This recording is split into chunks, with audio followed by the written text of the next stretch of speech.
Illustration. Baxter's patent oil color printing Roman 11, Northampton Square. Chimborazo. Views of nature, or contemplations on the sublime phenomena of creation, with scientific illustrations. By Alexander von Humboldt. Translated from the German. By Iciate and Henry G. Bone. With a frontispiece from a sketch by the author, a facsimile of his handwriting, and a comprehensive index. London. Henry G. Bone, York Street, Covent Garden. Printed by Harrison & Sons, London Gazette Office, St. Martin's Lane. Preface by the publisher. Great pains have been taken with the present translation, as well in regard to fidelity and style, as in what may be termed the accessories. In addition to all that is contained in the original work, it comprises an interesting view of Chimborazo from a sketch by Humboldt himself, a facsimile of the author's handwriting, headlines of contents, translations of the principal Latin, French, and Spanish quotations, a very complete index, and a conversion of all the foreign measurements. It was at first intended to give both the foreign and English measurements in juxtaposition, but this plan was abandoned on perceiving that the pages would become overloaded with figures and present a perplexing and somewhat appalling aspect, without affording any equivalent advantage to the English reader. In some few instances, however, where it seemed desirable, and in all the parallel tables, duplicate measurements have been inserted. The French toises are converted into their relative number of English feet, and German miles, whether simple or square, are reduced to our own. The longitudes have been calculated from Greenwich, conformably to English maps, in lieu of those given by Humboldt, which are calculated from Paris. The degrees of temperature, instead of Réaumur, S, are Fahrenheits, as now the most generally recognized. It here becomes necessary to say something of the translators, and the cause of so much unexpected delay in producing this volume. The more so as many of the subscribers to the Scientific Library have expressed an interest in the subject, owing, in some measure, to a controversy which arose out of my previous publication of Cosmos. The translation was originally entrusted to E. Ciate, with an agreement as to time, according to which I had every reason to expect that I should fulfill my engagement to publish it in October last, or at latest in November. But, after much of the manuscript was prepared, the translator's indisposition and subsequent absence from London occasioned a serious suspension. In this dilemma, I found it necessary to call in aid, as well as to assist personally. The result of this cooperation of forces will no doubt prove satisfactory to the reader, inasmuch as every sheet has been at least trebly revised, and it is hoped proportionably improved. In addition to the responsible translator, my principal collaborator has been Mr. E. H. Whitelock, a gentleman well qualified for the task. All the measurements are calculated by the scientific friend, who fulfilled this department so satisfactorily in my edition of Cosmos. The translation of the pretty poem, The Parrot of Achers, page 189, now first given in English, is contributed by Mr. Edgar A. Boring. For the additional notes subscribed ed. I am myself, in most instances, responsible. Much has been said, pro and con, about the sanction of the author to the several translations of his works. My answer has, I believe, been generally considered satisfactory and conclusive. I have now only to add that when I wrote to Baron Humboldt more than a year and a half ago, presenting him with my then unpublished edition of Cosmos, I announced my intention of proceeding with his other works and consulted him on the subject. He replied in the kindest spirit, without intimating any previous engagement, and honored me with several valuable suggestions. A portion of one of his letters is annexed in facsimile. In consequence of what I then presumed to be his recommendation, I determined to make the Ansicht in my next volume, and announced it, long before anyone else, though not at first by its English name. At that time, I had reason to hope that I should receive the new German edition at least as early as anyone, but was disappointed. This circumstance, added to the delay already alluded to, has brought me late into the field. In now, however, presenting my subscribers with what I have taken every available means to render a perfect book, I hope I shall afford them ample atonement. A few words respecting the work itself. The first edition was published 43 years ago, the second in 1826, and the third, of which the present volume is a translation, in August last. The difference between the three editions in respect to the text, if I may so distinguish the more entertaining part of the work from the scientific illustrations, is not material, excepting that each has one or more new chapters. Thus, to the second edition was added the essay on volcanoes and the curious allegory on vital force, entitled The Rhodian Genius, and to the third, The Plateau of Caxamarca. The additions to the illustrations, however, in the third edition, are considerable, and comprise a rapid sketch of whatever has been contributed by modern science in illustration of the author's favorite subjects. No intellectual reader can peruse this masterly work without intense interest and considerable instruction. After feasting on the highly wrought, and, it may be said, poetical descriptions written in the author's earlier years, he will turn with increased zest to the elaborate illustrations, which, in a separate form, are brought to bear on every subject of the text. This scientific portion, although not at first the most attractive, presents many delightful episodes, which will amply repay the perusal of even those who merely read for amusement. Henry G. Bone. York Street, January 1850. Author's preface to the first edition. With some diffidence, I here present to the public a series of papers which originated in the presence of the noblest objects of nature, on the ocean, in the forests of the Orinoco, in the savannas of Venezuela, and in the solitudes of the Peruvian and Mexican mountains. Several detached fragments, written on the spot, have since been wrought into a whole. A survey of nature at large, proofs of the cooperation of forces, and a renewal of the enjoyment which the immediate aspect of the tropical countries affords to the susceptible beholder, are the objects at which I aim. Each essay was designed to be complete in itself, and one and the same tendency pervades the whole. This aesthetic mode of treating subjects of natural history is fraught with great difficulties in the execution, notwithstanding the marvelous vigor and flexibility of my native language. The wonderful luxuriance of nature presents an accumulation of separate images, and accumulation disturbs the harmony and effect of a picture. When the feelings and the imagination are excited, the style is apt to stray into poetical prose. But these ideas require no amplification here, for the following pages afford but two abundant examples of such deviations and of such want of unity. Notwithstanding these defects, which I can more easily perceive than amend, let me hope that these views may afford the reader at least some portion of that enjoyment which a sensitive mind receives from the immediate contemplation of nature. As this enjoyment is heightened by an insight into the connection of the occult forces, I have subjoined to each treatise scientific illustrations and additions. Everywhere the reader's attention is directed to the perpetual influence which physical nature exercises on the moral condition and on the destiny of man. It is to minds oppressed with care that these pages are especially consecrated. He who has escaped from the stormy waves of life will joyfully follow me into the depths of the forests, over the boundless steppes and prairies, and to the lofty summits of the Andes. To him are addressed the words of the chorus who preside over the destinies of mankind. On the mountains is freedom, the breath of decay never sullies the fresh flowing air. Nature is perfect wherever we stray, tease man that deforms it with care. Author's preface to the second and third editions.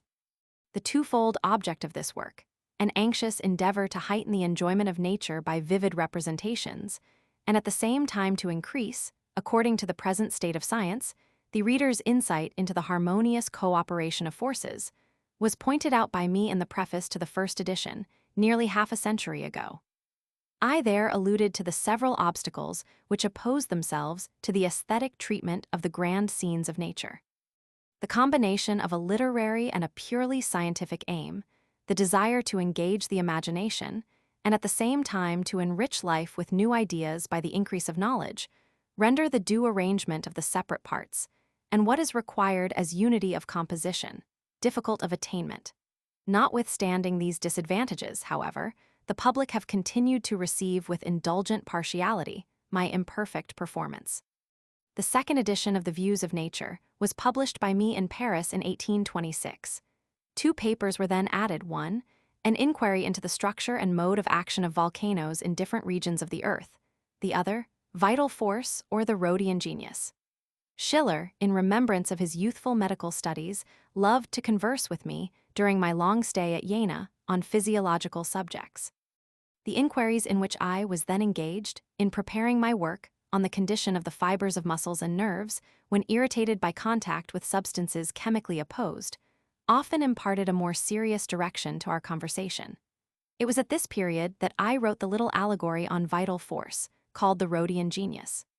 The predilection which Schiller entertained for this piece, and which he admitted into his periodical, Die Horen, gave me courage to introduce it here.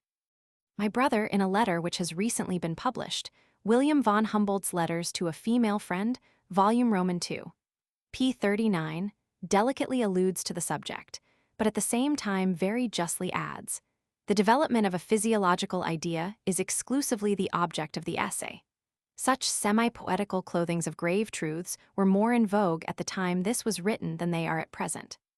In my 80th year, I have still the gratification of completing a third edition of my work and entirely remolding it to meet the demands of the age. Almost all the scientific illustrations are either enlarged or replaced by new and more comprehensive ones. I have indulged a hope of stimulating the study of nature by compressing into the smallest possible compass the numerous results of careful investigation on a variety of interesting subjects, with a view of showing the importance of accurate numerical data and the necessity of comparing them with each other, as well as to check the dogmatic smattering and fashionable skepticism which have too long prevailed in the so-called higher circles of society. My expedition into northern Asia, to the Ural, the Altai, and the shores of the Caspian Sea in the year 1829, with Ehrenberg and Gustavus Rose, at the command of the Emperor of Russia, took place between the second and third editions of my work. This expedition has essentially contributed to the enlargement of my views in all that concerns the formation of the Earth's surface, the direction of mountain chains, the connection of the steppes and deserts, and the geographical distribution of plants according to ascertained influences of temperature. The ignorance which has so long existed respecting the two great snow-covered mountain chains, the Thian Shan and the Kuen Lun, situated between the Altai and Himalaya, has, owing to the injudicious neglect of Chinese sources of information, obscured the geography of Central Asia and propagated fancies instead of facts in works of extensive circulation. Within the last few months, the hypsometric comparisons of the culminating points of both continents have unexpectedly received important and corrective illustration, of which I am the first to avail myself in the following pages. The measurement, now divested of former errors, of the altitude of the two mountains, Sorata and Illimani, in the eastern chain of the Andes of Bolivia, has not yet, with certainty, restored the Chimborazo to its ancient preeminence among the snowy mountains of the New World. In the Himalaya, the recent barometric measurement of the Kinchenjunga, 26,438 Parisian, or 28,178 English feet, places it next in height to the Dhaulagiri, which has also been trigonometrically measured with greater accuracy. To preserve uniformity with the two former editions of the Views of Nature, the calculations of temperature, unless where the contrary is stated, are given according to the 80 degrees thermometer of Reaumur. The lineal measurement is the Old French, in which the toise is equivalent to 6 Parisian feet. The miles are geographical, 15 to a degree of the equator. The longitudes are calculated from the first meridian of the Parisian Observatory. Berlin, March, 1849. Contents: Page Publisher's Preface v. Author's Preface to the first edition Roman 9. Author's Preface to the second and third editions Roman 11. Summary of Contents Roman 17. Steppes and Deserts Illustrations and Additions. Cataracts of the Orinoco Illustrations and Additions. Nocturnal Life of Animals in the Primeval Forest Illustrations and Additions Hypsometric Addenda. Ideas for a Physiognomy of Plants Illustrations and Additions. On the Structure and Mode of Action of Volcanoes in Different Parts of the Earth Illustrations and Additions. Vital Force, or the Rhodian Genius Illustration and Note. The Plateau of Caxamarca, the ancient capital of the Inca Atahualpa, and first view of the Pacific from the ridge of the Andes Illustrations and Additions. Index. Illustration equals facsimile of the handwriting of Baron Humboldt equals extracts of a letter to the publisher Summary of contents. On steppes and deserts pp. 121. Coast chain and mountain valleys of Caracas. The Lake of Tacarigua. Contrast between the luxuriant abundance of organic life and the treeless plains. Impressions of space. The steppe is the bottom of an ancient inland sea. Broken strata lying somewhat above the surface and called banks. Uniformity of phenomena presented by plains. Heaths of Europe, pampas and llanos of South America, African deserts, North Asiatic steppes. Diversified character of the vegetable covering, animal life. Pastoral tribes who have convulsed the world pp. 15. Description of the South American plains and savannas, their extent and climate, the latter dependent on the outline and hypsometrical configuration of the new continent. Comparison with plains and deserts of Africa pp. 510. Original absence of pastoral life in America, nutriment yielded by the Mauritia palm. Pendant huts built in trees, garrons, pp. 1013. The llanos have become more habitable to man since the discovery of America. Remarkable increase of wild oxen, horses, and mules, description of the seasons of drought and rain, aspect of the ground and sky, life of animals, their sufferings and combats, adaptability with which nature has endowed animals and plants, jaguar, crocodiles, electric fishes, unequal contest between gymnoti and horses, pp. 1319. Retrospective view of the districts which border steppes and deserts, wilderness of the forest region between the Orinoco and Amazon rivers, native tribes separated by wonderful diversity, both of language and customs, a toiling and divided race. Figures graven on rocks prove that even these solitudes were once the seat of a civilization now extinct, pp. 1921. Scientific illustrations and additions pp. 22-152. The island-studded Lake of Tacarigua, its relation to the mountain chains, geognostic tableau, progress of civilization, varieties of the sugar cane, cacao plantations, great fertility of soil within the tropics accompanied by great atmospheric insalubrity, pp. 22-26. Banks or broken float strata, general flatness, landslips pp. 26-28. Resemblance of the distant steppe to the ocean, naked stony crust, tabular masses of syenite, have they a detrimental effect on the atmosphere? pp. 28-29. Modern views on the mountain systems of the two American peninsulas, chains, which have a direction from SW to NE, in Brazil and in the Atlantic portion of the United States of North America. Depression of the province of Chiquitos, ridges as watermarks between the Guaporé and Aguape in 15 degrees and 17 degrees south lat, and between the fluvial districts of the Orinoco and Rio Negro in 2 degrees and 3 degrees north lat. pp. 29-31.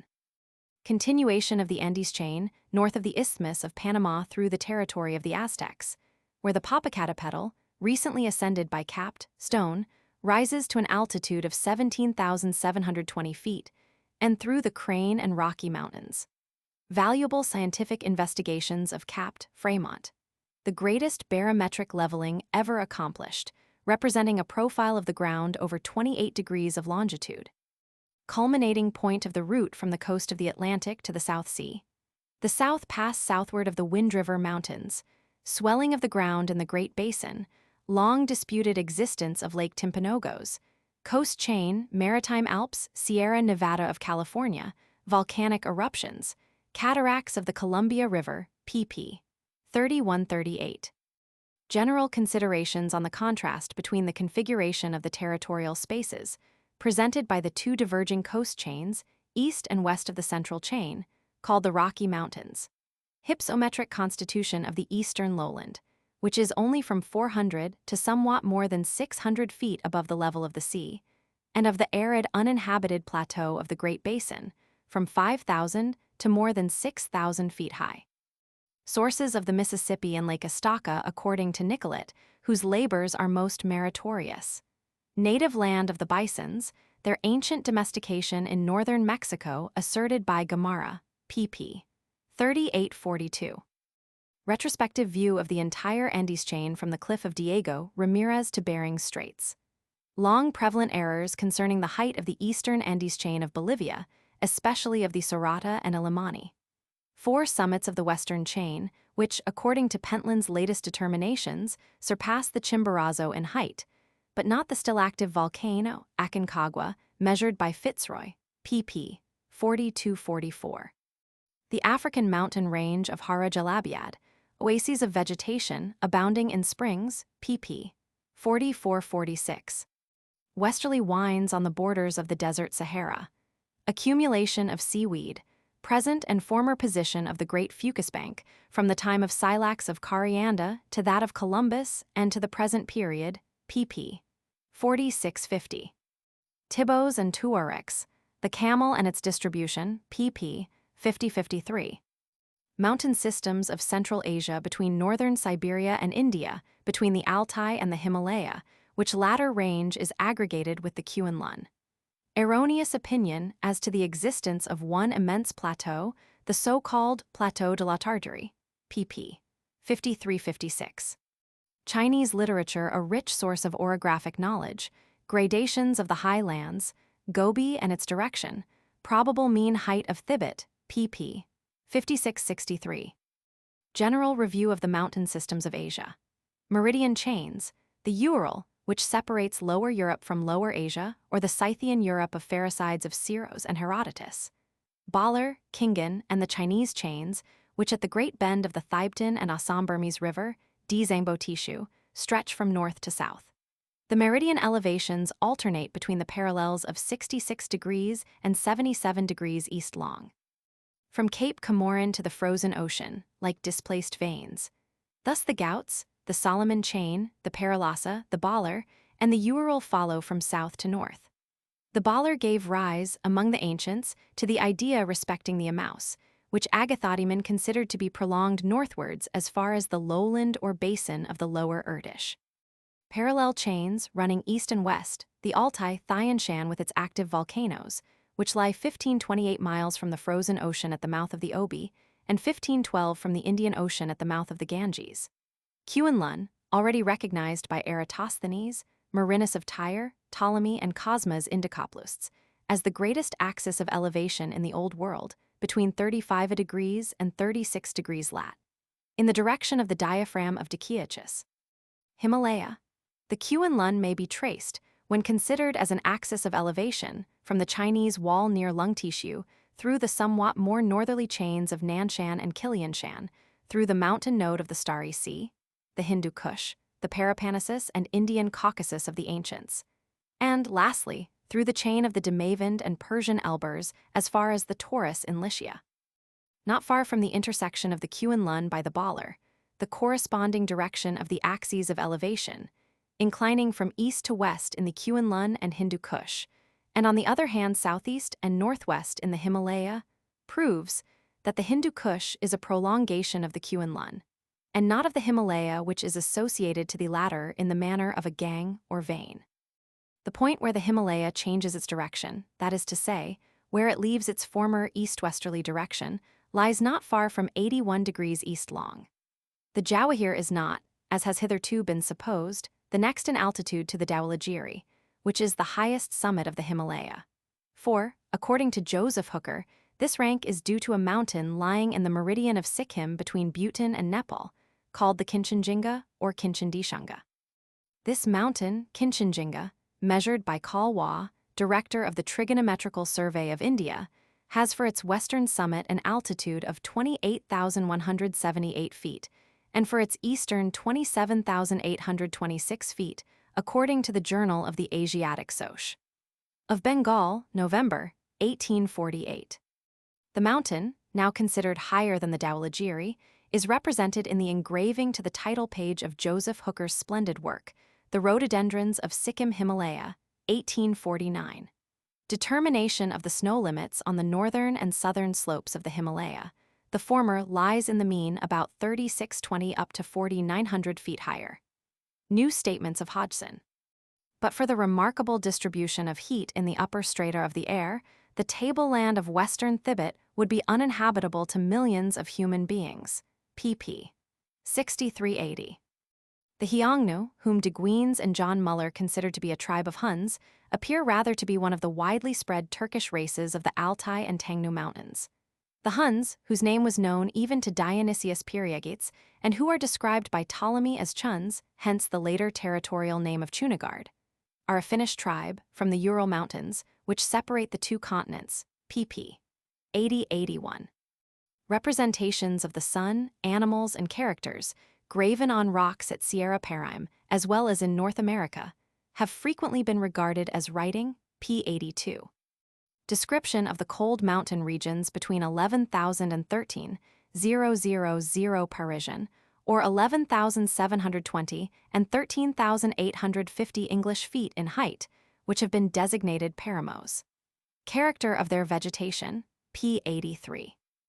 Orographic remarks on the two mountain clusters, Pacaraima and Sierra de Chiquitos, which separate the three plains of the lower Orinoco, the Amazon and La Plata rivers from each other, p. 84.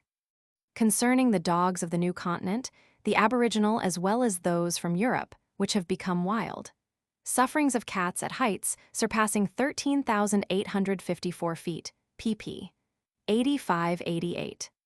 The low land of the Sahara and its relations to the Atlas Range, according to the latest reports of Damas, Kert, and Renew. The barometric measurements of Fornal render it very probable that part of the North African desert lies below the level of the sea. Oasis of Biskara. Abundance of rock salt in regions which extend from SW to N. E. Causes of nocturnal cold in the desert, according to Meloni, pp. 88-92. Information respecting the river Wadi Dra 1/6 longer than the Rhine, which is dry during a great part of the year. Some account of the territory of the Sheikh Barouk, who is independent of the Emperor of Morocco, according to manuscript communications of Count Bouet Valames of the French Marine. The mountains north of Cape Nun, an Adrisian name, in which by a play of words a negation has been assumed since the 15th century, attain an altitude of 9,186 feet, pp. 92-94. Gramineous vegetation of the American llanos between the tropics, compared with the herbaceous vegetation of the steppes in northern Asia. In these, especially in the most fertile of them, a pleasing effect is afforded in spring by the small snow-white and red-flowering Rosaceae, amygdalae, the species of astragalus, crown imperial, cypripedias, and tulips. Contrast with the desert of the salt steppes full of chenopodiae and of species of salsola and atriplex. Numerical considerations with respect to the predominant families. The plains which skirt the frozen ocean, north of what Admiral Rangel has described as the boundary of Coniferae and Amentaceae, are the domain of cryptogamic plants. Physiognomy of the tundra on an ever-frozen soil, covered with a thick coating of sphagnum and other foliaceous mosses, or with the snow-white cenomice and stereoculin paschal, pp. 94-96. Chief causes of the very unequal distribution of heat in the European and American continents. Direction and inflection of the isothermal lines, equal mean heat of the year, in winter and summer, pp. 96-105. Is there reason to believe that America emerged later from the chaotic covering of waters? pp. 105-107. Thermal comparison between the northern and southern hemispheres in high latitudes, pp. 107-109. Apparent connection between the sand seas of Africa, Persia, Kerman, Baluchistan, and Central Asia. On the western portion of the Atlas, and the connection of purely mythical ideas with geographical legends. Indefinite allusions to fiery eruptions. Triton Lake, crater forms south of Hanos Bay of the Gorilla Apes. Singular description of the Hollow Atlas from the dialects of Maximus Tyrius, pp.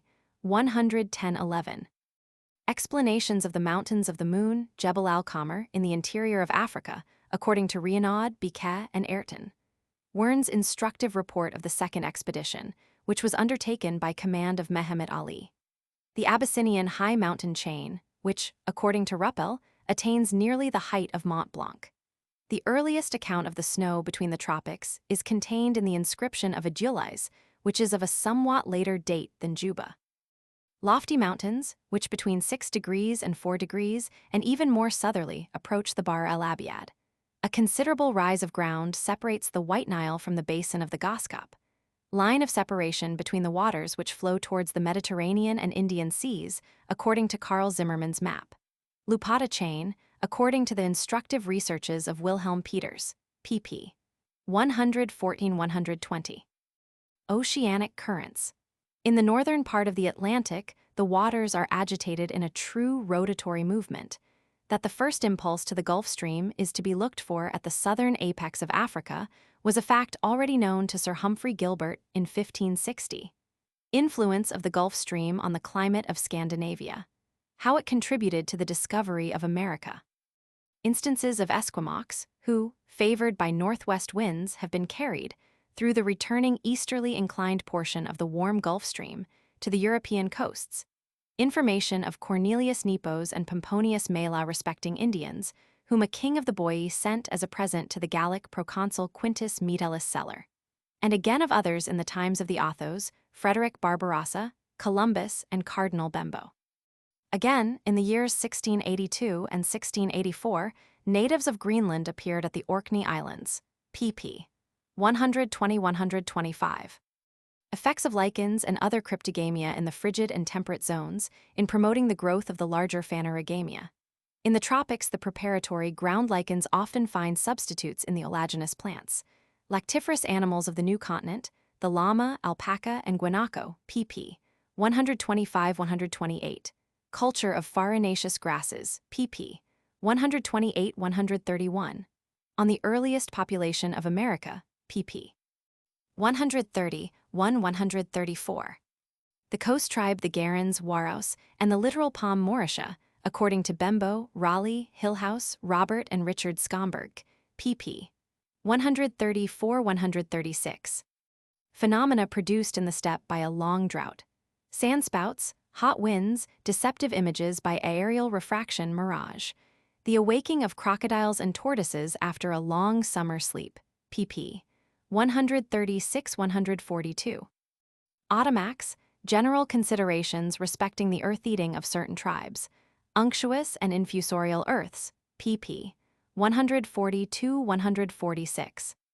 Carved figures on rocks, which form a belt running east and west from the Rupunuri, Essequibo, and mountains of Pacorama to the solitudes of the Cassequire. Earliest observation, April 1749, of such traces of an ancient civilization, in the unpublished travels of the surgeon Nicholas Hortsman, of Hildesheim, found among Danville's papers, pp. 147-151. The vegetable poison curare, or urare, pp. 151-152. On the cataracts of the Orinoco, near Achers and Mapiers, pp. 153-173. The Orinoco, general view of its course. Ideas excited in the mind of Columbus on beholding its mouth. Its unknown sources lie to the east of the lofty Duida and of the thickets of Berthelicia. Cause of the principal bends of the river, pp. 153-162. The falls, Roddle of Mapiers, bounded by 4 streams. Former state of the region. Insular form of the rocks Carey and Oco. Grand spectacle displayed on descending the hill Manami. A foaming surface, several miles in extent, suddenly presents itself to view. Iron-black masses of tower-like rocks rise precipitately from the bed of the river. The summits of the lofty palms pierce through the clouds of vapory spray, pp. 162-168. Roddle of Achers, another island world. Rock dikes connecting one island with the other. They are the resort of the pugnacious, golden-colored rock mannequin. Some parts of the riverbed in the cataracts are dry, in consequence of the waters having formed for themselves a channel through subterranean cavities. Visit to these parts on the approach of night, during a heavy thunderstorm, unsuspected propinquity of crocodiles, pp. 168-171. The celebrated cave of Adarroep, the grave of an extinct tribe, pp. 171-173. Scientific illustrations and additions, pp. 174-190. Abode of the river cow Trichechis manati in the sea, at the spot where, in the Gulf of Zagua on the southern coast of the island of Cuba, springs of fresh water gush forth, pp. 174-175. Geographical illustration of the sources of the Orinoco, pp. 175-179. Juvia, Berthelicia, a Lesothidia, remarkable as an instance of lofty organic development. Halm of an arundinaria upwards of 16 feet from joint to joint, pp. 179–180. On the Fabulous Lake Parime, pp. 180–188. The Parrot of Achers, a poem by Ernst Curtius. The bird lived in Mapiers, and the natives declared that he was not understood because he spoke the language of the extinct Acherian tribe, pp. 188–190. Nocturnal Life of Animals in the Primeval Forest, pp. 191–201. Difference in the richness of languages as regards precise and definite words for characterizing natural phenomena, such as the state of vegetation and the forms of plants, the contour and grouping of clouds, the appearance of the Earth's surface, and the shape of mountains. Loss which languages sustain in such expressive words. The misinterpretation of a Spanish word has enlarged mountain chains on maps and created new ranges. Primeval forest. Frequent misuse of this term. Want of uniformity in the association of the arbral species is characteristic of the forests within the tropics, causes of their imperviousness. The climbing plants, lions, often form but a very inconsiderable portion of the underwood, pp. 191–196. Aspect of the Rio Apure in its lower course. Margin of the forest fenced like a garden by a low hedge of sauce or hermesia. The wild animals of the forest issue with their young through solitary gaps to approach the riverside. Herds of large capybara or cavies, freshwater dolphins, pp. 196–199. The cries of wild animals resound through the forest. Cause of the nocturnal noises, pp. 199–200. Contrast to the repose which reigns at noontide on very hot days within the tropics. Description of the rocky narrows of the Orinoco at the Baraguen. Buzzing and humming of insects, in every shrub, in the cracked bark of trees, in the perforated earth, furrowed by hymenopterous insects, life is audible and manifest, pp. 200–201. Scientific illustrations and additions, pp. 376–379. Barometric measurements on Vesuvius, comparison of the two crater margins and the Rocca del Palo, pp. 376–379. Increase of temperature with depth, being 1 degree Fahrenheit for every 54 feet. Temperature of the artesian well in Owen Hawson's Bath, new saltworks near Minden, at the greatest depth yet reached below the level of the sea. As early as the 3rd century, the thermal springs near Carthage led Patricius, bishop of Pertusa, to form correct suppositions respecting the cause of calorific increase in the interior of the earth, p. 379. Vital force or the Rhodian genius, an allegory, pp. 380–385, illustrations and note pp. 386–389. The Rhodian genius is the development of a physiological idea in a mythical garb. Difference of views concerning the necessity and non-necessity for the assumption of peculiar vital forces, pp. 386–387. The difficulty of satisfactorily reducing the vital phenomena of the organism to physical and chemical laws is principally based on the complexity of the phenomena, on the multiplicity of forces acting simultaneously, as well as on the varying conditions of their activity. Definition of the expressions, animate and inanimate matter. Criteria of the Macent state ensuing upon separation are the simple enunciation of a fact, pp.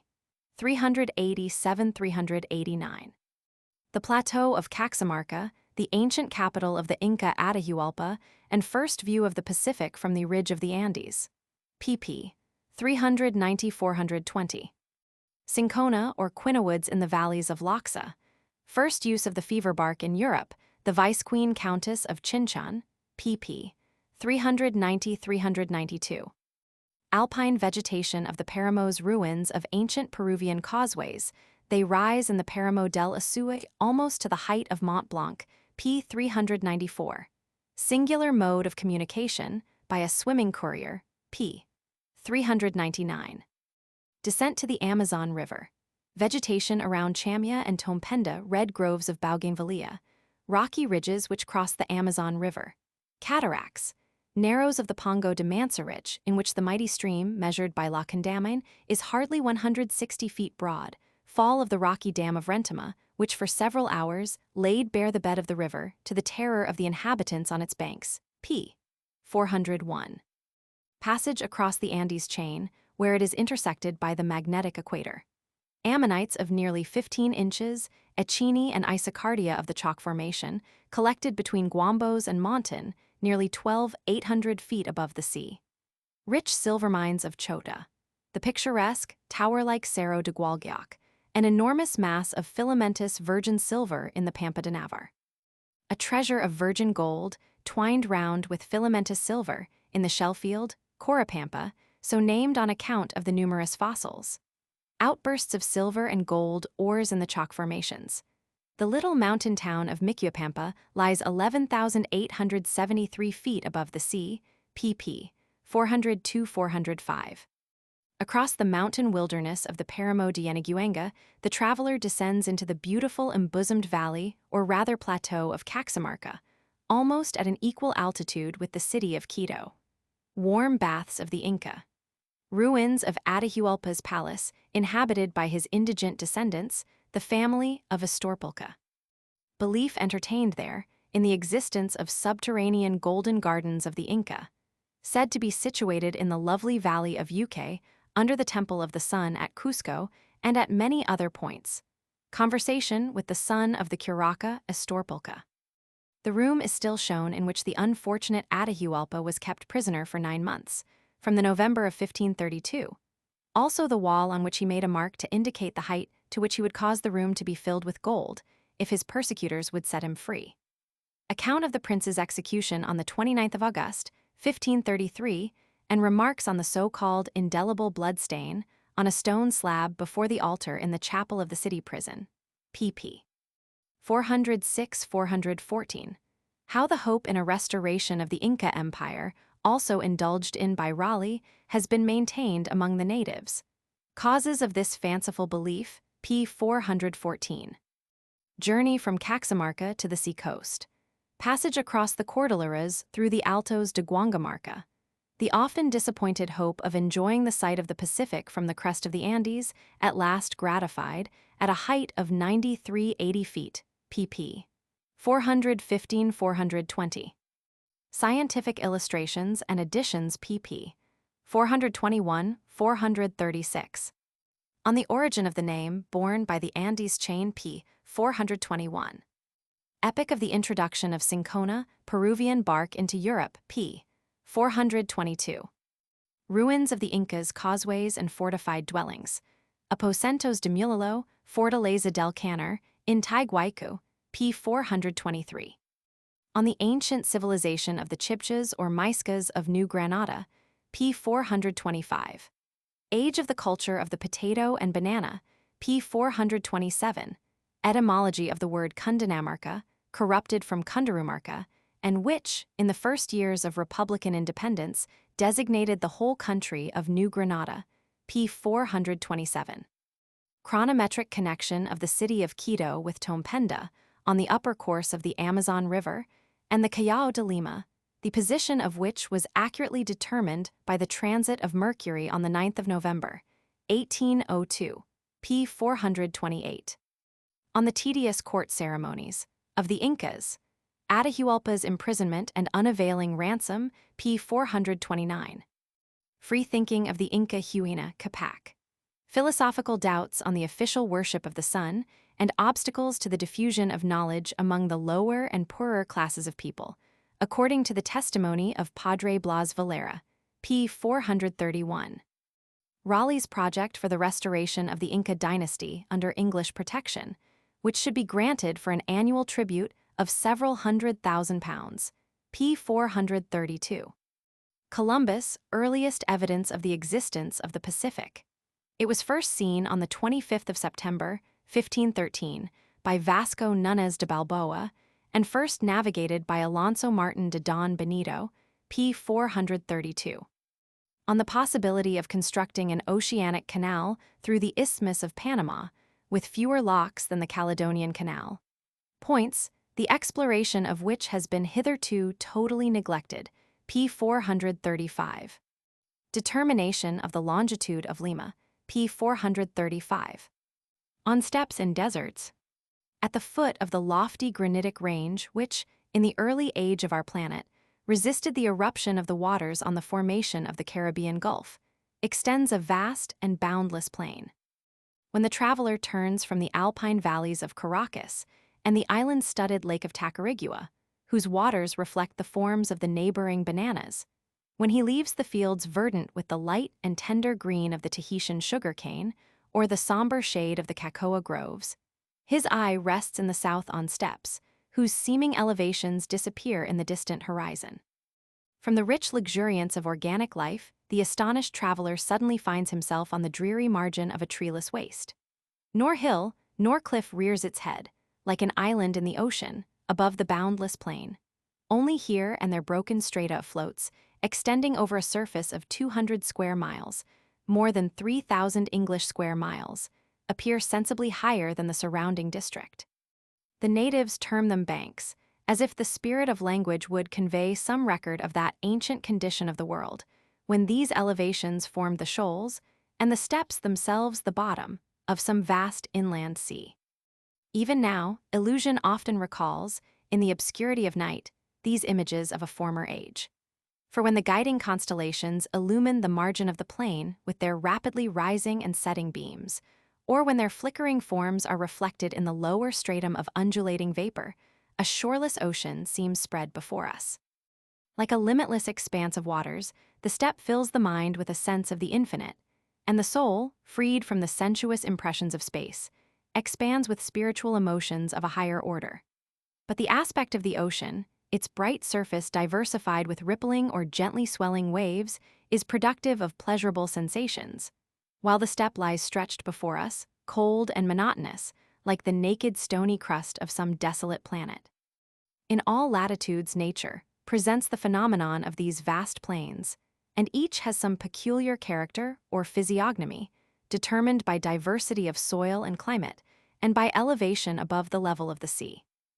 In northern Europe, the heaths which, covered by one sole form of vegetation, to the exclusion of all others, extend from the extremity of Jutland to the mouth of the Scheldt, may be regarded as true steppes. They are, however, both hilly and of very inconsiderable extent when compared with the llanos and pampas of South America, or even with the prairies on the Missouri and Copper River, the resort of the shaggy bison and the small musk ox. The plains in the interior of Africa present a grander and more imposing spectacle. Like the wide expanse of the Pacific, they have remained unexplored until recent times. They are portions of a sea of sand, which towards the east separates fruitful regions from each other, or encloses them like islands, as the desert near the basaltic mountains of Haraj, where, in the oasis of Siwa, rich in date trees, the ruins of the Temple of Ammon indicate the venerable seat of early civilization. Neither dew nor rain refreshes these barren wastes, or unfolds the germs of vegetation within the glowing depths of the earth, for everywhere rising columns of hot air dissolve the vapors and disperse the passing clouds. Wherever the desert approaches the Atlantic Ocean, as between Wadi Nun and the White Cape, the moist sea air rushes in to fill the vacuum caused by these vertically ascending currents of air. The navigator, in steering towards the mouth of the river Gambia, through a sea thickly carpeted with weeds, infers by the sudden cessation of the tropical east wind that he is near the far-spreading and radiating sandy desert. Flocks of swift-looted ostriches and herds of gazelles wander over this boundless space. With the exception of the newly discovered group of oases, rich in springs, whose verdant banks are frequented by nomadic tribes of Tibbos and Tuareks, the whole of the African deserts may be regarded as uninhabitable by man. It is only periodically that the neighboring civilized nations venture to traverse them. On tracks whose undeviating course was determined by commercial intercourse thousands of years ago, the long line of caravans passes from Tafilet to Timbuktu, or from Murzouk to Bornu. Daring enterprises, the practicability of which depends on the existence of the camel, the ship of the desert, as it is termed in the ancient legends of the East. These African plains cover an area which exceeds almost 3 times that of the neighboring Mediterranean. They are situated partly within and partly near the tropics, a position on which depends their individual natural character. On the other hand, in the eastern portion of the old continent, the same geognostic phenomenon is peculiar to the temperate zone. On the mountainous range of Central Asia, between the Gold or Altai Mountain and the Kuan Lian, from the Chinese Wall to the further side of the Celestial Mountains, and towards the Sea of Aral over a space of several thousand miles, extend, if not the highest, certainly the largest steppes in the world. I myself enjoyed an opportunity, full 30 years after my South American travels, of visiting that portion of the steppes which is occupied by Kalma-Kyrgyz tribes, and is situated between the Don, the Volga, the Caspian Sea, and the Chinese Lake of Desaisang, and which consequently extends over an area of nearly 800 geographical miles. The vegetation of the Asiatic steppes, which are sometimes hilly and interspersed with pine forests, is in its groupings far more varied than that of the Llanos and the pampas of Caracas and Buenos Aires. The more beautiful portions of the plains, inhabited by Asiatic pastoral tribes, are adorned with lowly shrubs of luxuriant white-blossomed Rosaceae, crown imperials, fritillarii, cypripede, and tulips.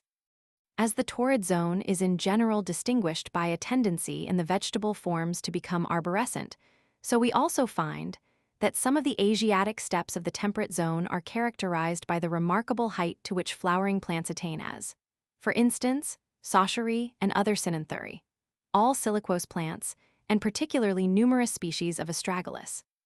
On crossing the trackless portions of the herb-covered steppes in the low carriages of the Tartars, it is necessary to stand upright in order to ascertain the direction to be pursued through the copse-like and closely crowded plants that bend under the wheels.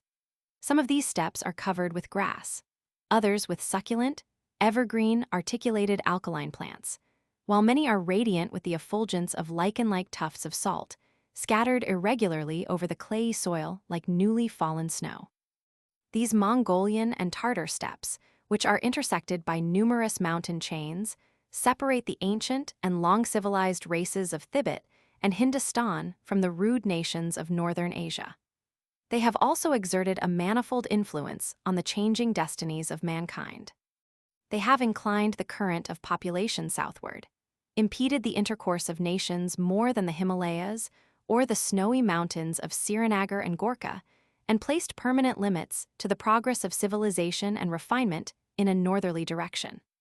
History cannot, however, regard the plains of Central Asia under the character of obstructive barriers alone. They have frequently proved the means of spreading misery and devastation over the face of the earth. Some of the pastoral tribes inhabiting this steppe, the Mongols, Gedi, Alani, and Yuzuni, have convulsed the world. If in the course of earlier ages, the dawn of civilization spread like the vivifying light of the sun from east to west, so in subsequent ages, and from the same quarter, have barbarism and rudeness threatened to overcloud Europe. A tawny tribe of herdsmen of Tukeyuish i.e., Turkish origin, the Hyangnu, dwelt in tents of skins on the elevated steppe of Gobi. A portion of this race had been driven southward towards the interior of Asia, after continuing for a long time formidable to the Chinese power. This shock, dislodgement of the tribes, was communicated uninterruptedly as far as the ancient land of the Finns, near the sources of the Ural. From thence poured forth bands of Huns, Avars, Chasars, and a numerous admixture of Asiatic races.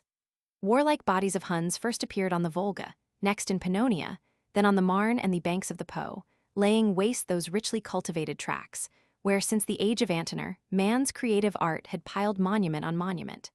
Thus swept a pestilential breath from the Mongolian deserts over the fair Cisalpine soil, stifling the tender, long-cherished blossoms of art. From the salt steppes of Asia, from the European heaths, smiling in summer with their scarlet, honey-yielding flowers, and from the barren deserts of Africa, we return to the plains of South America, the picture of which I have already begun to sketch in rude outline. But the interest yielded by the contemplation of such a picture must arise from a pure love of nature. No oasis here reminds the traveler of former inhabitants. No hewn stone, no fruit tree once cultivated and now growing wild, bears witness to the industry of past races. As if a stranger to the destinies of mankind, and bound to the present alone, this region of the earth presents a wild domain to the free manifestation of animal and vegetable life. The steppe extends from the littoral chain of Caracas to the forests of Guyana, and from the snow-covered mountains of Merida, on whose declivity lies the Natron Lake of Urau, the object of the religious superstition of the natives, to the vast delta formed by the mouth of the Orinoco.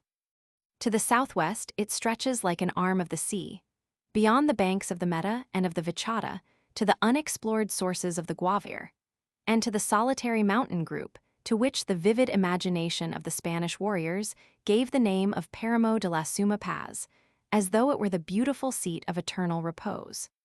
This steppe encloses an area of 256,000 square miles.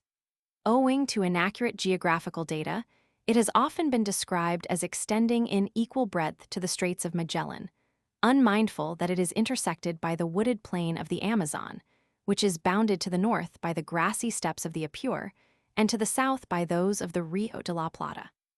The Andes of Cochabamba and the Brazilian mountains approximate each other by means of separate transverse spurs, projecting between the province of Chiquitos and the isthmus of Villabella. A narrow plain unites the hilera of the Amazon with the pampas of Buenos Aires. The area of the latter is 3 times larger than that of the llanos of Venezuela, indeed so vast in extent that it is bounded on the north by palms, while its southern extremity is almost covered with perpetual ice. The tuyu, which resembles the cassowary, Struthio rhea, is peculiar to these pampas, as are also those herds of wild dogs which dwell in social community in subterranean caverns and often ferociously attack man, for whose defense their progenitors fought. Like the greater part of the desert of Sahara, the llanos, the most northern plains of South America, lie within the torrid zone. Twice in every year they change their whole aspect, during one half of it appearing waste and barren like the Libyan desert, during the other covered with verdure, like many of the elevated steppes of Central Asia. The attempt to compare the natural characteristics of remote regions, and to portray the results of this comparison in brief outline, though gratifying, is a somewhat difficult branch of physical geography. A number of causes, many of them still but little understood, diminish the dryness and heat of the New World. Among these are the narrowness of this extensively indented continent in the northern part of the tropics, where the fluid basis on which the atmosphere rests occasions the ascent of a less warm current of air, its wide extension towards both the icy poles, a broad ocean swept by cool tropical winds, the flatness of the eastern shores, currents of cold seawater from the Antarctic region, which, at first following a direction from southwest to northeast, strike the coast of Chile below the parallel of 35 degrees south lat, and advance as far north on the coasts of Peru as Cape Parina, where they suddenly diverge towards the west, the numerous mountains abounding in springs, whose snow-crowned summits soar above the strata of clouds and cause the descent of currents of air down their declivities, the abundance of rivers of enormous breadth, which after many windings invariably seek the most distant coast, steppes devoid of sand and therefore less readily acquiring heat, impenetrable forests, which, protecting the earth from the sun's rays or radiating heat from the surface of their leaves, cover the richly watered plains of the equator and exhale into the interior of the country, most remote from mountains and the ocean, prodigious quantities of moisture, partly absorbed and partly generated.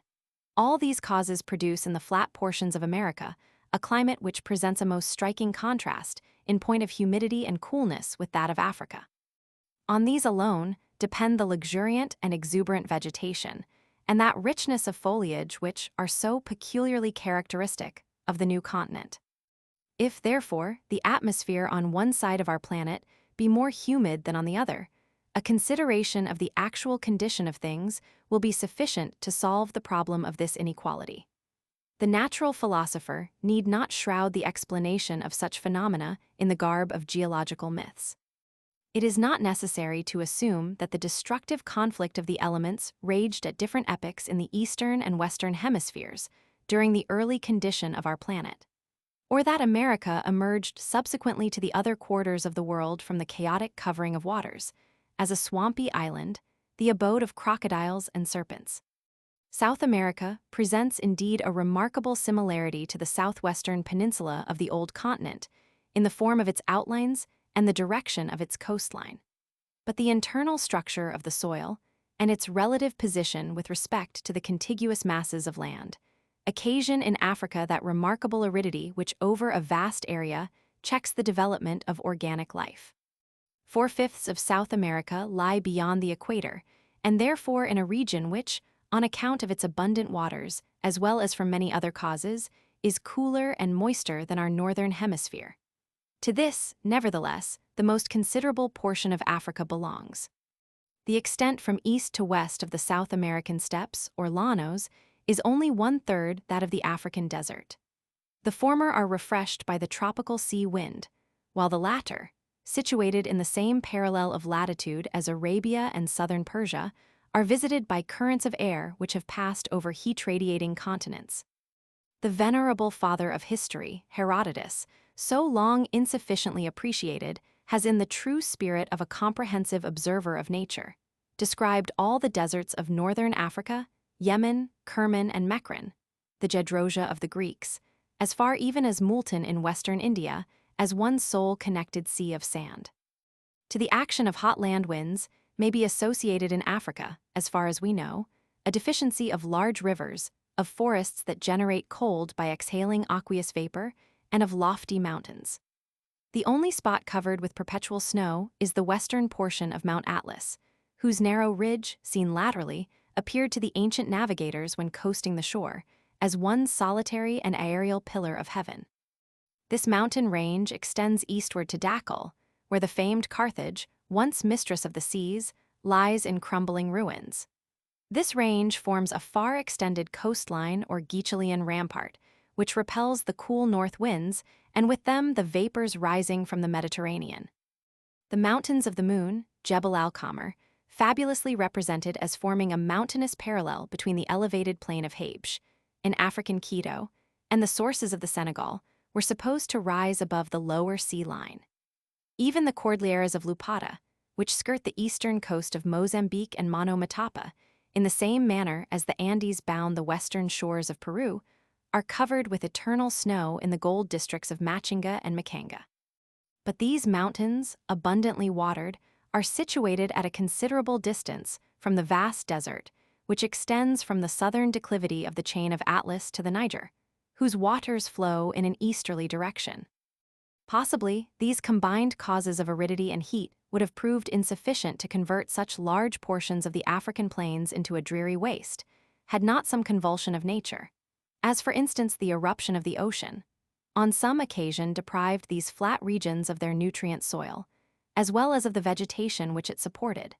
The epoch when this occurred, and the nature of the forces which determined the eruption, are alike shrouded in the obscurity of the past.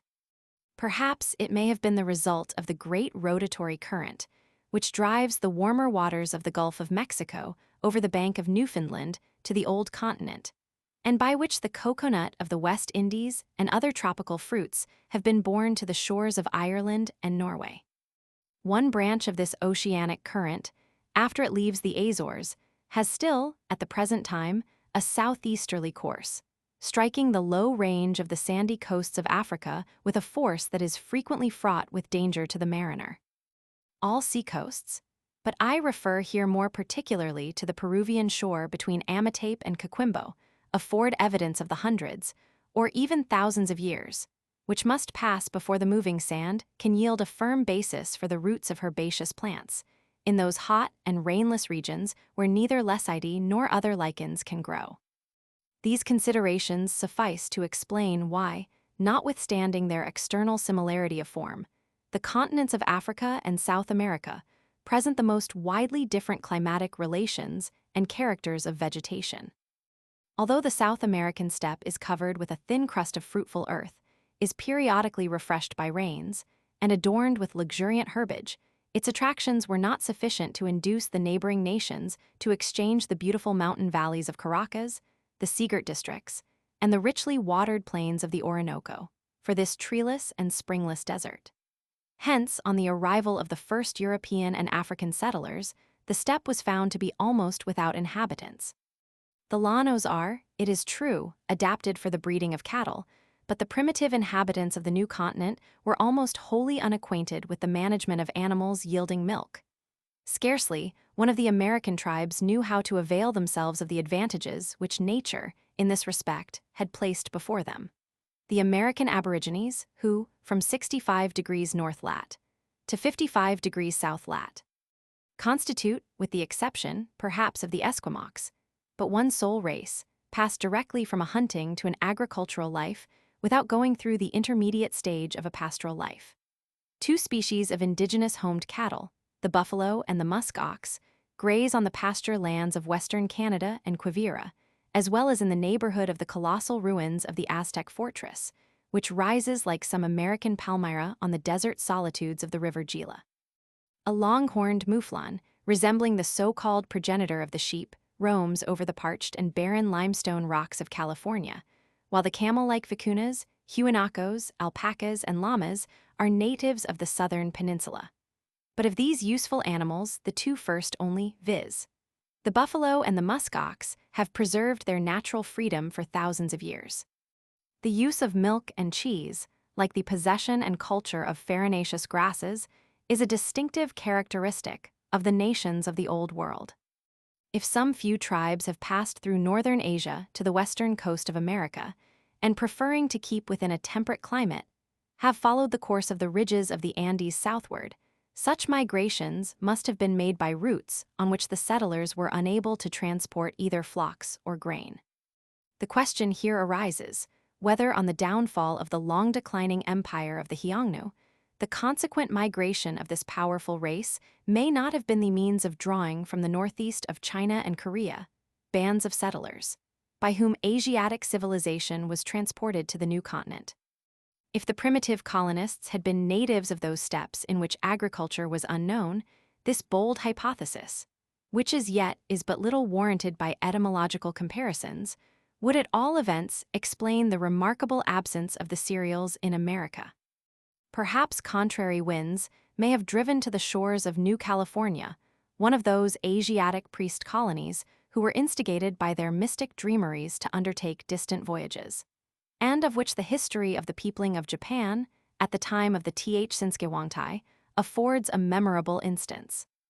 If a pastoral life, that beneficent intermediate stage which binds nomadic bands of hunters to fruitful pasture lands, and at the same time promotes agriculture, was unknown to the primitive races of America, it is to the very ignorance of such a mode of life that we must attribute the scantiness of population in the South American steppes.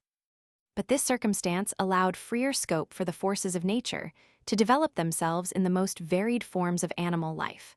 A freedom only circumscribed by themselves, like vegetable life in the forests of the Orinoco, where the hymenaea and the giant laurel, exempt from the ravages of man, are only in danger of a too luxuriant embrace of the plants which surround them. Agoutis, small spotted antelopes, the shielded armadillo, which, rat-like, terrifies the hare in its subterranean retreat, herds of slothful chigwares, beautifully striped viveri, whose pestilential odor infects the air, the great maneless lion, the variegated jaguar, commonly known as the tiger, whose strength enables it to drag to the summit of a hill the body of the young bull it has slain. These, and many other forms of animal life, roam over the treeless plain. This region, which may be regarded as peculiarly the habitation of wild animals, would not have been chosen as a place of settlement by nomadic hordes, who, like the Indo-Asiatics, generally prefer a vegetable diet, had it not possessed some few fan palms, Mauritia, scattered here and there. The beneficent qualities of this tree of life have been universally celebrated. Upon this alone subsist the unsubdued tribe of the Garans, at the mouth of the Orinoco northward of the Sierra de Imataca.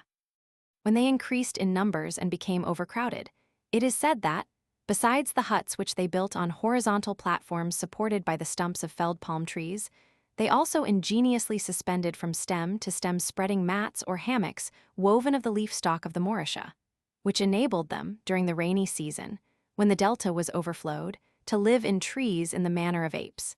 These pendant huts were partly covered with clay. The women kindled the fire necessary for their culinary occupations on the humid flooring. As the traveler passed by night along the river, his attention was attracted by a long line of flame suspended high in the air, and apparently unconnected with the earth. The Garans owe the preservation of their physical, and perhaps even of their moral independence, to the loose, marshy soil, over which they move with fleet and buoyant foot, and to their lofty sylvan domiciles. A sanctuary whither religious enthusiasm would hardly lead an American stylite. The Mauritia not only affords a secure habitation, but likewise yields numerous articles of food. Before the tender spathe unfolds its blossoms on the male palm, and only at that peculiar period of vegetable metamorphosis, the medullary portion of the trunk is found to contain a sago-like meal, which, like that of the jatropha root, is dried in thin bread-like slices. The sap of the tree, when fermented, constitutes the sweet inebriating palm wine of the garens. The narrow-scaled fruit, which resembles reddish pine cones, yields, like the banana and almost all tropical fruits, different articles of food according to the periods at which it is gathered, whether its saccharine properties are fully matured, or whether it is still in a farinaceous condition. Thus, in the lowest grades of man's development, we find the existence of an entire race dependent upon almost a single tree, like certain insects which are confined to particular portions of a flower. Since the discovery of the new continent, its plains, llanos, have become habitable to man. Here and there towns have sprung up on the shores of the steppe rivers, built to facilitate the intercourse between the coasts and Guyana, the Orinoco district. Everywhere throughout these vast districts, the inhabitants have begun to rear cattle. At distances of a day's journey from each other, we see detached huts, woven together with reeds and thongs, and covered with ox hides. Innumerable herds of oxen, horses, and mules, estimated at the peaceful period of my travels at 1.5 million, roam over the steppe in a state of wildness. The prodigious increase of these animals of the Old World is the more remarkable from the numerous perils with which, in these regions, they have to contend. When, beneath the vertical rays of the bright and cloudless sun of the tropics, the parched sward crumbles into dust, then the indurated soil cracks and bursts as if rent asunder by some mighty earthquake. And if at such a time, two opposite currents of air, by conflict moving in rapid gyrations, come in contact with the earth, a singular spectacle presents itself.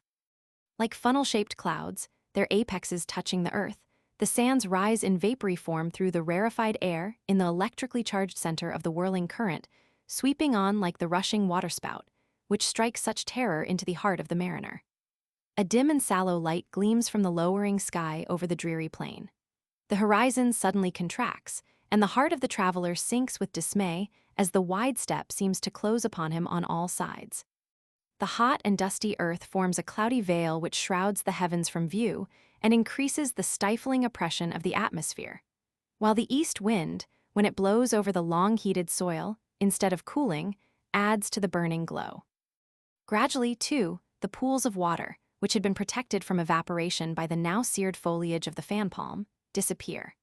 As in the icy north animals become torpid from cold, so here the crocodile and the boa constrictor lie wrapped in unbroken sleep, deeply buried in the dried soil.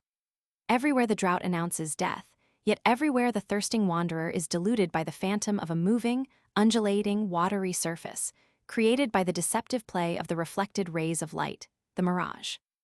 A narrow stratum separates the ground from the distant palm trees, which seem to hover aloft, owing to the contact of currents of air having different degrees of heat and therefore of density. Shrouded in dark clouds of dust, and tortured by hunger and burning thirst, oxen and horses scour the plain, the one bellowing dismally, the other with outstretched necks snuffing the wind, in the endeavor to detect, by the moisture in the air, the vicinity of some pool of water not yet wholly evaporated. The mule, more cautious and cunning, adopts another method of allaying his thirst. There is a globular and articulated plant, the melocactus, which encloses under its prickly integument an aqueous pulp. After carefully striking away the prickles with his forefeet, the mule cautiously ventures to apply his lips to imbibe the cooling thistle juice. But the draught from this living vegetable spring is not always unattended by danger, and these animals are often observed to have been lamed by the puncture of the cactus thorn.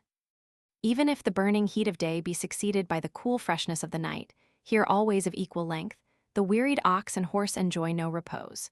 Huge bats now attack the animals during sleep, and vampire-like suck their blood, or, fastening on their backs, raise festering wounds in which mosquitoes, hippobosses, and a host of other stinging insects burrow and nestle. Such is the miserable existence of these poor animals when the heat of the sun has absorbed the waters from the surface of the earth. When, after a long drought, the genial season of rain arrives, the scene suddenly changes. The deep azure of the hitherto cloudless sky assumes a lighter hue. Scarcely can the dark space in the constellation of the Southern Cross be distinguished at night. The mild phosphorescence of the Magellanic clouds fades away. Even the vertical stars of the constellations Aquila and Ophiuchus shine with a flickering and less planetary light. Like some distant mountain, a single cloud is seen rising perpendicularly on the southern horizon. Misty vapors collect and gradually overspread the heavens, while distant thunder proclaims the approach of the vivifying rain. Scarcely is the surface of the earth moistened before the teeming steppe becomes covered with kalingiae, with the many-panicled paspalum and a variety of grasses. Excited by the power of light, the herbaceous mimosa unfolds its dormant, drooping leaves, hailing, as it were, the rising sun in chorus with the matin song of the birds and the opening flowers of aquatics. Horses and oxen, buoyant with life and enjoyment, roam over and crop the plains. The luxuriant grass hides the beautifully spotted jaguar, who, lurking in safe concealment and carefully measuring the extent of the leap, darts like the Asiatic tiger, with a cat-like bound on his passing prey. At times, according to the account of the natives, the humid clay on the banks of the morasses is seen to rise slowly in broad flakes, accompanied by a violent noise, as on the eruption of a small mud volcano, the upheaved earth is hurled high into the air. Those who are familiar with the phenomenon fly from it, for a colossal water snake or a mailed and scaly crocodile, awakened from its trance by the first fall of rain, is about to burst from his tomb. When the rivers bounding the plain to the south, as the Arauca, the Apure, and the Peara, gradually overflow their banks, nature compels those creatures to live as amphibious animals, which, during the first half of the year, were perishing with thirst on the waterless and dusty plain. A part of the steppe now presents the appearance of a vast inland sea. The mares retreat with their foals to the higher banks, which project like islands above the spreading waters. Day by day, the dry surface diminishes in extent. The cattle, crowded together and deprived of pasturage, swim for hours about the inundated plain, seeking a scanty nourishment from the flowering panicles of the grasses which rise above the lurid and bubbling waters. Many foals are drowned, many are seized by crocodiles, crushed by their serrated tails, and devoured. Horses and oxen may not unfrequently be seen which have escaped from the fury of this bloodthirsty and gigantic lizard, bearing on their legs the marks of its pointed teeth. This spectacle involuntarily reminds the contemplative observer of the adaptability granted by an all-provident nature to certain animals and plants. Like the farinaceous fruits of Ceres, the ox and horse have followed man over the whole surface of the earth, from the Ganges to the Rio de la Plata, and from the seacoast of Africa to the mountainous plain of Antisana, which lies higher than the peak of Tenerife. In the one region the northern birch, in the other the date palm, protects the wearied ox from the noonday sun. The same species of animal which contends in Eastern Europe with bears and wolves is exposed, in a different latitude, to the attacks of tigers and crocodiles. The crocodile and the jaguar are not, however, the only enemies that threaten the South American horse, for even among the fishes it has a dangerous foe. The marshy waters of Barra and Rastro are filled with innumerable electric eels, who can at pleasure discharge from every part of their slimy, yellow-speckled bodies a deadening shock. This species of gymnotus is about 5 or 6 feet in length. It is powerful enough to kill the largest animals when it discharges its nervous organs at one shock in a favorable direction. It was once found necessary to change the line of road from Uritucu across the steppe, owing to the number of horses which, in fording a certain rivulet, annually fell a sacrifice to these gymnoti, which had accumulated there in great numbers. All other species of fish shun the vicinity of these formidable creatures. Even the angler, when fishing from the high bank, is in dread lest an electric shock should be conveyed to him along the moistened line. Thus, in these regions, the electric fire breaks forth from the lowest depths of the waters. The mode of capturing the gymnotus affords a picturesque spectacle. A number of mules and horses are driven into a swamp, which is closely surrounded by Indians, until the unusual noise excites the daring fish to venture on an attack. Serpent-like, they are seen swimming along the surface of the water, striving cunningly to glide under the bellies of the horses. By the force of their invisible blows, numbers of the poor animals are suddenly prostrated. Others, snorting and panting, their manes erect, their eyes wildly flashing with terror, rush madly from the raging storm. But the Indians, armed with long bamboo staves, drive them back into the midst of the pool. By degrees, the fury of this unequal contest begins to slacken. Like clouds that have discharged their electricity, the wearied eels disperse. They require long rest and nourishing food to repair the galvanic force which they have so lavishly expended. Their shocks gradually become weaker and weaker. Terrified by the noise of the trampling horses, they timidly approach the brink of the morass, where they are wounded by harpoons and drawn on shore by non-conducting poles of dry wood. Such is the remarkable contest between horses and fish, that which constitutes the invisible but living weapon of these inhabitants of the water, that which, awakened by the contact of moist and dissimilar particles, circulates through all the organs of animals and plants, that which, flashing amid the roar of thunder, illuminates the wide canopy of heaven, which binds iron to iron and directs the silent recurring course of the magnetic needle. All, like the varied hues of the refracted ray of light, flow from one common source, and all blend together into one eternal all-pervading power. I might here close my bold attempt of delineating the natural picture of the steppe. But as on the ocean, fancy delights in dwelling on the recollections of distant shores, so will we, ere the vast plain vanishes from our view, cast a rapid glance over the regions by which the steppe is bounded. The northern desert of Africa separates two races of men which originally belonged to the same portion of the globe, and whose inextinguishable feuds appear as old as the myth of Osiris and Typhon. To the north of Mount Atlas, there dwells a race characterized by long and straight hair, a sallow complexion, and Caucasian features.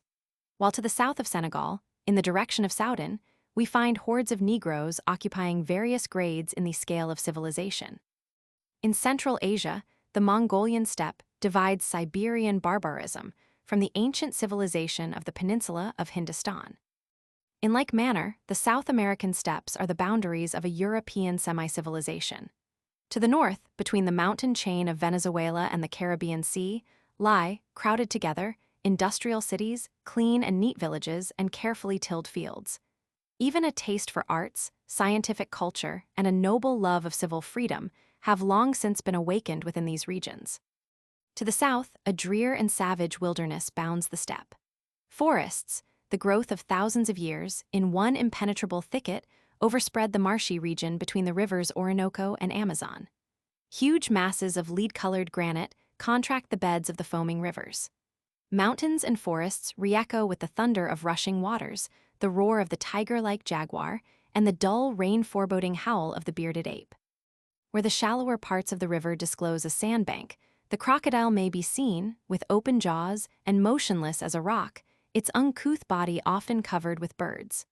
While the checkered boa constrictor, its tail lashed round the trunk of a tree, lies coiled in ambush near the bank, ready to dart with certain aim on its prey. Rapidly uncoiling, it stretches forth its body to seize the young bull, or some feebler prey, as it fords the stream, and moistening its victim with a viscid secretion, laboriously forces it down its dilating throat. In this grand and wild condition of nature dwell numerous races of men. Separated by a remarkable diversity of languages, some are nomadic, unacquainted with agriculture, and living on ants, gums, and earth, mere outcasts of humanity, such as the Ottomacs and Jarirs. Others, for instance the Maquiridaires and Makos, have settled habitations, live on fruits cultivated by themselves, are intelligent, and of gentler manners. Extensive tracts between the Cassiquiare and the Atabapo are inhabited solely by the tapir and social apes, not by man. Figures graven on the rocks attest that even these deserts were once the seat of a higher civilization. They bear testimony, as do also the unequally developed and varying languages, which are amongst the oldest and most imperishable of the historical records of man, to the changing destinies of nations. While on the steppe tigers and crocodiles contend with horses and cattle, so on the forest borders and in the wilds of Guyana, the hand of man is ever raised against his fellow man. With revolting eagerness, some tribes drink the flowing blood of their foes, whilst others, seemingly unarmed, yet prepared for murder, deal certain death with a poisoned thumbnail. The feebler tribes, when they tread the sandy shores, carefully efface with their hands the traces of their trembling steps. Thus does man, everywhere alike, on the lowest scale of brutish debasement, and in the false glitter of his higher culture, perpetually create for himself a life of care. And thus, too, the traveler, wandering over the wide world by sea and land, and the historian who searches the records of bygone ages are everywhere met by the unvarying and melancholy spectacle of man opposed to man.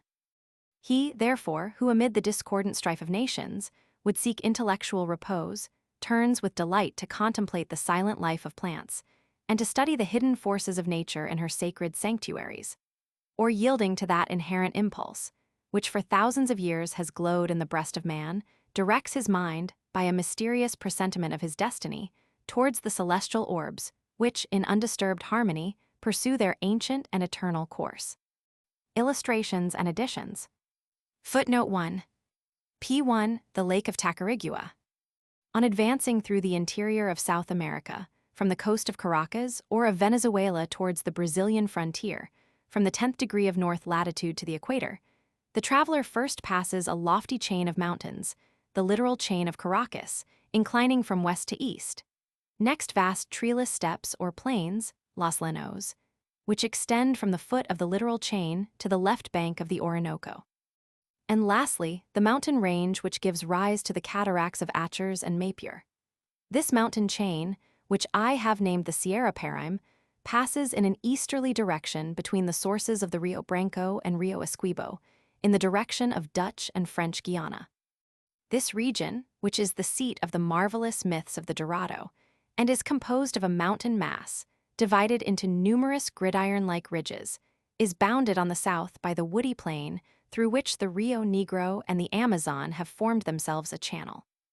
Those who would seek further instruction regarding these geographical relations may compare the large chart of La Cruz Almadilla, 1775, which has served as the basis of nearly all the more modern maps of South America, with that of Colombia, which I drew up in accordance with my own astronomical determinations of place, and published in the year 1825. The littoral chain of Venezuela is, geographically considered, a portion of the Peruvian Andes. These are divided at the great mountain node of the sources of the Magdalena, lat. 1 degrees 55 to 2 degrees 20, into 3 chains running to the south of Papian, the easternmost of which extends into the snowy mountains of Merida. These mountains gradually decline towards the Páramo de las Rosas into the hilly district of Quiber and Tocuyo, which connects the littoral chain of Venezuela with the Cordilleras of Cundinamarca. This littoral chain extends murally and uninterruptedly from Porticabelo to the promontory of Paria. Its mean elevation is scarcely 750 toises, or 4796 English feet. But some few summits, like the Silla de Caracas, also called the Cerro de Avila, which is adorned with the purple-flowering befaria, the red-blossomed American alpine rose, rise 1350 toises, or 8633 English feet above the level of the sea. The coast of the terra firma everywhere bears traces of devastation, giving evidence of the action of the great current which runs from east to west, and which, after the disintegration of the Caribbean islands, formed the present Sea of the Antilles. The tongues of land of Area and Chupurupuri, and more especially the coasts of Cumana and New Barcelona, present to the geologist a remarkable aspect. The rocky islands of Borracha, Caracas, and Chamanas rise like beacon towers from the sea, affording evidence of the fearful eruption of the waters against the shattered mountain chain. The Sea of the Antilles may once have been an inland sea, like the Mediterranean, which has suddenly been connected with the ocean. The islands of Cuba, Haiti, and Jamaica still exhibit the remains of the mountains of micaceous schist which formed the northern boundary of this lake. It is a remarkable fact that the highest peaks are situated at the very point where these islands approach one another the closest. It may be conjectured that the principal nucleus of the chain was situated between Cape Tiburon and Morant Point. The height of the Copper Mountains, Montanas de Cobber, near St. Diego de Cuba has not yet been measured, but this range is probably higher than the Blue Mountains of Jamaica, 1138 toises, or 7277 English feet, whose elevation somewhat exceeds that of the Pass of St. Gothard. I have already expressed my conjectures more fully regarding the valley-like form of the Atlantic Ocean and the ancient connection of the continents in a treatise written at Cumana, entitled Fragment d'un tableau géologique de l'Amérique méridionale, which appeared in the Journal de Physique, Messidor, and Roman 9. It is remarkable that Columbus himself makes mention, in his official report, of the connection between the course of the equinoctial current and the form of the coastline of the Greater Antilles. The northern and more cultivated portion of the province of Caracas is a mountainous region. The marginal chain is divided, like that of the Swiss Alps, into many ranges, enclosing longitudinal valleys. The most remarkable among these is the charming valley of Aragua, which produces an abundance of indigo, sugar, and cotton, and, what is perhaps the most singular of all, even European wheat. The southern margin of this valley is bounded by the beautiful Lake of Valencia, the ancient Indian name of which was Tacarigua. The contrast presented by its opposite shores gives it a striking resemblance to the Lake of Geneva. The barren mountains of Guigues and Guiripa have indeed less grandeur and solemnity of character than the Savoy Alps. But on the other hand, the opposite shore, which is covered with bananas, mimosy, and triplaris, far surpasses in picturesque beauty the vineyards of the Pays de Vaux. The lake is 10 leagues, of which 20 form a degree of the equator, i.e., about 30 geographical miles in length, and is thickly studded with small islands, which continually increase in size, owing to the evaporation being greater than the influx of fresh water. Within the last few years, several sandbanks have even become true islands and have acquired the significant name of Las Apercidas, or the newly appeared. On the island of Cura, the remarkable species of Solanum is cultivated, which has edible fruit, and has been described by Willdenow in his Hortus berlinensis, 1816, tab. Roman 27. The elevation of the Lake of Tacarigua above the level of the sea is almost 1,400 French feet, according to my measurement, exactly 230 toises, i.e., 1471 English feet, less than the mean height of the Valley of Caracas. This lake has several species of fish peculiar to itself, and ranks among the most beautiful and attractive natural scenes that I am acquainted with in any part of the earth. When bathing, Bomplin and myself were often terrified by the appearance of the bava, a species of crocodile lizard dragon, hitherto undescribed, from 3 to 4 feet in length, of repulsive aspect, but harmless to man. We found in the Lake of Valencia a typha perfectly identical with the European bulrush, the Typha angustifolia, a singular and highly important fact in reference to the geography of plants. In the valleys of Aragua, skirting the lake, both varieties of the sugar cane are cultivated, viz., the common Cana creola and the species newly introduced from the South Sea, the Cana de Otaheite. The latter variety is of a far lighter and more beautiful green, and a field of it may be distinguished from the common sugar cane at a great distance. Cook and George Forster were the first to describe it, but it would appear, from Forster's treatise on the edible plants of the South Sea Islands, that they were but little acquainted with the true value of this important product. Bougainville brought it to the Isle of France, whence it passed to Cayenne and subsequently to the year 1792 to Martinique, Saint Domingo or Haiti, and many of the Lesser Antilles. The enterprising but unfortunate Captain Bligg transported it, together with the breadfruit tree, to Jamaica.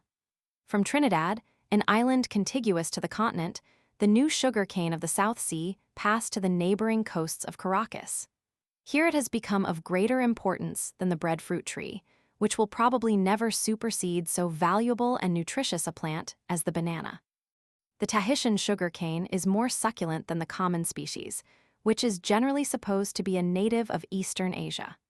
It likewise yields 1/3 more sugar on the same area than the Cana creola, which is thinner in its stalk and more crowded with joints. As moreover, the West Indian islands are beginning to suffer great scarcity of fuel, on the island of Cuba, the sugar pans are heated with orange wood. The new plant acquires additional value from the fact of its yielding a thicker and more ligneous cane, bagasso. If the introduction of this new product had not been nearly simultaneous with the outbreak of the sanguinary Negro War in Saint Domingo, the prices of sugar in Europe would have risen even higher than they did, owing to the interruption occasioned to agriculture and trade.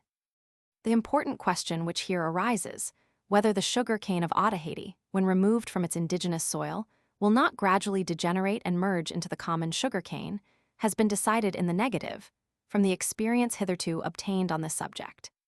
In the island of Cuba, a caballeria, that is to say, an area of 34,969 square toises, nearly 33 English acres, produces 870 cwt. Of sugar, if it be planted with the Tahitian sugarcane. It is remarkable enough that this important product of the South Sea Islands should be cultivated precisely in that portion of the Spanish colonies which is most remote from the South Sea. The voyage from the Peruvian shore to Otaheite may be made in 25 days, and yet, at the period of my travels in Peru and Chile, the Tahitian sugarcane was not yet known in those provinces. The natives of Easter Island, who suffer great distress from want of fresh water, drink the juice of the sugarcane, and, what is very remarkable in a physiological point of view, likewise seawater. On the Society, Friendly, and Sandwich Islands, the light green and thick-stemmed sugarcane is everywhere cultivated. In addition to the Cana de Otaheite and the Cana creola, a reddish African sugarcane is cultivated in the West Indies, which is known as the Cana de Guinea.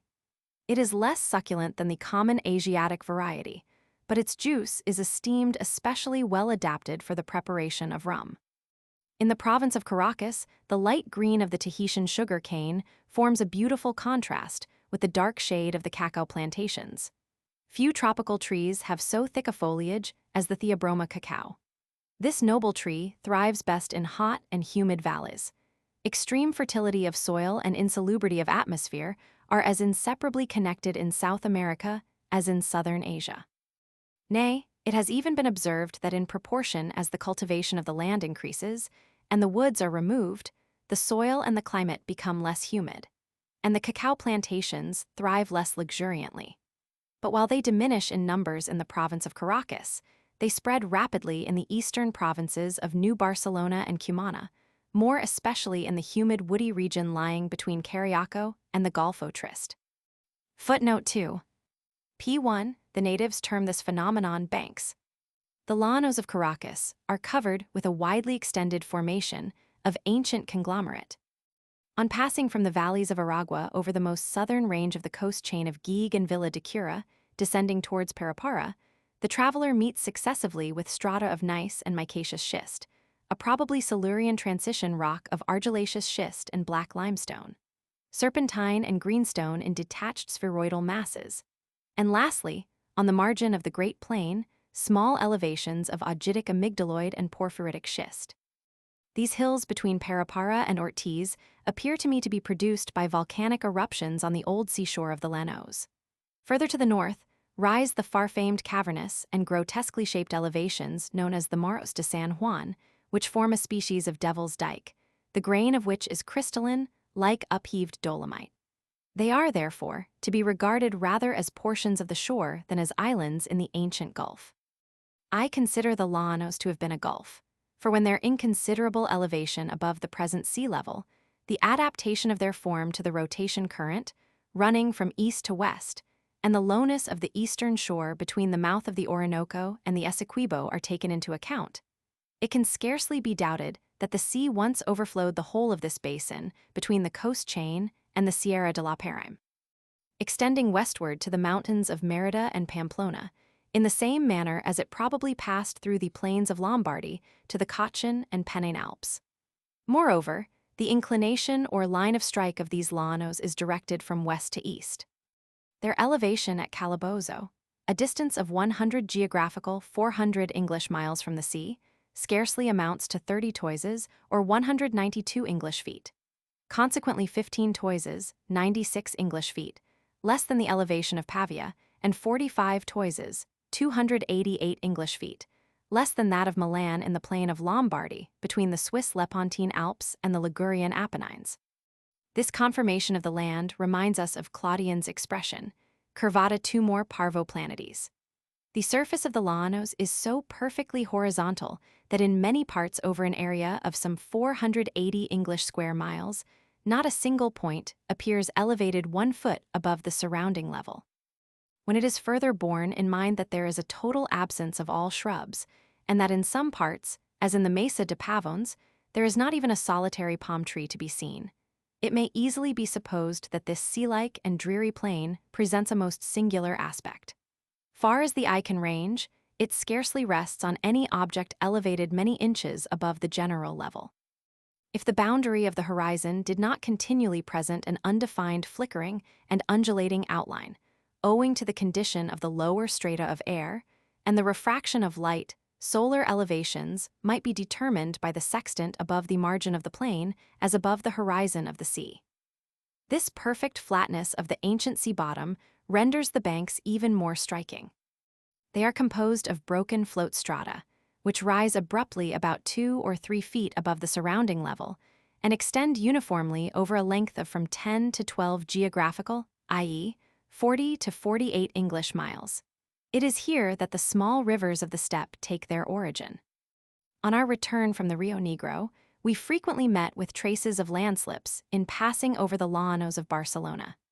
We here found in the place of elevated banks, isolated strata of gypsum lying from 3 to 4 toises, or 19 to 25 English feet, below the contiguous rock.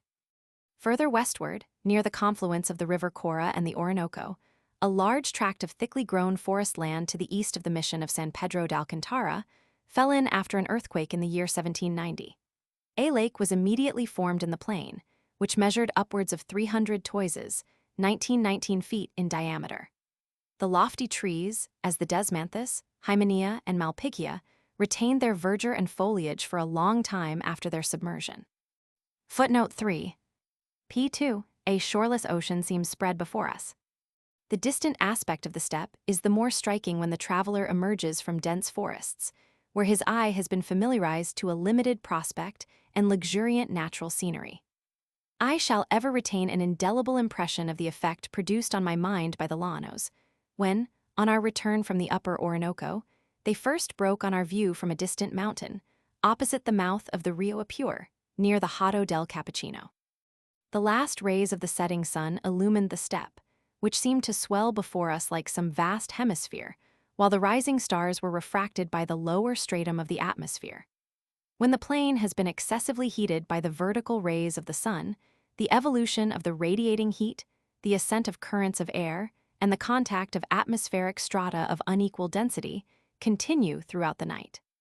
Footnote 4. P2. The naked stony crust. The deserts of Africa and Asia acquire a peculiar character from the frequent occurrence of immense tracts of land, covered by one flat uniform surface of naked rock. In the Shamo, which separates Mongolia and the mountain chain of Ulengam and Malekula from the northwest part of China, such rocky banks are termed sai. In the woody plains of the Orinoco, they are found to be surrounded with the most luxuriant vegetation.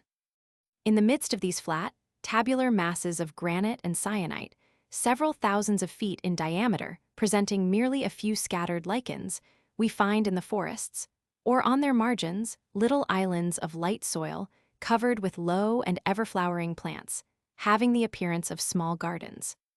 The monks settled on the upper Orinoco, singularly enough regard the whole of these horizontal naked stony plains, when extending over a considerable area, as conducive to fevers and other diseases.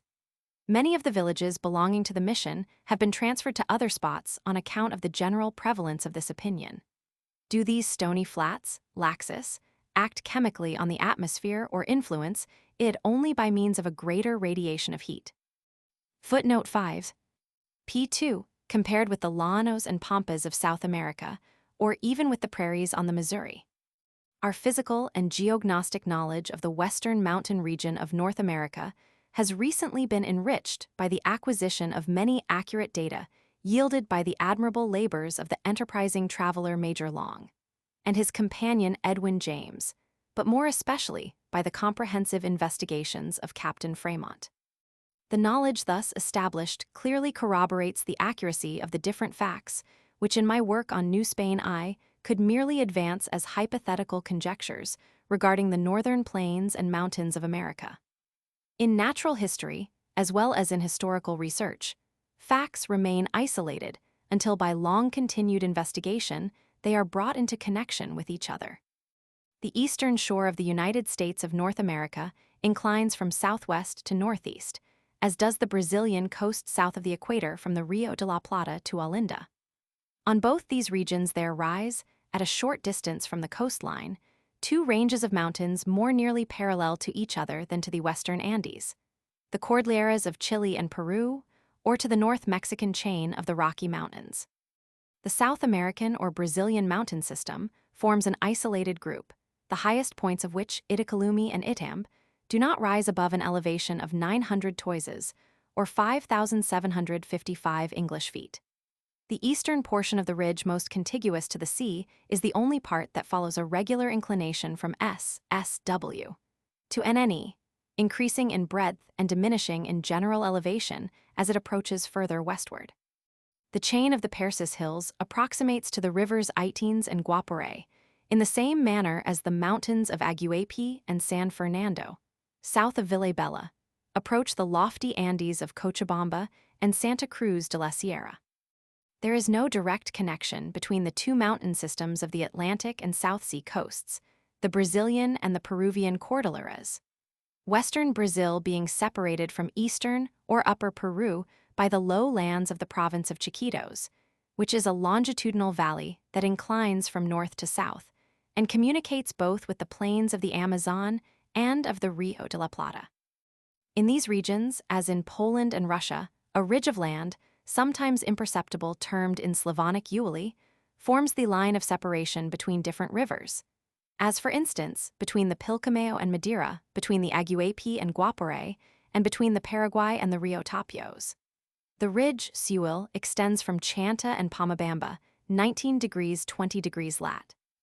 In a southeasterly direction, and after intersecting the depressed tracts of the province of Chiquitos, which has become almost unknown to geographers since the expulsion of the Jesuits, forms to the northeast, where some scattered mountains are again to be met with, the Divortia Aquarum at the sources of the Boras and near Villabella, 15 degrees 17 degrees lat.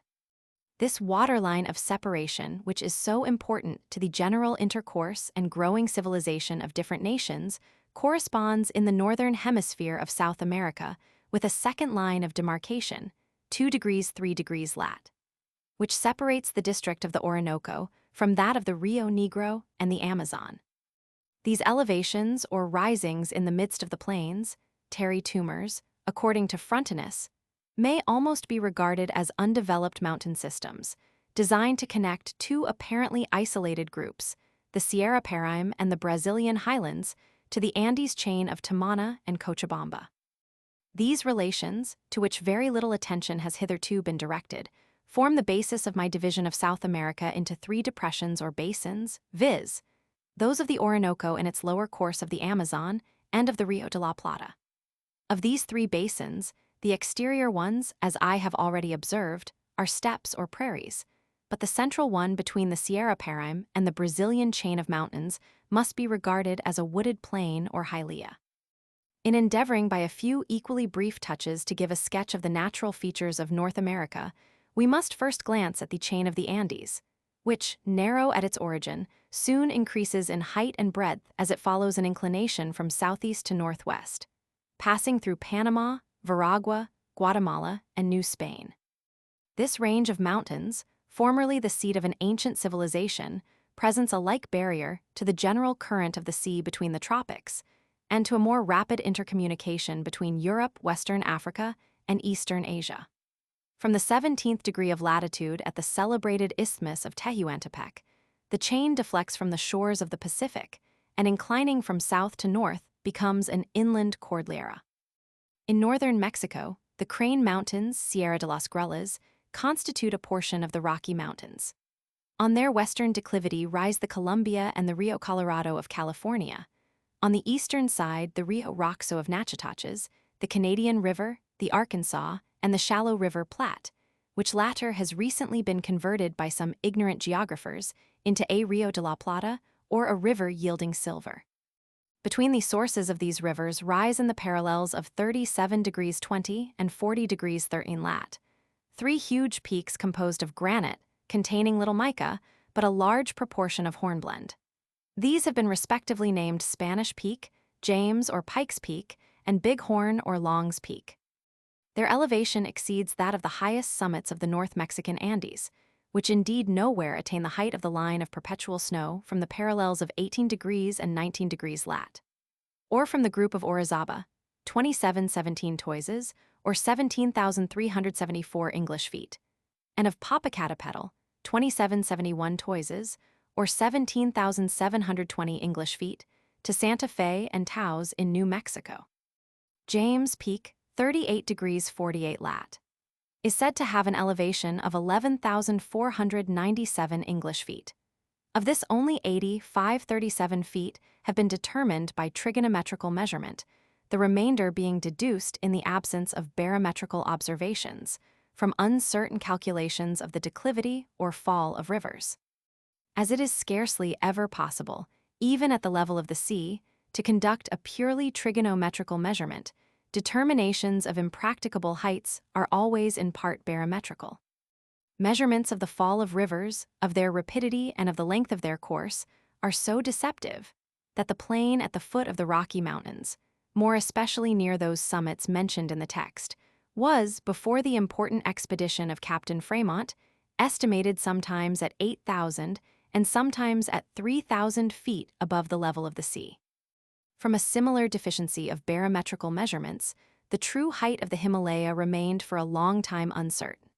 Now, however, science has made such advances in India that when Captain Gerard had ascended on the Tarhigang, near the Sutlej, north of Shipk, to the height of 19,411 feet, he still had, after having broken 3 barometers, 4 equally correct ones remaining.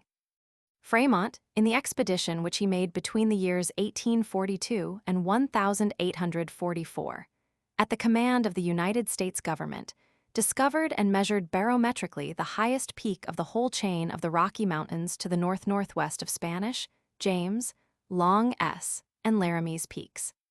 This snow-covered summit, which belongs to the group of the Wind River Mountains, bears the name of Fremont's Peak on the great chart published under the direction of Colonel Abert, chief of the topographical department at Washington. This point is situated in the parallel of 43 degrees 10 north lat and 110 degrees 7 west long, and therefore nearly 5 degrees 30 north of Spanish Peak. The elevation of Fremont's Peak, which according to direct measurement is 13,568 feet, must therefore exceed by 2,072 feet that given by Long to James Peak, which would appear from its position to be identical with Pikes Peak, as given in the map above referred to. The Wind River Mountains constitute the dividing ridge, Divorsha Aquarum, between the two seas. From the summit, says Captain Fremont in his official report, we saw on the one side numerous lakes and streams, the sources of the Rio Colorado, which carries its waters through the Californian Gulf to the South Sea. On the other, the deep valley of the Wind River, where lie the sources of the Yellowstone River, one of the main branches of the Missouri which unites with the Mississippi at St. Louis. Far to the northwest, we could just discover the snowy heads of the Trois Tetons, which give rise to the true sources of the Missouri not far from the primitive stream of the Oregon or Columbia River, which is known under the name of Snake River or Lewis Fork. To the surprise of the adventurous travelers, the summit of Fremont's Peak was found to be visited by bees. It is probable that these insects, like the butterflies which I found at far higher elevations in the chain of the Andes, and also within the limits of perpetual snow, had been involuntarily drawn thither by ascending currents of air. I have even seen large winged Lepidoptera, which had been carried far out to sea by land winds, drop on the ship deck at a considerable distance from land in the South Sea. Fremont's map and geographical researches embrace the immense tract of land extending from the confluence of Kansas River with the Missouri to the cataracts of the Columbia and the missions of Santa Barbara and Pueblo de los Angels in New California, presenting a space amounting to 28 degrees of longitude, about 1,360 miles, between the 34th and 45th parallels of north latitude. 400 points have been hypsometrically determined by barometrical measurements, and for the most part, astronomically, so that it has been rendered possible to delineate the profile above the sea's level of a tract of land measuring 3,600 miles with all its inflections, extending from the north of Kansas River to Fort Vancouver and to the coasts of the South Sea, almost 720 miles more than the distance from Madrid to Tobolsk. As I believe I was the first who attempted to represent, in geognostic profile, the configuration of entire countries as the Spanish Peninsula, the highland of Mexico, and the Cordilleras of South America. For the half-perspective projections of the Siberian traveler, the Abbé Chap, were based on mere, and for the most part on very inaccurate estimates of the falls of rivers. It has afforded me special satisfaction to find the graphical method of representing the Earth's configuration in a vertical direction. That is, the elevation of solid over fluid parts achieved on so vast a scale. In the mean latitudes of 37 degrees to 43 degrees, the Rocky Mountains present, besides the great snow-crowned summits, whose height may be compared to that of the peak of Tenerife, elevated plateaus of an extent scarcely to be met with in any other part of the world, and whose breadth from east to west is almost twice that of the Mexican highlands. From the range of the mountains, which begin a little westward of Fort Laramie, to the further side of the Wasatch Mountains, the elevation of the soil is uninterruptedly maintained from 5 to upwards of 7,000 feet above the sea's level. Nay, this elevated portion occupies the whole space between the true Rocky Mountains and the Californian snowy coast range from 34 degrees to 45 degrees north latitude. This district, which is a kind of broad longitudinal valley, like that of the Lake of Titicaca, has been named the Great Basin by Joseph Walker and Captain Fremont, travelers well acquainted with these western regions. It is a terra incognita of at least 8,000 geographical, or 128,000 English, square miles, arid, almost uninhabited and full of salt lakes, the largest of which is 3,940 Parisian, or 4,200 English feet above the level of the sea, and is connected with the narrow Lake Utah, into which the Rock River, Timpan Ogo in the Utah language, pours its copious stream. Father Escalante, in his wanderings from Santa Fe del Nuevo Mexico to Monterey in New California, discovered Fremont's Great Salt Lake in 1776, and confounding together the river and the lake, called it Laguna de Timpanogo. Under this name, I inserted it in my map of Mexico, which gave rise to much uncritical discussion regarding the assumed non-existence of a large inland salt lake, a question previously mooted by the learned American traveler Tanner. Gallatin expressly says in his memoir on the Aboriginal races, General Ashley and Mr. J. S. Smith have found the Lake Timpanogo in the same latitude and longitude nearly as had been assigned to it in Humboldt's Atlas of Mexico. I have purposely dwelt at length on these considerations regarding the remarkable elevation of the soil in the region of the Rocky Mountains, since by its extension and height it undoubtedly exercises a great, although hitherto unappreciated influence on the climate of the northern half of the new continent, both in its southern and eastern portions. On this vast and uniformly elevated plateau Fremont found the water covered with ice every night in the month of August. Nor is the configuration of the land less important when considered in reference to the social condition and progress of the great North American United States. Although the mountain range which divides the waters attains a height nearly equal to that of the passes of Mount Simplon, 6,170 Parisian or 6,576 English feet, Mount Gothard, 6,440 Parisian or 6,863 English feet, and the Great St. Bernard, 7,476 Parisian or 7,957 English feet. The ascent is so prolonged and gradual that no impediments oppose a general intercourse by means of vehicles and carriages of every kind between the Missouri and Oregon territories, between the Atlantic states, and the new settlements on the Oregon or Columbia River, or between the coastlands lying opposite to Europe on the one side of the continent and to China on the other.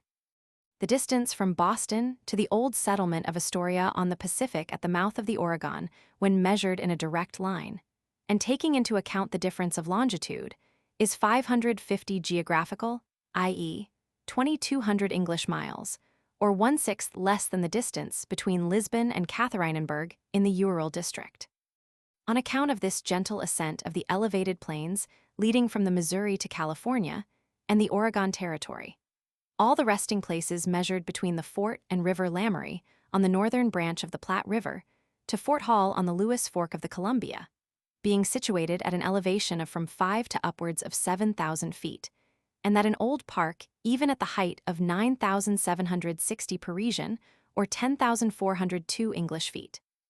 Considerable difficulty has been experienced in determining the culminating point, or that of the Divortia Aquarum.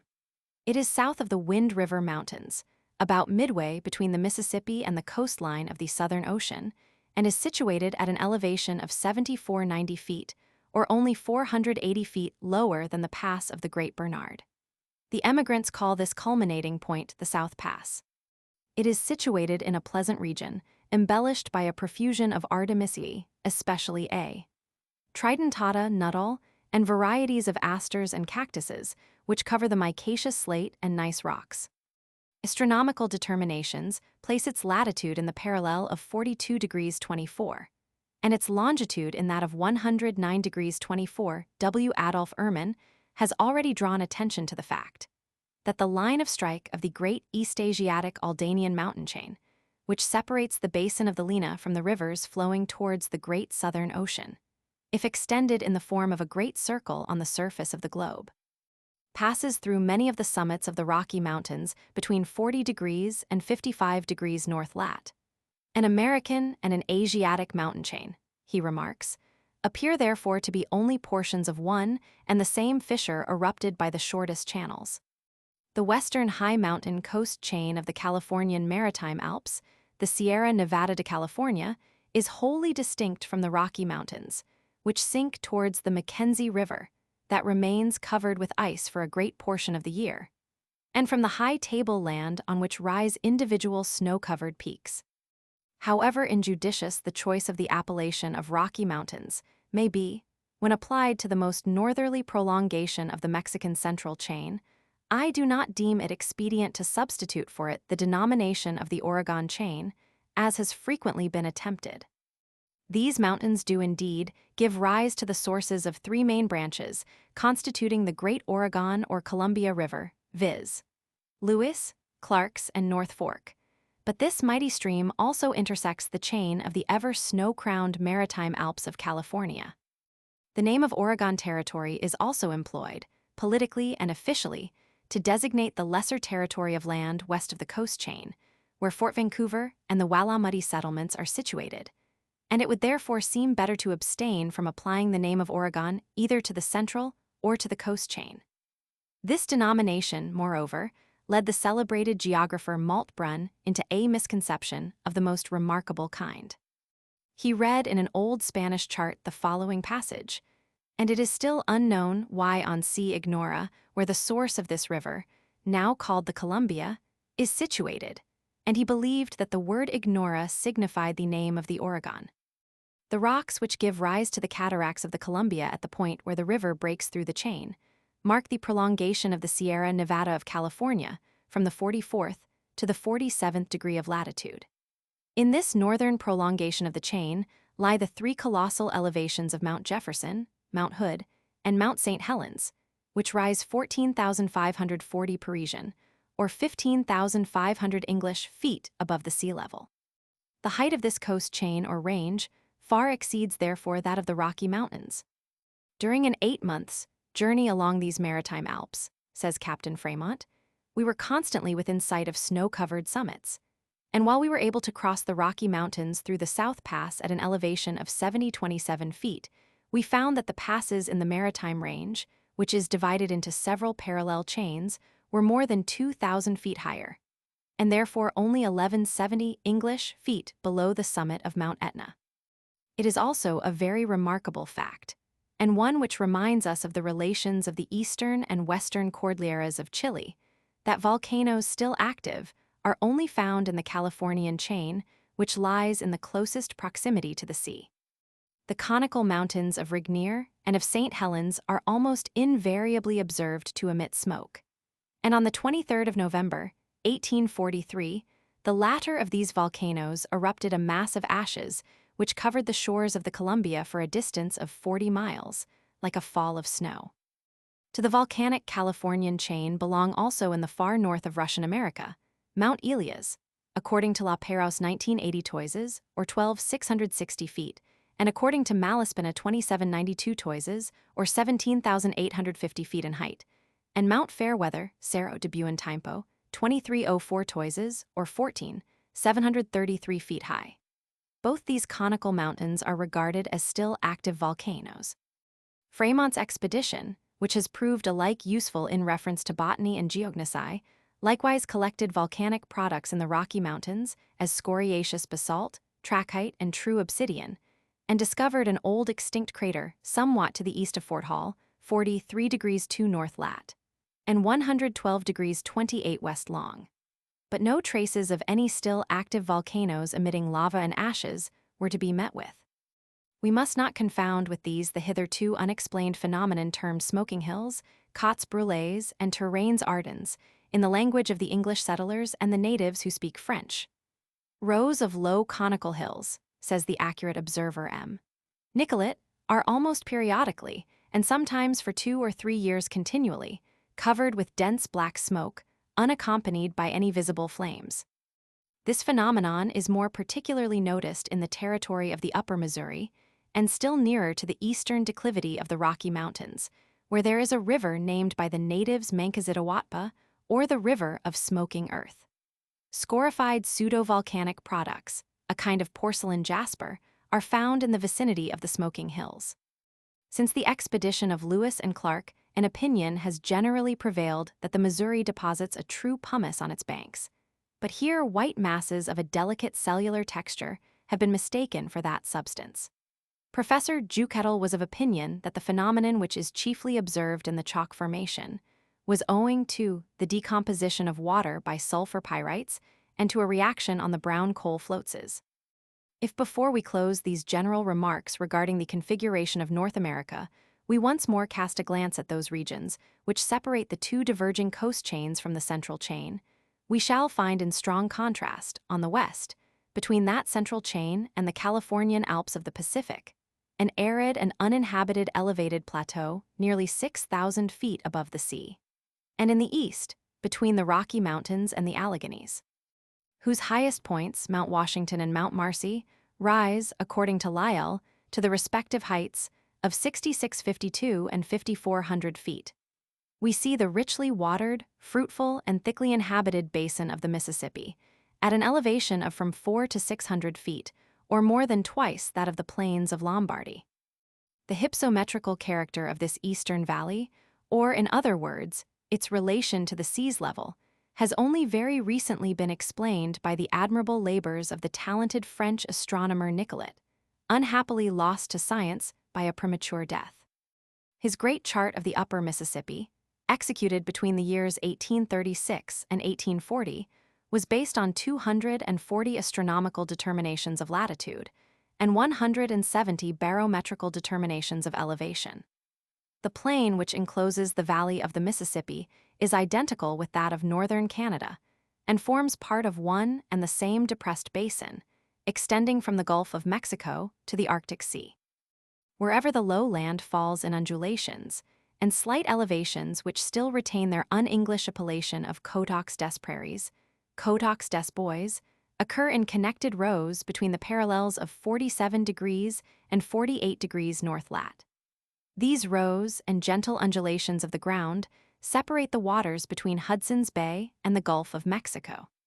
Such a line of separation between the waters is formed, north of Lake Superior or Kitchigummy, by the Mississippi Heights, and further west by the elevations known as Hauteurs des Terres, in which are situated the true sources of the Mississippi, one of the largest rivers in the world, and which were not discovered till the year 1832.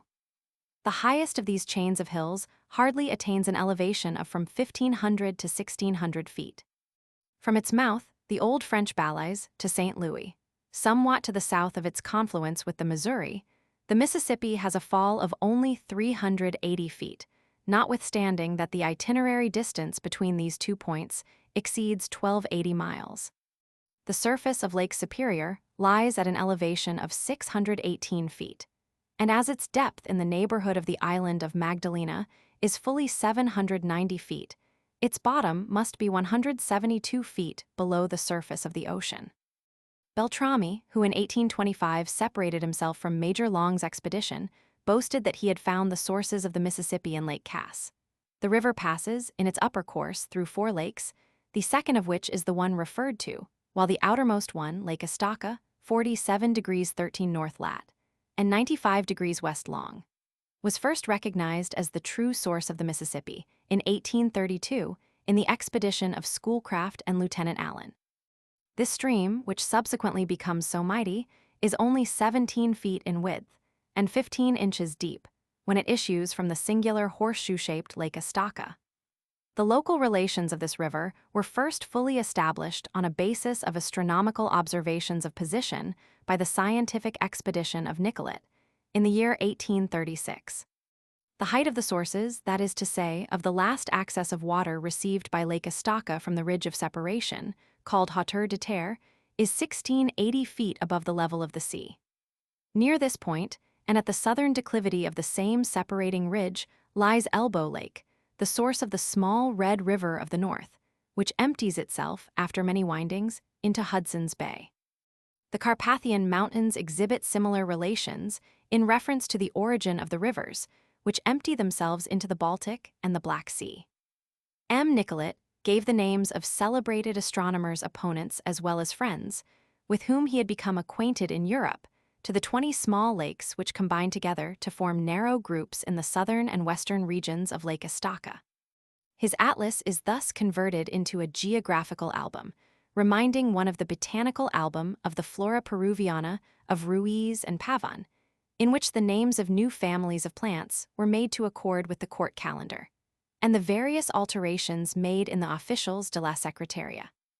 The east of the Mississippi is still occupied by dense forests, the west by prairies only, on which the buffalo, Bos americanus, and the musk ox, Bos moschatus, pasture. These two species of animals, the largest of the New World, furnish the nomadic tribes of the Apaches llaneros and Apaches lipanos with the means of nourishment. The Assiniboines occasionally slay from 700 to 800 bisons in the course of a few days in the artificial enclosures constructed for the purpose of driving together the wild herds and known as bison parks. The American bison, called by the Mexican cibolo, is killed chiefly on account of the tongue, which is regarded as a special delicacy. This animal is not a mere variety of the aurochs of the Old World, although, like other species of animals, as for instance the elk Cervus aux and the reindeer Cervus tarandus, no less than the stunted inhabitants of the polar regions, it may be regarded as common to the northern portions of all continents, and as affording a proof of their former long-existing connection. The Mexicans apply to the European ox the Aztec term quackwahu, or horned animal, from quackwahuitl, a horn. The huge ox horns, which have been found in ancient Mexican buildings near Cuernavaca, southwest of the capital of Mexico, appear to me to belong to the bison. The Canadian bison can be used for agricultural labor and will breed with the European cattle, although it is uncertain whether the hybrid thus engendered is capable of propagating its species. Albert Gallatin, who, before his appearance in Europe as a distinguished diplomatist, had acquired by personal observation a considerable amount of information regarding the uncultivated parts of the United States, assures us that the fruitfulness of the mixed breed of the American buffalo and European cattle is an undoubted fact. Mixed breed, he writes, was quite common 50 years ago in some of the northwestern counties of Virginia, and the cows, the issue of that mixture, propagated like all others. I do not remember, he further adds, that full-grown buffaloes were tamed, but dogs would at that time occasionally bring in the young bison calves, which were reared and bred with European cows. At Monongahela, all the cattle for a long time were of this mixed breed. It was said, however, that the cows yielded but little milk. The favorite food of the buffalo is the Tripsacum dactyloides, known as buffalo grass in North Carolina, and a hitherto undescribed species of clover allied to the Trifolium repens and designated by Barton as Trifolium bisonicum. I have elsewhere drawn attention to the fact that according to a passage of the trustworthy Gemara, there lived, as late as the 16th century, an Indian tribe in the northwest of Mexico in 40 degrees north lat, whose greatest wealth consisted in hordes of tamed buffaloes, bueyes con unigiba. Yet, notwithstanding the possibility of taming the buffalo and the abundance of milk it yields, and notwithstanding the herds of llamas in the Peruvian Cordilleras, no pastoral tribes were met with on the discovery of America. Nor does history afford any evidence of the existence, at any period, of this intermediate stage of national development. It is also a remarkable fact that the North American bison or buffalo has exerted an influence on geographical discoveries in pathless mountain districts. These animals advance in herds of many thousands in search of a milder climate, during winter, in the countries south of the Arkansas River. Their size and cumbrous forms render it difficult for them to cross high mountains on these migratory courses, and a well-trodden buffalo path is therefore followed wherever it is met with, as it invariably indicates the most convenient passage across the mountains. Thus, buffalo paths have indicated the best tracks for passing over the Cumberland Mountains in the southwestern parts of Virginia and Kentucky, and over the Rocky Mountains, between the sources of the Yellowstone and Plate Rivers, and between the southern branch of the Columbia and the Californian Rio Colorado. European settlements have gradually driven the buffalo from the eastern portions of the United States. Formerly, these migratory animals passed the banks of the Mississippi and the Ohio, advancing far beyond Pittsburgh. From the granitic rocks of Diego Ramirez and the deeply intersected district of Terra del Fuego, which in the east contains Silurian schist, and in the west, the same schist metamorphosed into granite by the action of subterranean fire. To the North Polar Sea, the Cordilleras extend over a distance of more than 8,000 miles. Although not the loftiest, they are the longest mountain chain in the world, being upheaved from one fissure, which runs in the direction of a meridian from pole to pole, and exceeding in linear extent the distance which, in the old continent, separates the Pillars of Hercules from the icy cape of the Taishaktches in the northeast of Asia. Where the Andes are divided into several parallel chains, those lying nearest the sea are found to be the seat of the most active volcanoes, and it has moreover been repeatedly observed that when the phenomenon of an eruption of subterranean fire ceases in one mountain chain, it breaks forth in some other parallel range. The cones of eruption usually follow the direction of the axis of the chain, but in the Mexican tableland, the active volcanoes are situated on a transverse fissure, running from sea to sea, in a direction from east and west. Wherever the upheaval of mountain masses in the folding of the ancient crust of the earth has opened a communication with the fused interior, volcanic activity continued to be exhibited on the murally upheaved mass by means of the ramification of fissures. That which we call a mountain chain has not been raised to its present elevation, or manifested as it now appears, at one definite period. For we find that rocks, varying considerably in age, have been superimposed on one another, and have penetrated towards the surface through early formed channels. The diversity observable in rocks is owing to the outpouring and upheaval of rocks of eruption, as well as to the complicated and slow process of metamorphism going on in fissures filled with vapor and conducive to the conduction of heat. The following have for a long time, viz., from 1830 to 1848, been regarded as the highest or culminating points of the Cordilleras of the new continent. The Nevado de Sorata, also called Encohuma or Tusubea, 15 degrees 52 south lat. Somewhat to the south of the village of Sorata or Esquivel in the eastern chain of Bolivia, elevation 25,222 feet. The Nevado de Illimani, west of the mission of Irupana, 16 degrees 38 south lat. Also in the eastern chain of Bolivia, elevation 24,000 feet. The Chimborazo, 1 degrees 27 south lat. In the province of Quito, elevation 21,422 feet. The Sorata and Illimani were first measured by the distinguished geologist, Pentland, in the years 1827 and 1838. And since the publication of his large map of the basin of the Laguna de Titicaca in June 1848, we learn that the above elevations given for the Sorata and Illimani are 3,960 feet and 2,851 feet too high. His map gives only 21,286 feet for the Sorata and 21,149 feet for the Illimani. A more exact calculation of the trigonometrical operations of 1838 led Mr. Pentland to these new results. He ascribes an elevation of from 21,700 to 22,350 feet to 4 summits of the western Cordilleras. And according to his data, the peak of Sajama would thus be 926 feet higher than the Chimborazo, but 850 feet lower than the peak of Aconcagua. Footnote 6.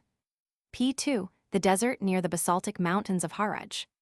Near the Egyptian Natron Lakes, which in Strabo's time had not yet been divided into the 6 reservoirs by which they are now characterized, there rises abruptly to the north a chain of hills, running from east to west past Fezzan, where it at length appears to form one connected range with the Atlas chain.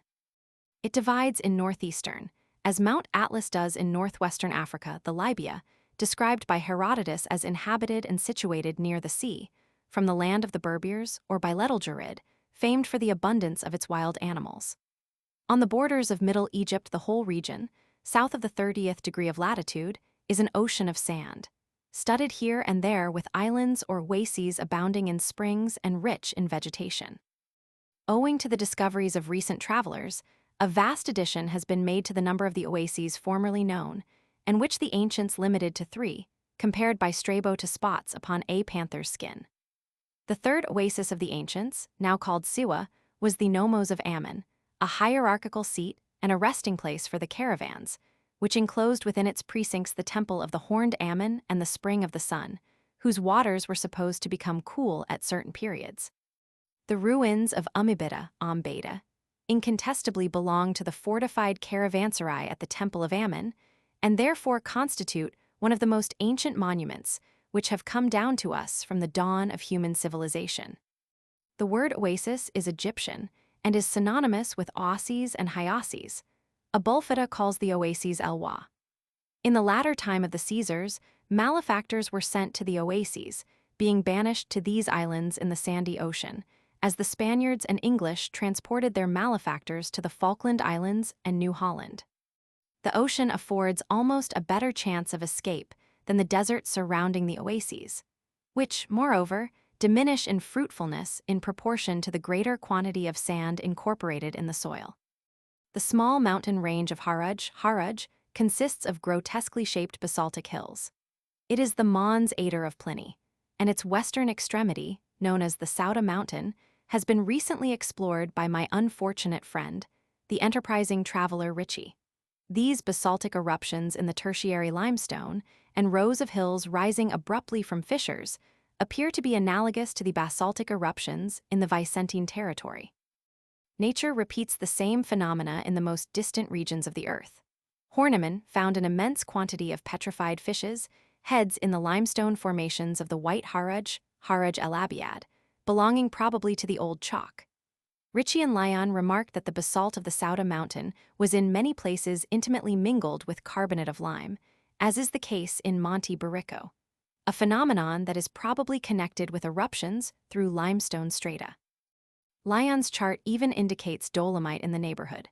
Modern mineralogists have found syenite and greenstone, but not basalt, in Egypt. Is it possible that the true basalt, from which many of the ancient vases found in various parts of the country were made, can have been derived from a mountain lying so far to the west? Can the obsidious lapis have come from there, or are we to seek basalt and obsidian on the coast of the Red Sea? The strip of the volcanic eruptions of Haraj, on the borders of the African desert, moreover reminds the geologist of augitic vesicular amygdaloid, faunolite, and greenstone porphyry, which are only found on the northern and western limits of the steppes of Venezuela and of the plains of the Arkansas, and therefore, as it were, on the ancient coast chains. Footnote 7. P3, when suddenly deserted by the tropical east wind and the sea is covered with weeds. It is a remarkable phenomenon, although one generally known to mariners, that in the neighborhood of the African coast, between the Canaries and the Cape de Verde Islands, and more especially between Cape Bajador and the mouth of the Senegal, a westerly wind often prevails instead of the usual east or trade wind of the tropics. The cause of this phenomenon is to be ascribed to the far-extending desert of Sahara, and arises from the rarefaction and consequent vertical ascent of the air over the heated sandy surface. To fill up the vacuum thus occasioned, the cool sea air rushes in, producing a westerly breeze adverse to vessels sailing to America. And the mariner, long before he perceives any continent, is made sensible of the effects of its heat-radiating sands. As is well known, a similar cause produces that alternation of sea and land breezes, which prevails at certain hours of the day and night on all seacoasts. The accumulation of seaweed in the neighborhood of the western coasts of Africa has been often referred to by ancient writers. The local position of this accumulation is a problem which is intimately connected with the conjectures regarding the extent of Phoenician navigation.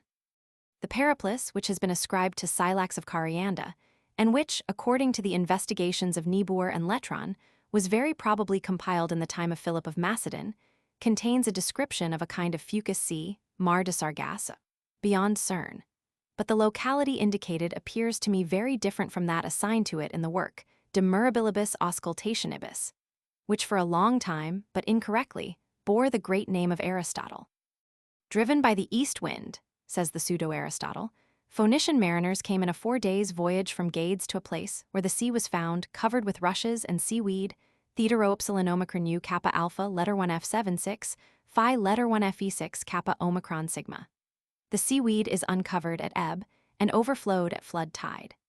Does he not here refer to a shoal lying between the 34th and 36th degrees of latitude? Has a shoal disappeared there in consequence of volcanic revolution? Vauban refers to rocks north of Madeira. In Scylax, it is stated that the sea beyond Cerne ceases to be navigable in consequence of its great shallowness, its muddiness, and its seagrass. The seagrass lies a span thick, and it is pointed at its upper extremity, so that it pricks.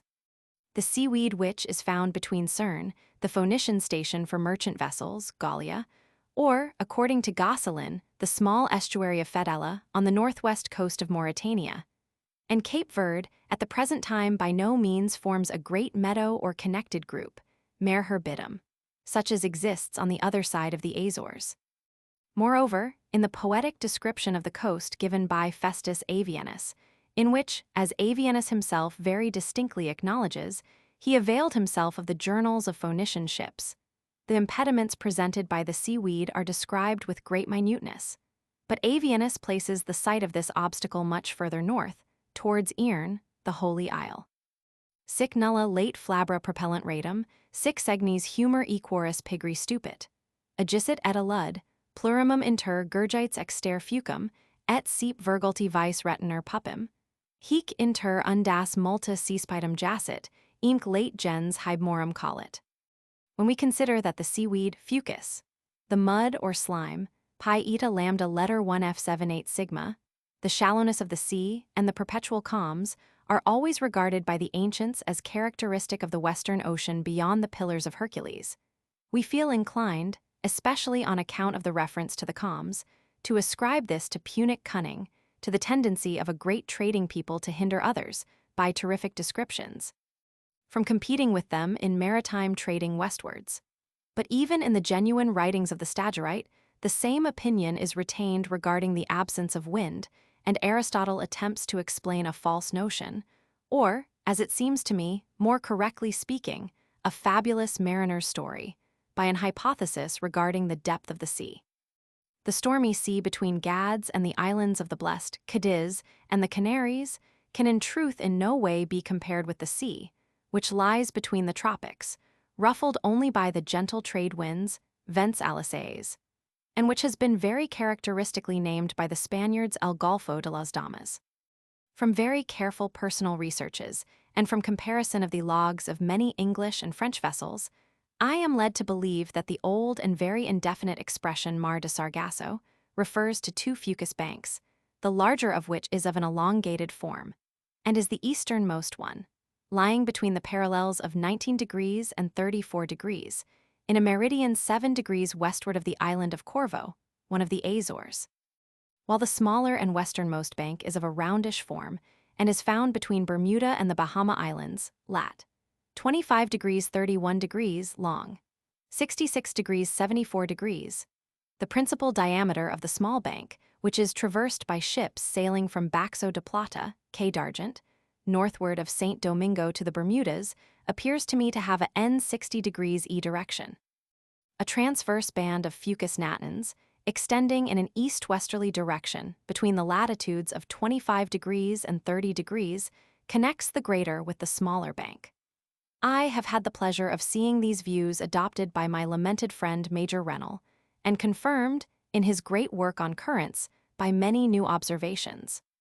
The two groups of seaweed, together with the transverse band uniting them, constitute the Sargasso Sea of the older writers, and collectively occupy an area equal to 6 or 7 times that of Germany.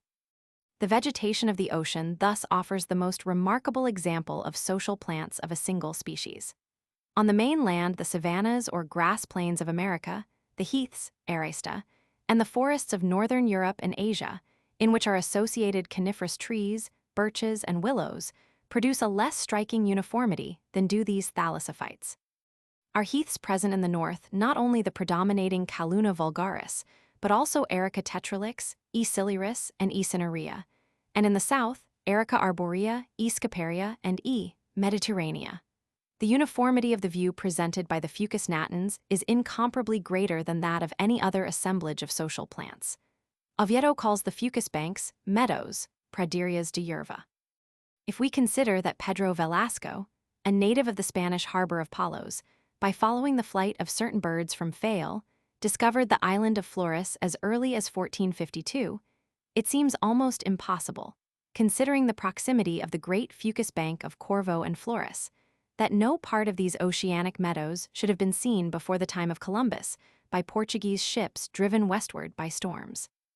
We learn, however, from the astonishment of the companions of the admiral, when they were continuously surrounded by sea grass from the 16th of September to the 8th of October, 1492, that the magnitude of the phenomenon was at that period unknown to mariners.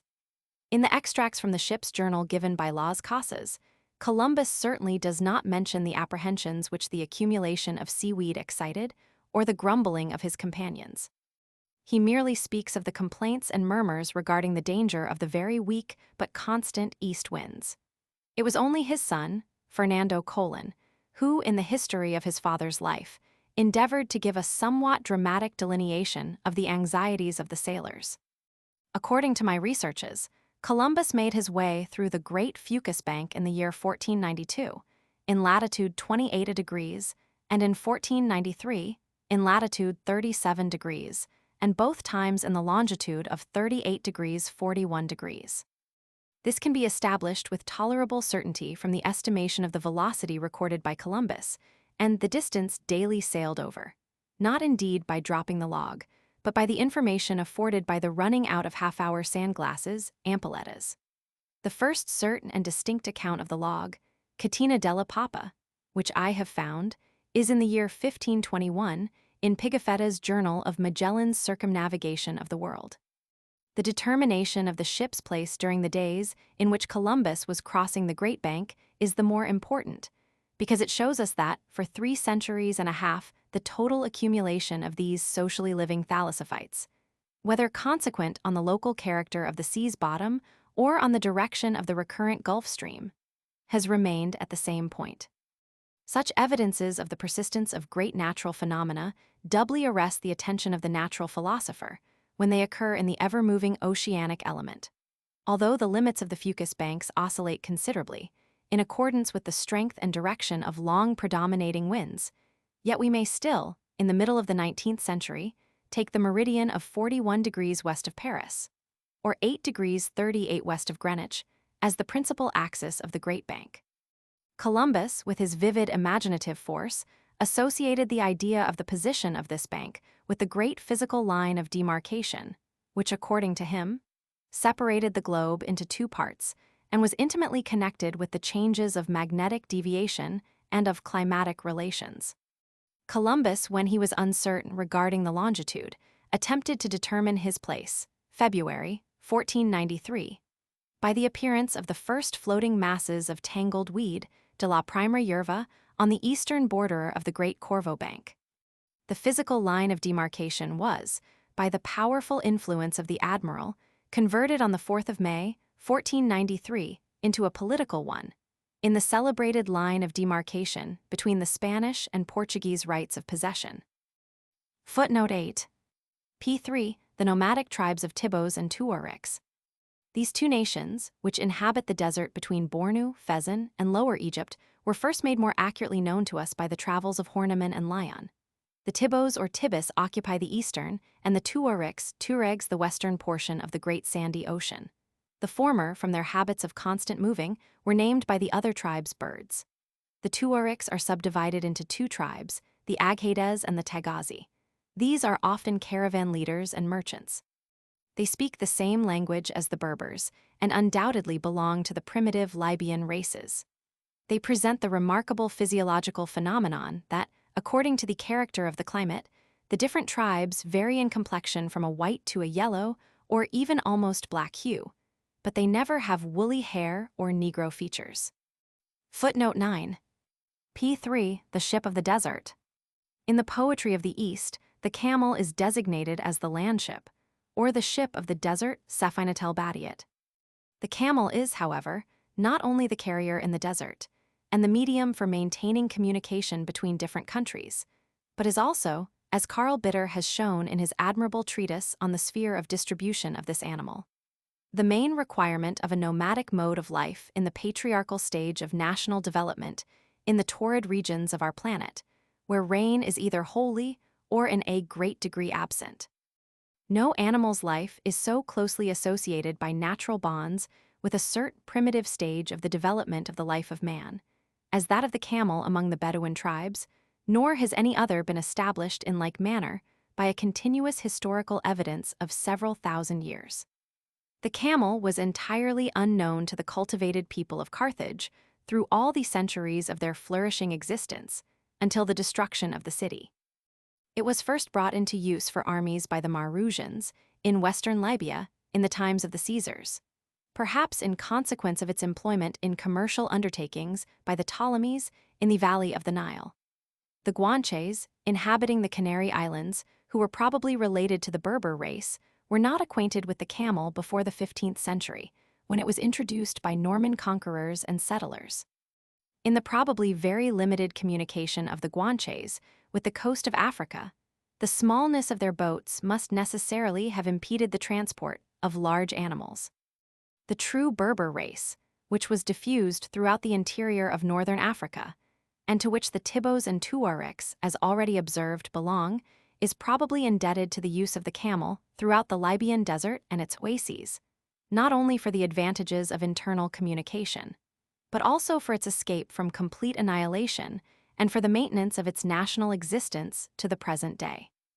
The use of the camel continued, on the other hand, to be unknown to the Negro races, and it was only in company with the conquering expeditions and proselyting missions of the Bedouins through the whole of northern Africa that the useful animal of the Nejd, of the Nabateans, and of all the districts occupied by Aramean races spread here, as elsewhere, to the westward. The Goths brought camels as early as the 4th century to the lower Istros, the Danube, and the Ghaznavides transported them in much larger numbers to India as far as the banks of the Ganges.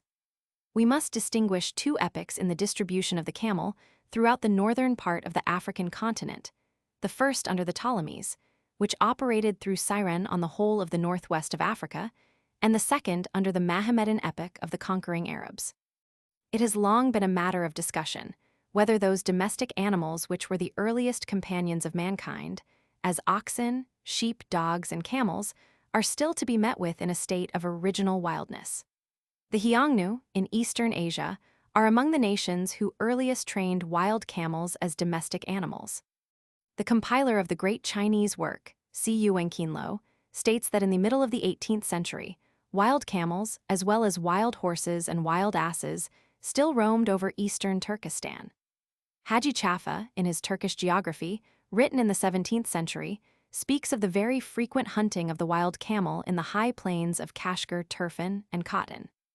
Scott finds in the writings of a Chinese author, Ma Diskai, that wild camels exist in the countries north of China and west of the basin of the Honghe, in Hosi or Tangut.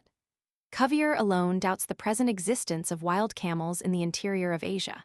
He believes that they have merely become wild, since Kalmucks and others professing kindred Buddhist doctrines set camels and other animals at liberty in order to acquire to themselves merit for the other world. The Aelenitic Gulf of the Nabateans was the home of the wild Arabian camel, according to Greek witnesses of the times of Artemidorus and Agatharchides of Cnidus.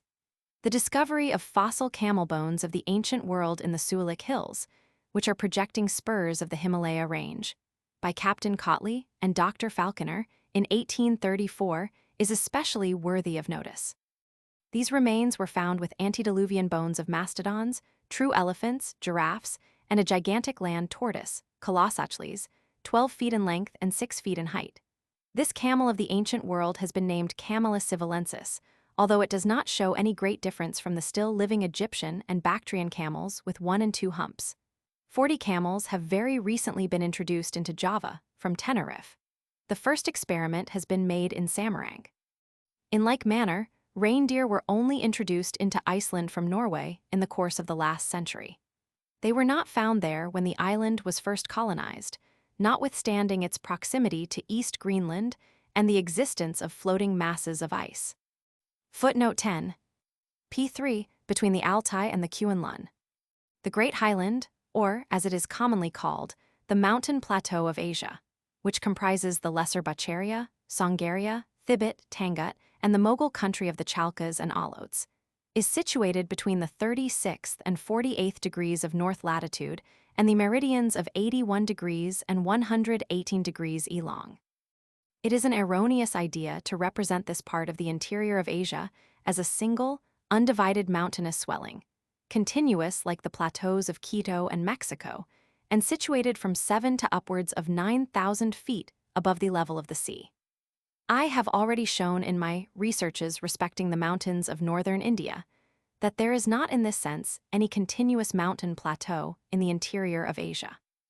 My views concerning the geographical distribution of plants and the mean degree of temperature requisite for certain kinds of cultivation had early led me to entertain considerable doubts regarding the continuity of a great Tartarian plateau between the Himalaya and the chain of the Altai. This plateau continued to be characterized, as it had been described by Hippocrates, as the high and naked plains of Scythia, which, without being crowned with mountains, rise and extend to beneath the constellation of the Bear.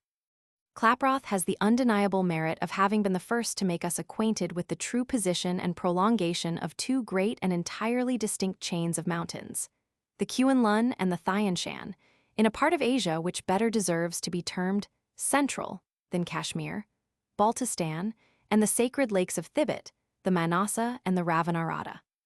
The importance of the celestial mountains, the Thian Shan, had indeed been already surmised by Pallas, without his being conscious of their volcanic character.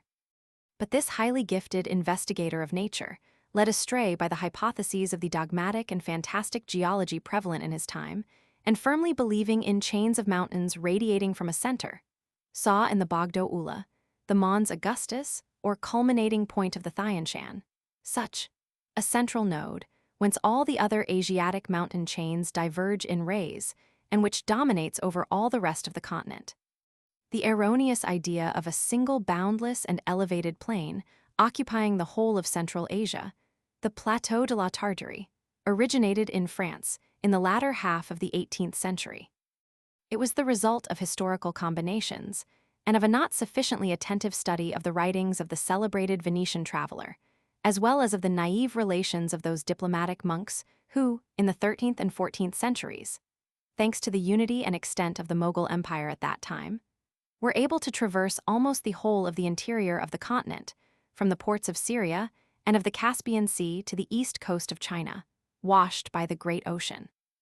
If a more exact acquaintance with the language and ancient literature of India were of an older date among us than half a century, the hypothesis of this central plateau, occupying the wide space between the Himalaya and the south of Siberia, would no doubt have sought support from some ancient and venerable authority. The poem of the Mahabharata appears, in the geographical fragment Bhishmakanda, to describe Meru not so much as a mountain as an enormous swelling of the land, which supplies with water the sources of the Ganges, those of the Bhadrasoma, Irtish, and those of the forked Oxus.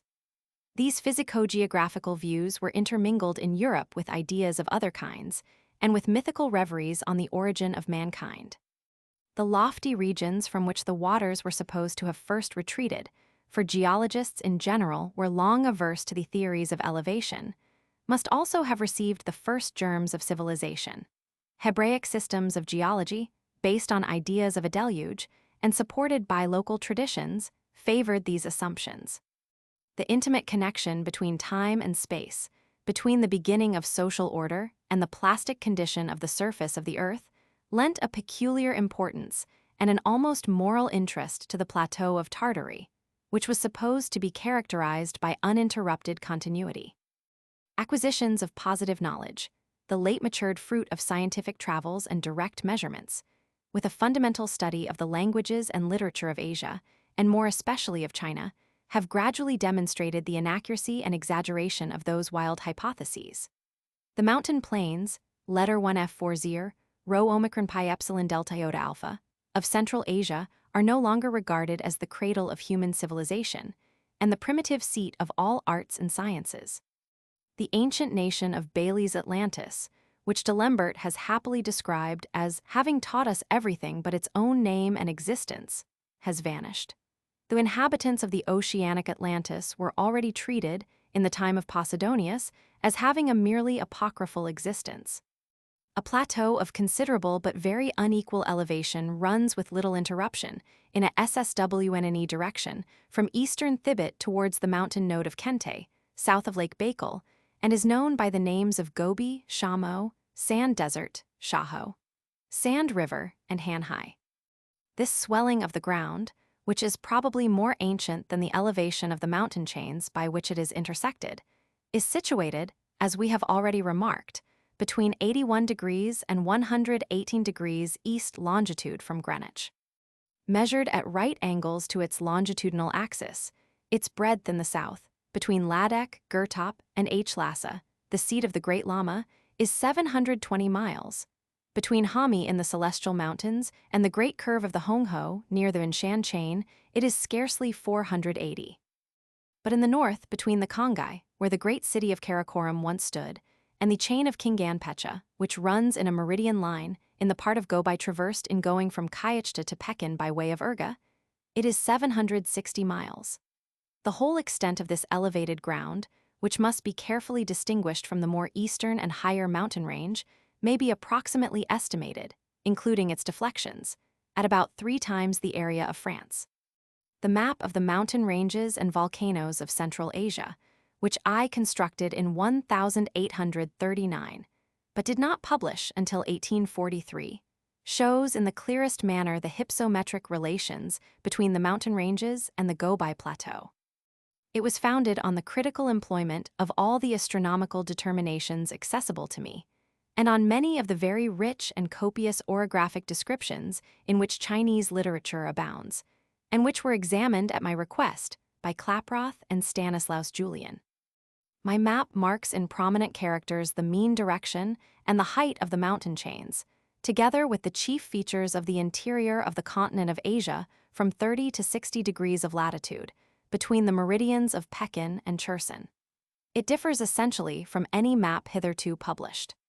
The Chinese enjoyed a triple advantage, by means of which they were enabled to enrich their earliest literature with so considerable an amount of orographic knowledge regarding Upper Asia, and more especially those regions situated between the Anshan, the alpine lake of Kukunor, and the shores of the Ili and Tarim, lying north and south of the Celestial Mountains, and which were so little known to Western Europe. These 3 advantages were, besides the peaceful conquests of the Buddhist pilgrims, the warlike expeditions towards the west, as early as the dynasties of Han and Thang, 122 years before our era, and again in the 9th century, when conquerors advanced as far as Fergana and the shores of the Caspian Sea. The religious interest attached to certain high mountain summits, on account of the periodical performance of sacrifices, in accordance with pre-existing enactments. And lastly, the early and generally known use of the compass for determining the direction of mountains and rivers. This use, and the knowledge of the south pointing of the magnetic needle, 12 centuries before the Christian era, gave a great superiority to the orographic and hydrographic descriptions of the Chinese over those of Greek and Roman authors, who treated less frequently of subjects of this nature. The acute observer Strabo was alike ignorant of the direction of the Pyrenees and of that of the Alps and Apennines.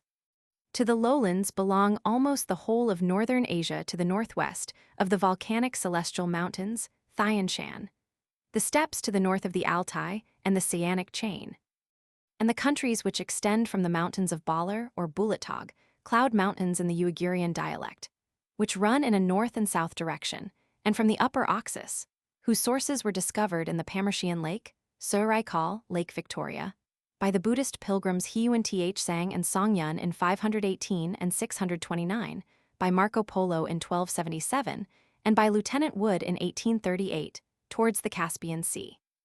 And from Lake Tengiz or Balkhash, through the Kyrgyz steppe, towards the Aral and the southern extremity of the Ural Mountains. In the vicinity of mountainous plains, whose elevation varies from 6,000 to more than 10,000 feet above the sea's level, we may assuredly be allowed to apply the term lowlands to districts which are only elevated from 200 to 1,200 feet. The first of these heights correspond with that of the city of Mannheim, and the second with that of Geneva and Tübingen. If we extend the application of the word plateau, which has so frequently been misused by modern geographers, to elevations of the soil which scarcely present any sensible difference in the character of the vegetation and climate, physical geography, owing to the indefiniteness of the merely relatively important terms of high and low land, will be unable to distinguish the connection between elevation above the sea's level and climate, between the decrease of the temperature and the increase in elevation.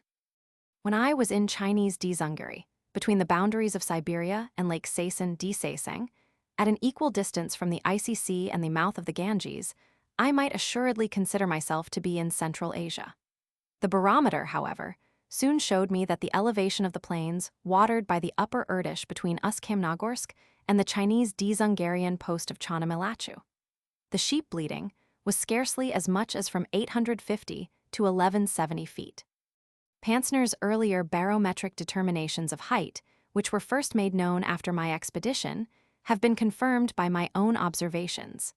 Both afford a refutation of the hypotheses of Chap-Dotarach, based on calculations of the fall of rivers, regarding the elevated position of the shores of the Irtysh in southern Siberia. Even further eastward, the Lake of Baikal is only 14-20 feet above the level of the sea. In order to associate the idea of the relation between lowlands and highlands, and of the successive gradations in the elevation of the soil, with actual data based on accurate measurements, I subjoin a table in which the heights of the elevated plains of Europe, Africa, and America are given in an ascending scale. With these numbers, we may then further compare all that has as yet been made known regarding the mean height of the Asiatic plains, or true lowlands. Toises, feet. Plateau of Auvergne 1,087, of Bavaria 1,663, of Castel 2,238, of Mysore 2,942, of Caracas 3,070, of Papian 5,755, of the vicinity of the Lake of Tizana. In Abyssinia 6,075, of the Orange River in South Africa. 6,395, of Axum in Abyssinia. 7,034, of Mexico 7,482, of Quito 9,528, of the province de Los Pastos 10,231, of the vicinity of the Lake of Titicaca 12,853. No portion of the so-called Desert of Gobi, which consists in part of fine pasture lands, has been so thoroughly investigated in relation to its differences of elevations as the zone which extends over an area of nearly 600 miles, between the sources of the Selenga and the Chinese Wall. A very accurate barometrical leveling was executed, under the auspices of the Academy of St. Petersburg, by two distinguished savants, the astronomer George Fuss and the botanist Bunge. They accompanied a mission of Greek monks to Pekin in the year 1832, in order to establish there one of those magnetic stations whose construction I had recommended. The mean height of this portion of the Desert of Gobi amounts hardly to 4,263 feet, and not to 8,000 or 8,500 feet, as had been too hastily concluded from the measurements of contiguous mountain summits by the Jesuits Gerbalin and Verbiest. The surface of the Desert of Gobi is not more than 2,558 feet above the level of the sea between Urgai, Derma, and Sharaburguna, and scarcely more than 320 feet higher than the plateau of Madrid. Urgai is situated midway, in 45 degrees 31 north lat, and 111 degrees 26 east long, in a depression of the land extending in a direction from southwest to northeast over a breadth of more than 240 miles. An ancient Mongolian saga designates this spot as the former site of a large inland sea, reeds and saline plants, generally of the same species as those found on the low shores of the Caspian Sea, are here met with. While there are in this central part of the desert several small saline lakes, the salt of which is carried to China. According to a singular opinion prevalent among the Mongols, the ocean will at some period return and again establish its dominion in Gobi. Such geological reveries remind us of the Chinese traditions of the Bitter Lake, in the interior of Siberia, of which I have elsewhere spoken. The basin of Kashmir, which has been so enthusiastically praised by Bernier and too moderately estimated by Victor Jacquemont, has also given occasion to great hypsometric exaggerations. Jacquemont found by an accurate barometric measurement that the height of the Wooler Lake, in the valley of Kashmir, near the capital Srinagar, was 5,346 feet. Uncertain determinations by the boiling point of water gave Baron Carl von Humboldt 5819 feet, and Lieutenant Cunningham only 5052 feet. The mountainous districts of Kashmir, which has excited so great an interest in Germany, and whose climatic advantages have lost somewhat of their reputation since Carl von Hugel's account of the 4 months of winter snow in the streets of Srinagar, does not lie on the high crests of the Himalaya, as has commonly been supposed, but constitutes a true cauldron-like valley on their southern declivity. On the southwest, where the rampart-like Pir Panjal separates it from the Indian Punjab, the snow-crowned summits are covered, according to Veen, by basaltic and amygdaloid formations.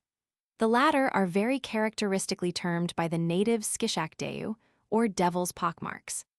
The charms of the vegetation have also been very differently described, according as travelers passed into Kashmir from the south, and left behind them the luxuriant and varied vegetation of India, or from the northern regions of Turkestan, Samarkand, and Fergana. Moreover, it is only very recently that we have obtained a clearer view regarding the elevation of Thibet, the level of the plateau having long been uncritically confounded with the mountain tops rising from it. Thibet occupies the space between the two great chains of the Himalaya and the Kuen-Lun, and forms the elevated ground of the valley between them. The land is divided from east to west, both by the inhabitants and by Chinese geographers, into 3 parts. We distinguish Upper Thibet with its capital, H. Lhasa, probably 9,592 feet high. Middle Thibet with the town of Leh or Ladakh, 9,995 feet. And Little Thibet or Baltistan, called the Thibet of Apricots, Sari Bhutan, in which lie Escardo, 6,300 feet, Gilgit and south of Escardo, but on the left bank of the Indus, the Plateau d'Yatsa, whose elevation was determined by Veen, 11,977 feet. On carefully examining all the notices we have hitherto possessed regarding the 3 Thibets, and which will have been abundantly augmented during the present year by the brilliant boundary surveying expedition under the auspices of the Governor-General, Lord Dalhousie, we soon become convinced that the region between the Himalaya and the Kuen-Lun is no unbroken tableland, but that it is intersected by mountain groups, which undoubtedly belong to perfectly distinct systems of elevation. Actual plains are very few in number. The most considerable are those between Gurtop, Daba, Shangthung, the Shepherd's Plain, the native country of the Shalgoat, and Skipk, 10,449 feet. Those round Ladakh, which attain an elevation of 13,429 feet, and must not be confounded with the depressed land in which the town lies. And finally, the plateau of the Sacred Lakes, Manasa and Ravanarada, probably 14,965 feet, which was visited by Father Antonio de Andrada as early as the year 1625. Other parts are entirely filled with compressed mountain masses, rising, as a recent traveler observes, like the waves of a vast ocean. Along the rivers, the Indus, the Sutlej, and the Yaru Dzangbachu, which was formerly regarded as identical with the Burrampooter, or correctly the Brahmaputra, points have been measured which are only between 6714 and 8952 feet above the sea. And the same is the case with the Thibetian villages Pangi, Kunawar, Kelu, and Murong. From many carefully collected determinations of heights, I think that we are justified in assuming that the plateau of Thibet, between 73 degrees and 85 degrees east long, does not attain a mean elevation of 11,510 feet. This is hardly the elevation of the fruitful plain of Caxamarca in Peru, and is 1349 and 2155 feet less than the plateau of Titicaca, and of the street pavement of the upper town of Potosi, 13,665 feet.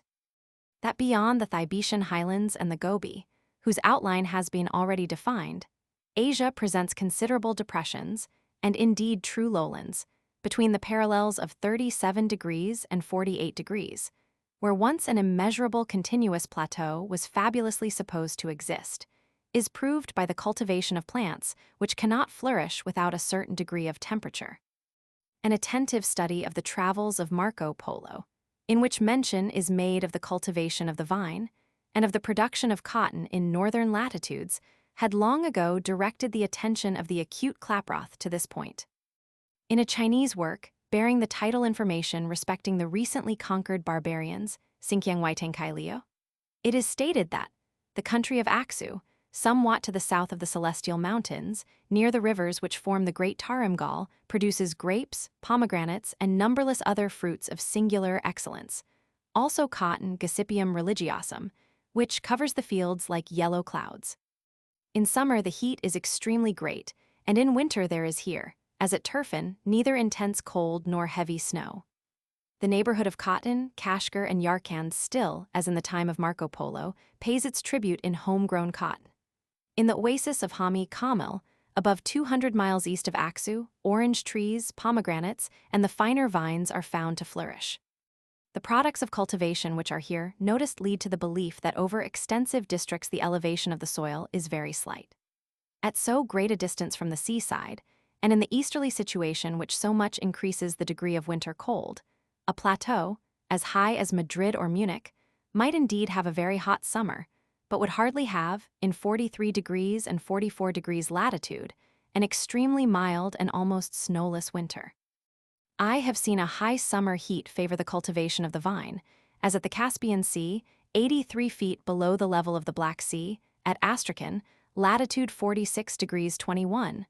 But the winter cold is there from 4 degrees to 13 degrees. Moreover, the vine is sunk to a greater depth in the ground after the month of November. We can understand that cultivated plants, which, as it were, live only in the summer, as the vine, the cotton plant, rice, and melons, may be cultivated with success between the latitudes of 40 degrees and 44 degrees, on plateau at an elevation of more than 3,000 feet, and may be favored by the action of radiant heat.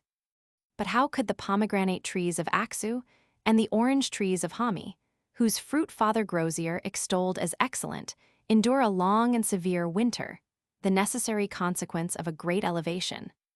Carl Zimmermann has shown it to be extremely probable that the Tarim Depression, or the desert between the mountain chain of Thian Shan and Kuen Lun, where the steppe river Tarimgal discharges itself into the Lake of Lop, formerly described as an alpine lake, is hardly 1280 feet above the level of the sea, or only twice the elevation of Prague.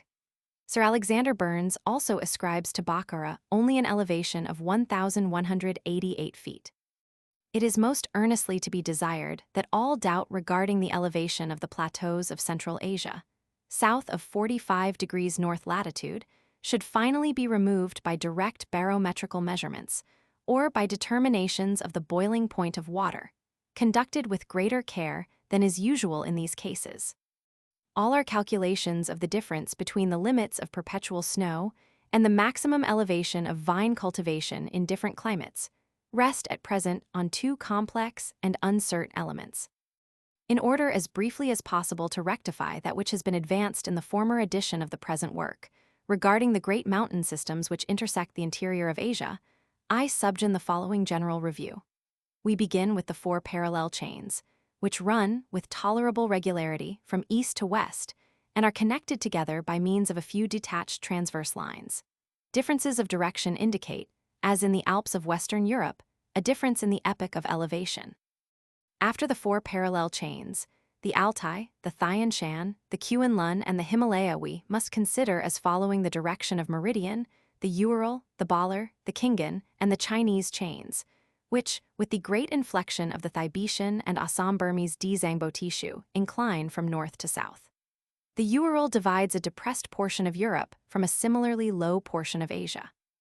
The latter was called by Herodotus and even earlier by phericides of Syros, Scythian or Siberian Europe, and comprised all the countries to the north of the Caspian and of the Iaxartes, which flows from east to west and may therefore be regarded as a continuation of our Europe, as it now exists, extending lengthwise across the continent of Asia.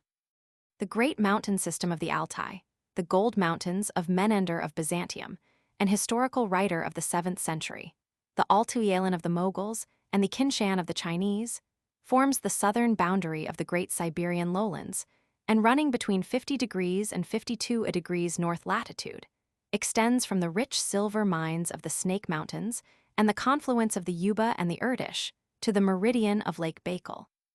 The divisions and names of the Great and the Little Altai, taken from an obscure passage of a Bulgasi, should be wholly avoided.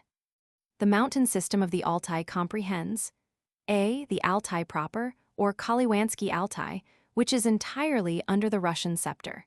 It lies to the west of the intersecting fissures of the Telizsky Lake, which follow the direction of the meridian, and in antehistoric times probably constituted the eastern shore of the great arm of the sea, by which, in the direction of the still existing lakes, Aksakal-Barbai and Sarikupa, the Aralo-Caspian basin was connected with the Icy Sea. B. East of the Telizsky chains, which follow the direction of the meridian, the Sayani, Tangnu, and Ulengam or Malacca ranges, all tolerably parallel with each other, and following an east and west direction. The Tangnu, which merges in the basin of the Selenga, has, from very remote times, constituted the national boundary between the Turkish race, to the south, and the Kyrgyz Hakas, identical with Sigma Alpha Kappa Alpha Iota, to the north. It is the original seat of the Samids or Soyots, who wandered as far as the Icy Sea and were long regarded in Europe as a race inhabiting exclusively the coasts of the Polar Sea. The highest snow-covered summits of the Kaliwan Altai are the Bilacha and the Katunia Pillars. The latter attain only a height of about 11,000 feet, or about the height of Etna. The Dorian Highland, to which the mountain node of Kente belongs, and on whose eastern margin lies the Jablonoi Krebit, divides the depressions of the Baikal and the Amur. The mountain system of the Tian Shan, or the chain of the Celestial Mountains, the Tengri Tog of the Turks, Tukyu, and of the kindred race of the Hyangnu, is 8 times as long, in an east and west direction, as the Pyrenees. Beyond, that is to say, to the west of its intersection with the meridian chain of the Baller and Kasiat, the Tian Shan bears the names of Asfura and Aktog, is rich in metals, and is intersected with open fissures, which emit hot vapors luminous at night, and which are used for obtaining sal ammoniac. East of the transverse Baller and Koziert chain, there follow successively in the Tian Shan the Kashgar Pass, Kashgar Dawin, the Glacier Pass of Jeparl, which leads to Kutch and Aksu in the Tarim Basin, the volcano of Pishan, which erupted fire and streams of lava at least as late as the middle of the 7th century, the great snow-covered massive elevation of Bogdaula, the Solfatara of Urumtsi, which furnishes sulfur and sal ammoniac, Nausha, and lies in a coal district, the volcano of Turfan, or volcano of Hotishu or Baishbalik, almost midway between the meridians of Turfan, Kuhn-Turpan, and of Pigeon, and which is still in a state of activity. The volcanic eruptions of the Tian Shan chain reach, according to Chinese historians, as far back as the year 89 AD, when the Hyangnu were pursued by the Chinese from the sources of the Irtysh as far as Kutch and Karashar. The Chinese general, Tu Huyen, crossed the Tian Shan and saw the Fire Mountains, which sent out masses of molten rock that flow to the distance of many li. The great distance of the volcanoes of the interior of Asia from the seacoast is a remarkable and isolated phenomenon. Abel Rémusat, in a letter to Cordier, first directed the attention of geologists to this fact. This distance, for instance, in the case of the volcano of Pishan, from the north or the Icy Sea at the mouth of the Obi, is 1,528 miles, and from the south or the mouths of the Indus and the Ganges, 1,512 miles. So central is the position of fire-emitting volcanoes in the Asiatic continent. To the west, its distance from the Caspian at the Gulf of Karabagh is 1,360 miles, and from the east shores of the Lake of Aral, 1,020 miles. The active volcanoes of the New World had hitherto offered the most remarkable examples of great distance from the seacoast. But in the case of the volcano of Popocatépetl in Mexico, this distance is only 132 miles, and only 92, 104, and 156 respectively in the South American volcanoes Sangay, Tolima, and de la Fragua. All extinct volcanoes and all trachytic mountains, which have no permanent connection with the interior of the Earth, have been excluded from these statements. East of the volcano of Turfat and of the fruitful oasis of Hami, the chain of the Thian Shan merges into the great elevated tract of Gobi, which runs in a SW and NE direction.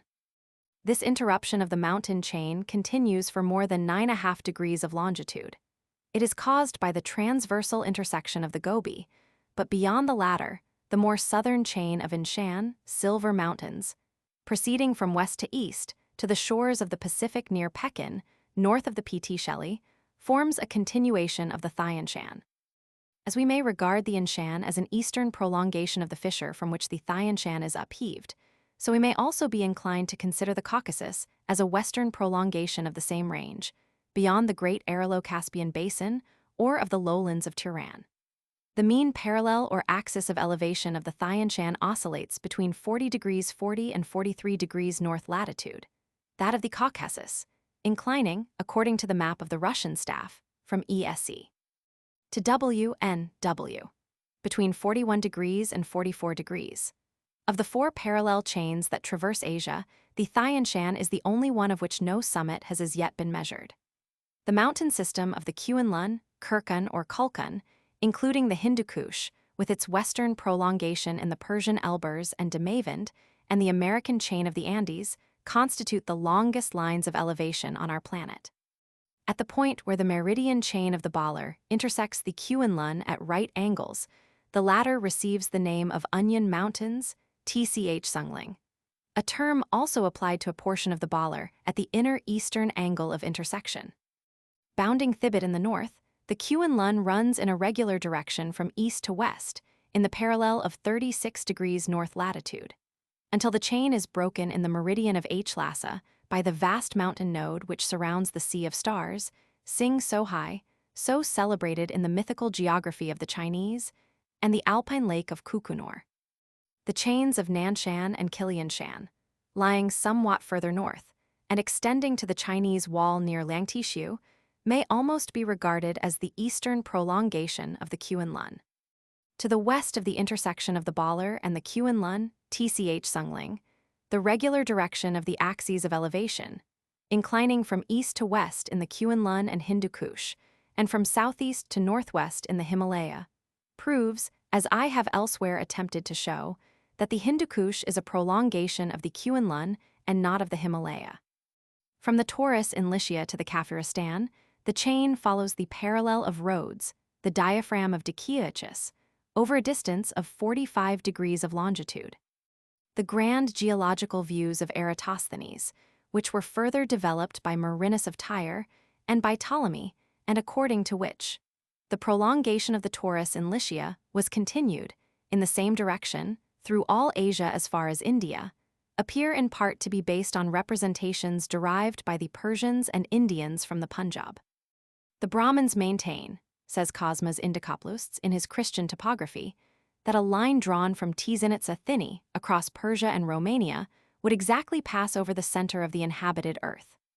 It is remarkable, as Eratosthenes observes, that this greatest axis of elevation in the Old World passes directly through the basin, the depression of the Mediterranean, in the parallels of 35 degrees and 36 degrees north latitude, to the Pillars of Hercules.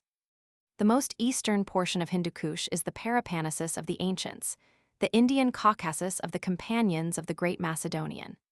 The name of Hindu Kush, which is so frequently used by geographers, does not in reality apply to more than one single mountain pass, where the climate is so severe, as we learn from the travels of the Arabian writer, Ibn Battuta, that many Indian slaves frequently perish from the cold. The Kuen-Lun still exhibits active fire-emitting eruptions at the distance of several hundred miles from the seacoast. Flames, visible at a great distance, burst from the cavern of the mountain of Skinkiu, as I learn from a translation of the Yuan Thongkai made by my friend Stanislaus Julian. The loftiest summit in the Hindu Kush, northwest of Jalalabad, is 20,232 feet above the level of the sea. To the west, towards Herat, the chain sinks to 2,558 feet, rising again north of Tehran, in the volcano of Damavand, to the height of 14,675 feet. The mountain system of the Himalaya has a normal direction from east to west, running more than 15 degrees of longitude, from 81 degrees to 97 degrees, or from the colossal mountain Dhaulagiri, 28,072 feet, to the intersection of the Dzangbo Tishu, the Irrawaddy of Dalrymple and Klaproth, whose existence was long regarded as problematical, and to the meridian chains, which cover the whole of western China and form the Great Mountain Group, from which spring the sources of the Kiang in the provinces of Sse Tishuan, Hukwang, and Guangxi. Next to the Dhaulagiri, the Kinchenjunga, and not the more eastern peak of Shamalari, as has hitherto been supposed, is the highest point of this portion of the Himalaya, which inclines from east to west. The Kinchenjunga, in the meridian of Sikkim, between Bhutan and Nepal, between the Shamalari, 23,980 feet, and the Dhaulagiri is 28,174 feet in height. It is only within the present year that it has been trigonometrically measured with exactness, and as I learn from India through the same channel, that a new measurement of the Dhaulagiri still leaves it the first place among all the snow-crowned summits of the Himalaya. This mountain must necessarily have a greater elevation than the 28,072 feet hitherto ascribed to it. The point of deflection in the direction of the chain is near the Dhaulagiri in 81 degrees 22 east longitude. From thence the Himalaya no longer follows a due west direction, but runs from SC to NW as a vast connecting system of veins between Mazufurabad and Gilgit, merging into a part of the Hindu Kush chain in the south of Kafiristan. Such a turn and alteration in the line of the axis of elevation of the Himalaya, from EW to SENW, certainly indicates, as in the western region of our European alpine mountains, a different age or period of elevation. The course of the upper Indus, from the sacred lakes of Manasa and Idavanarada, at an elevation of 14,965 feet, in the vicinity of which this great river takes its origin, to Escardo, and to the plateau of Diatsa, at an elevation of 12,994 feet, measured by Veen, follows in the Thibetian highlands the same northwesterly direction as the Himalaya. Here are situated the Jawahir, whose height was long since accurately determined at 26,902 feet, and the alpine valley of Kashmir, never visited by winds or storms, where, at an elevation of only 5,346 feet, lies the lake of Wooler, which freezes every winter and whose surface is never broken by a single ripple.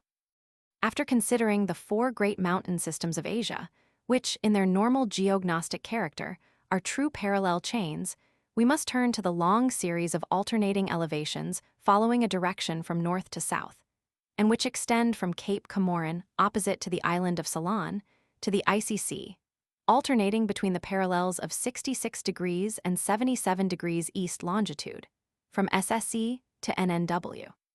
To this system of meridian chains, whose alternations remind us of faults in veins, belong the Ghauts, the Solomon chain, the Paralasa, the Balar, and the Ural range.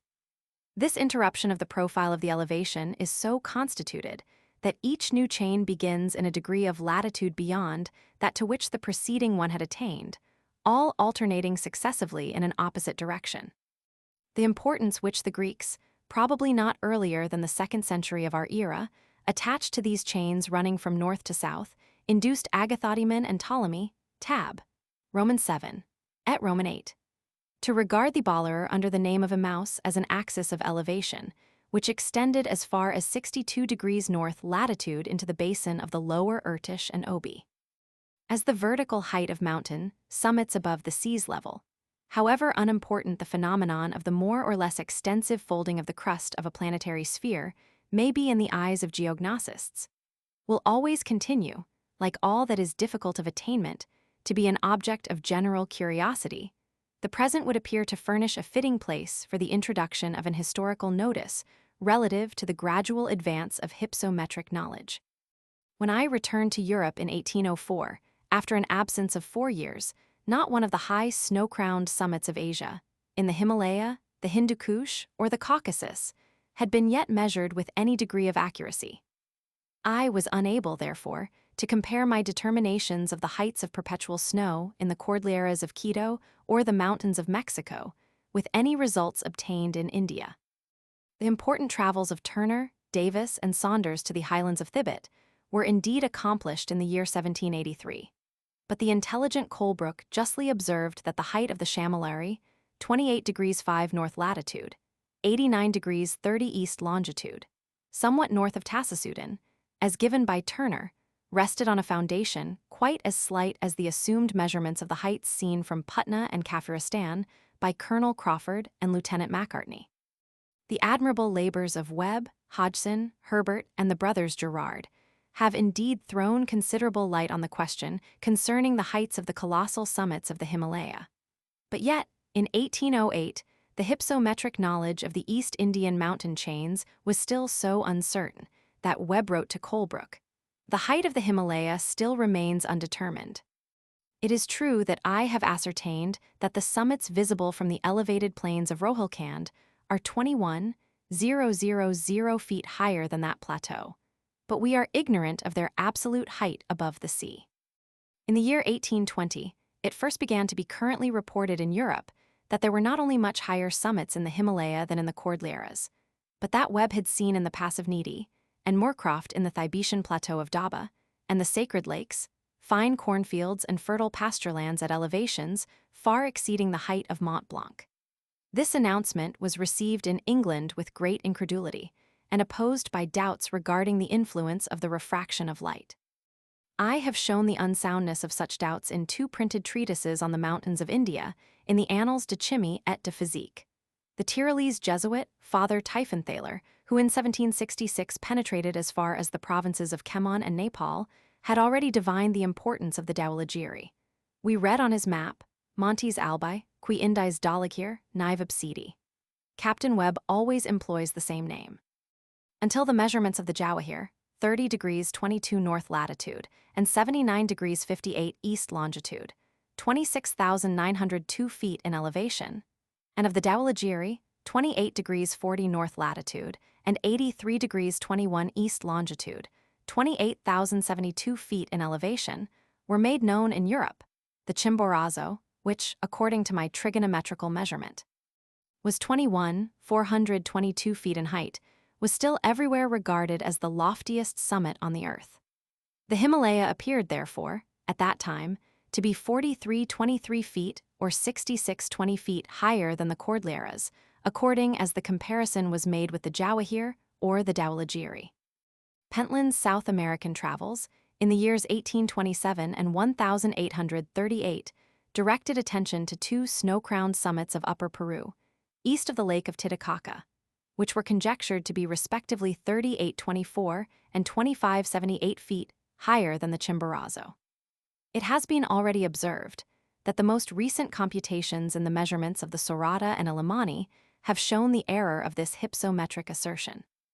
The Dawalagiri, therefore, on whose declivity in the river valley of Gandaki, the Salagrana Ammonites, so celebrated in the Brahminical ritual as symbols of the testaceous incarnation of Vishnu, are collected, still indicates a difference of elevation between both continents of more than 6,600 feet. The question has been asked whether there may not be still greater heights in the rear of the southernmost chain, which has been as yet measured with more or less exactitude. Colonel George Lloyd, who in 1840 edited the important observations of Captain Alexander Gerard and his brother, entertains the opinion that in that part of the Himalaya, which he somewhat indefinitely names the Tartaric chain, and consequently in northern Thibet, in the direction of the Kuen-Lun, perhaps in the Kailasa of the Sacred Lakes or beyond Leh, there are mountain summits which attain an elevation of from 29,000 to 30,000 feet. 1 or 2,000 feet higher, therefore, than the Dawalagiri. No definite opinion can be formed on the subject until we are in the possession of actual measurements, since the indication which led the natives of Quito, long before the arrival of Bauger and La Condamine, to regard the summit of the Chimboraz as the culminating point, or the highest point within the region of perpetual snow, is rendered very deceptive in the temperate zone of Thibet, where the radiation of the tableland is so effective, and where the lower limit of perpetual snow does not constitute a regular line of equal level as in the tropics. The greatest elevation above the level of the sea that has been reached by man on the sides of the Himalaya is 19,488 feet. This elevation was gained by Captain Gerard, with 7 barometers, as we have already observed, on the mountain of Tarhagang, somewhat to the northwest of Skipk. This happens to be almost the same height as that to which I myself ascended up on the Chimborazo, on the 23rd of June, 1802, and which was reached 30 years later, 16th of December, 1831, by my friend Boussingault. The unattained summit of the Tarhagang is, moreover, 1,255 feet higher than the Chimborazo. The passes across the Himalaya from Hindustan to Chinese Tartary, or rather to western Thibet, especially between the rivers Buspa and Skipk, or Langsing Kampa, are from 15,347 to 18,544 feet in height. In the chain of the Andes, I found that the pass of Asue, between Quito and Cuenca, at the latter Decadlud, was also fully 15,566 feet above the level of the sea. A great part of the alpine plains of the interior of Asia would lie buried throughout the whole year in snow and ice, if the limits of perpetual snow were not singularly elevated, probably to about 16,626 feet, by the force of the heat radiated from the Thibetian plain, the constant serenity of the sky, the rarity of the formation of snow in the dry atmosphere, and by the powerful solar heat peculiar to the eastern continental climate, which characterizes the northern declivity of the Himalaya. Fields of barley, of Hordeum hexastichon, have been seen in Kunnawur at an elevation of 14,700 feet, and another variety of barley, called Ua, and allied to Hordeum celeste, even much higher. Wheat thrives admirably well in the Thibetian highlands, up to an elevation of 12,000 feet.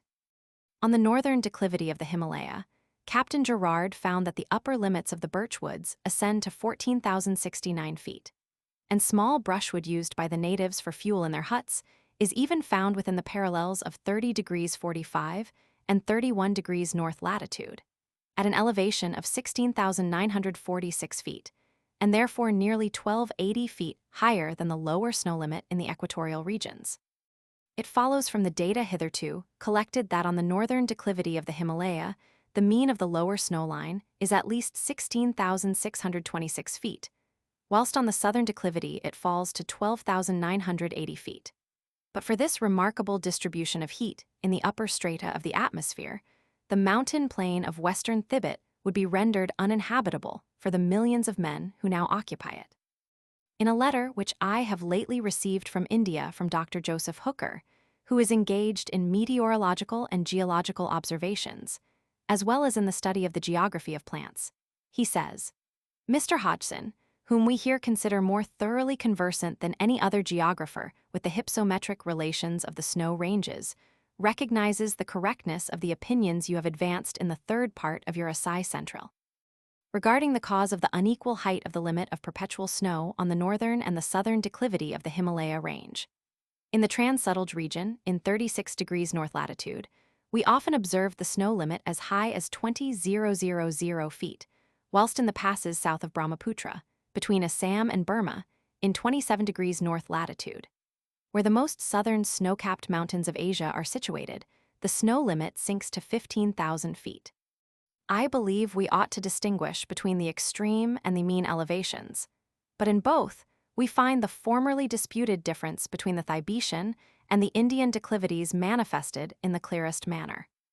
My result for the mean height of extremes according to Dr. Hooker s the snow line as given in a Psi letter.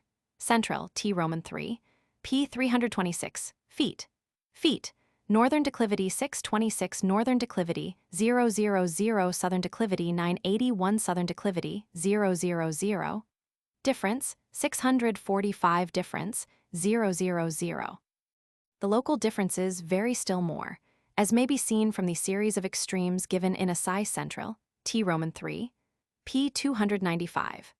Alexander Gerard saw the snow limit ascend to 20,463 feet on the Thibetian declivity of the Himalaya, and Jacquemont found it as low as 11,500 feet on the South Indian declivity, north of Kursali on the Jumunotri. The recent investigations of Lieutenant Strachey show that M. Humboldt has been led astray, when treating of the Himalaya, by the very authorities on whom he placed the most reliance. The results of his inquiries on this point are given in the first volume of the Cosmos, Bones ed. pp. 9 and 338.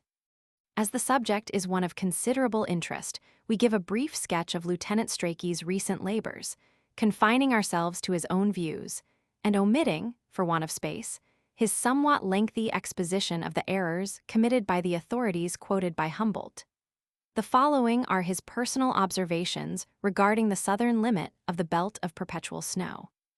In this part of the Himalaya it is not, on an average of years, till the beginning of December, that the snow line appears decidedly to descend for the winter.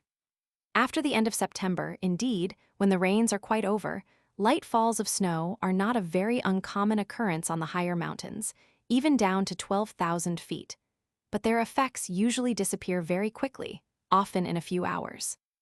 The latter part of October, the whole of November, and the beginning of December are here generally characterized by the beautiful serenity of the sky. And it is at this season, on the southern edge of the belt, that the line of perpetual snow is seen to attain its greatest elevation.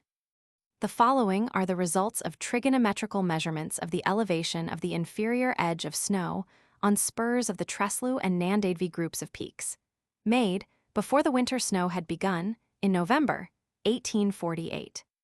Height on face, point height as observed on face exposed to the exposed to observed, east, west, observed from Almora, from Binsar, a height 5586, height 7969 mean, ft, no, feet, 599, 683, 872, 969, 987, 186, 185, 185, 878, 293, 361, 327. The points 1, 2, and 3 are in ridges that run in a southwesterly direction. The dip of the strata being to the northeast, the faces exposed to view from the south are for the most part very abrupt, and snow never accumulates on them to any great extent. This in some measure will account for the height to which the snow is seen to have receded on the eastern exposures, that is, upwards of 17,000 feet. On the western exposures the ground is less steep, and the snow is seen to have been observed at a considerable less elevation. But it was in very small quantities, and had probably fallen lately, so that I am inclined to think that its height, viz., about 15,000 feet, rather indicates the elevation below which the light autumnal falls of snow were incapable of lying, than that of the inferior edge of the perpetual snow. It is further to be understood that below this level of 15,000 feet the mountains were absolutely without snow, excepting those small isolated patches that are seen in ravines or at the head of glaciers, which, of course, do not affect such calculations as these. On the whole, therefore, I consider that the height of the snow line on the more prominent points of the southern edge of the belt may be fairly reckoned at 16,000 feet at the very least. The point number 4 was selected as being in a much more retired position than the others. It is situate not far from the head of the Pindur River. It was quite free from snow at 15,300 feet, and I shall therefore consider 15,000 feet as the elevation of the snow line in the re-entering angles of the chain. I conclude, then, that 15,500 feet, the mean of the heights at the most and least prominent points, should be assigned as the mean elevation of the snow line at the southern limit of the belt of perpetual snow in Cumon. And I conceive that whatever error there may be in this estimate will be found to lie on the side of diminution rather than of exaggeration. This result appears to accord well with what has been observed in the Bissihir range.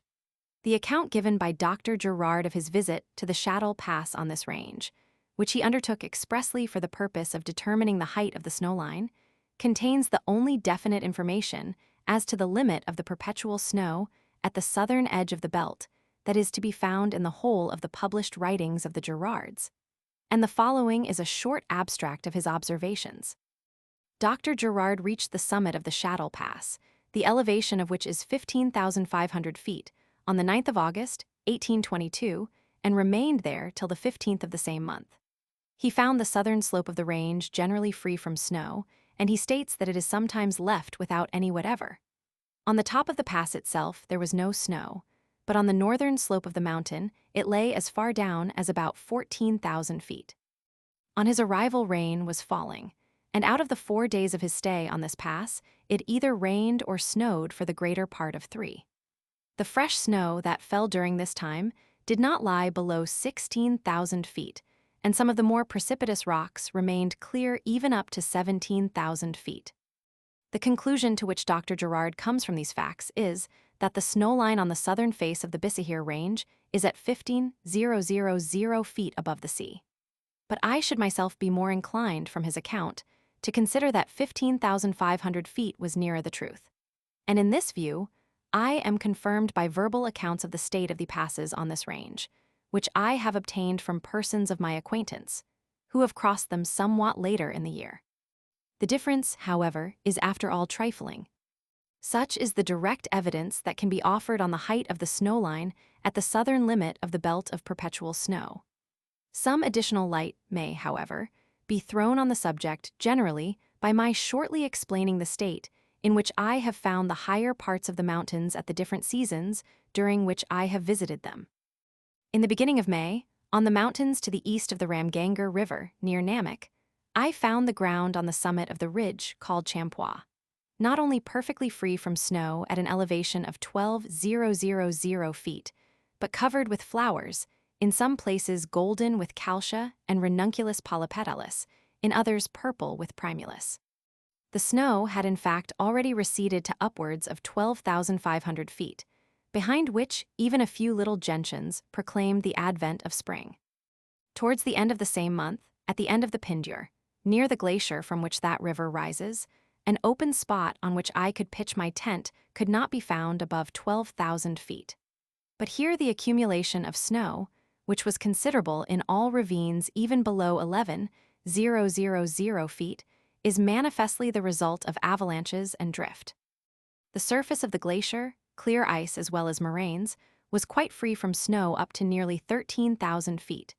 But the effect of the more retired position of the place in retarding the melting of the snow was manifest from the less advanced state of the vegetation. During my stay at Pinjuri, the weather was very bad, and several inches of snow fell. But, excepting where it had fallen on the old snow, it all melted off again in a few hours, even without the assistance of the sun's direct rays. On the glacier, at 13,000 feet, it had all disappeared 12 hours after it fell. On revisiting Pinjuri about the middle of October, the change that had taken place was very striking. Now not a sign of snow was to be seen on any part of the road up to the very head of the glacier. A luxuriant vegetation had sprung up, but had already almost entirely perished, and its remains covered the ground as far as I went. From this elevation, about 13,000 feet, evident signs of vegetation could be seen to extend far up the less precipitous mountains.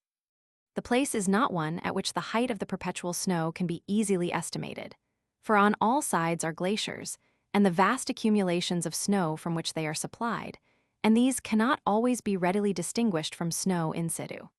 But as far as I could judge, those places which might be considered as offering a fair criterion were free from snow up to 15,000 or even 16,000 feet. Towards the end of August, I crossed the Barjikang Pass, between Ralim and Juhar, the elevation of which is about 15,300 feet.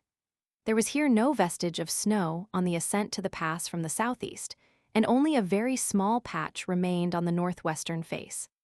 The view of the continuation of the ridge in a southerly direction was cut off by a prominent point, but no snow lay on that side within 500 feet of the pass, while to the north I estimated that there was no snow in considerable quantity within 1,500 feet or more, that is, nearly up to 17,000 feet.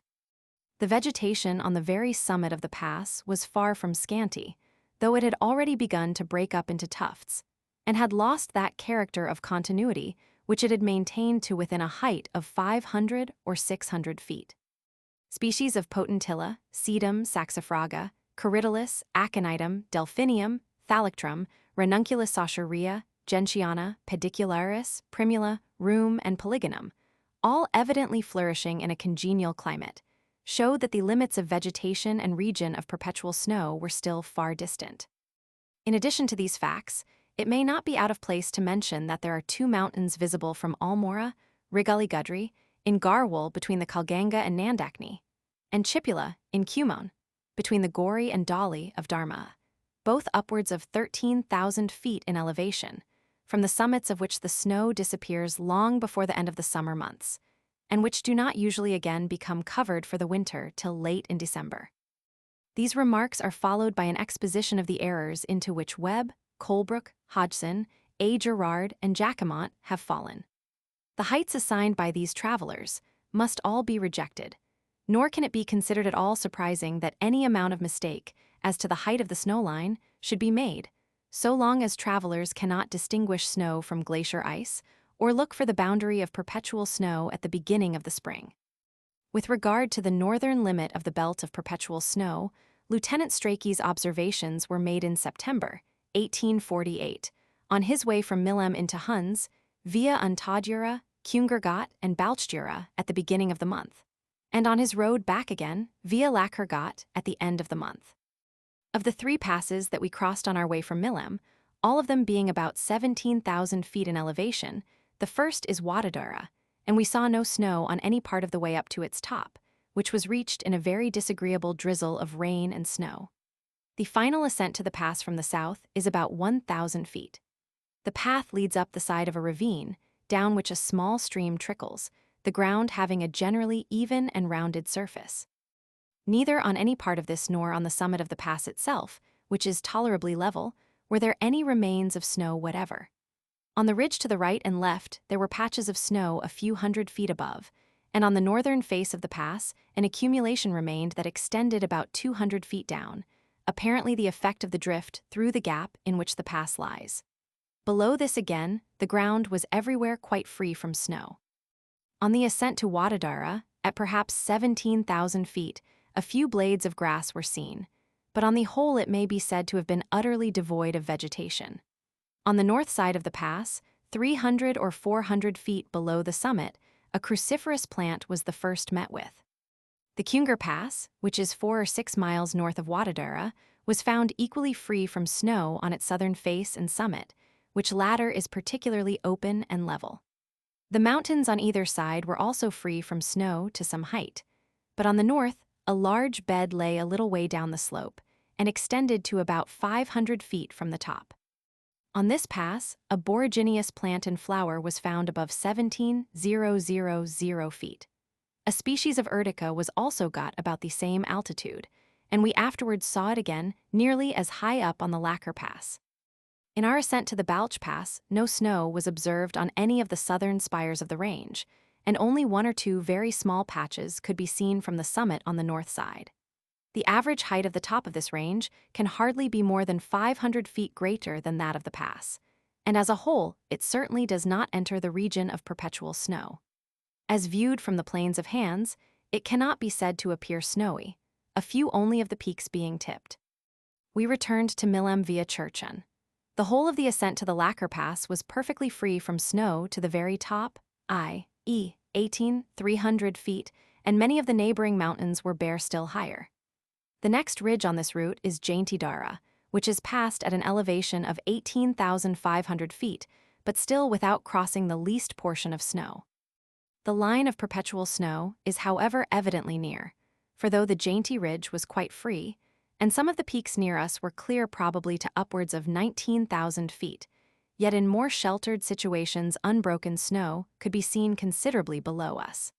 And on the whole I think that 18,500 feet must be near the average height of the snow line at this place.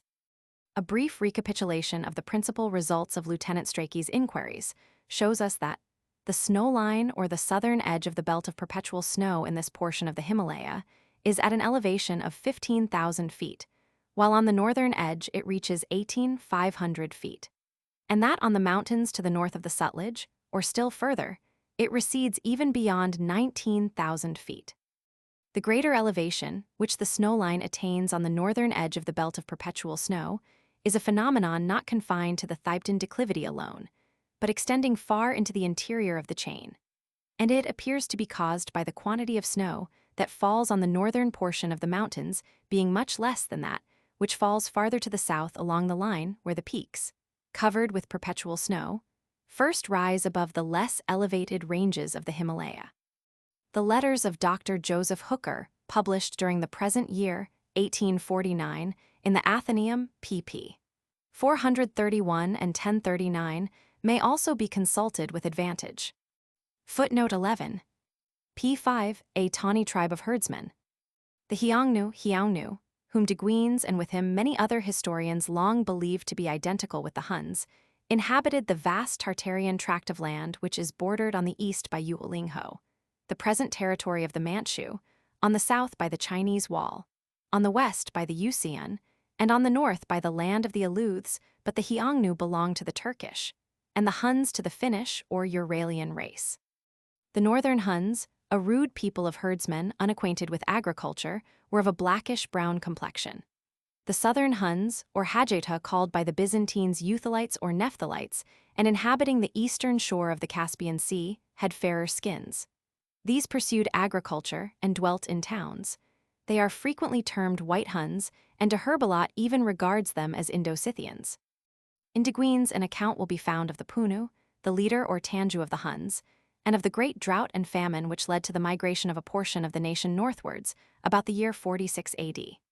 All the details, given in his celebrated work regarding the Hyangnu, have been recently submitted by Klaproth to a rigid and learned scrutiny.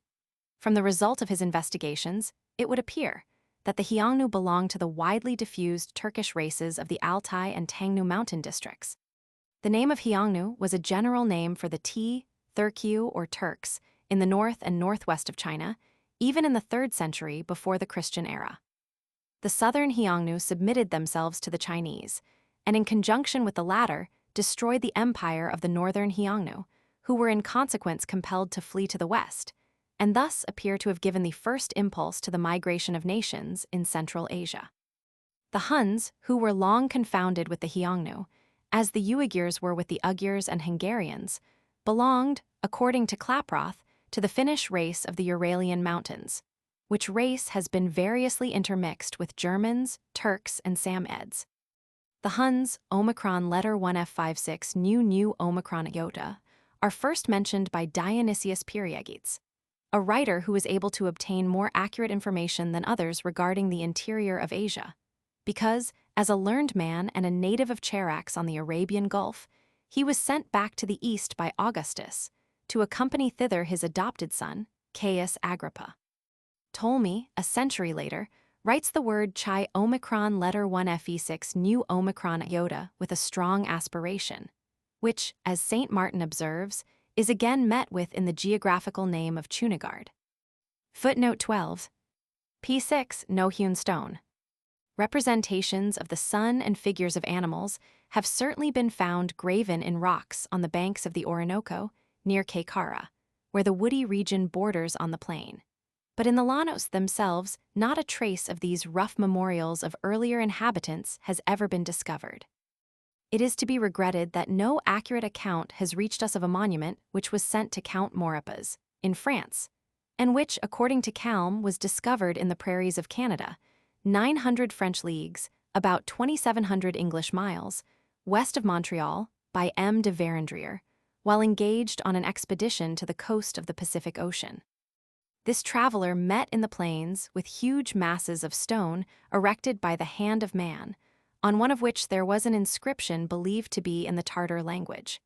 How can so important a monument have remained uninvestigated?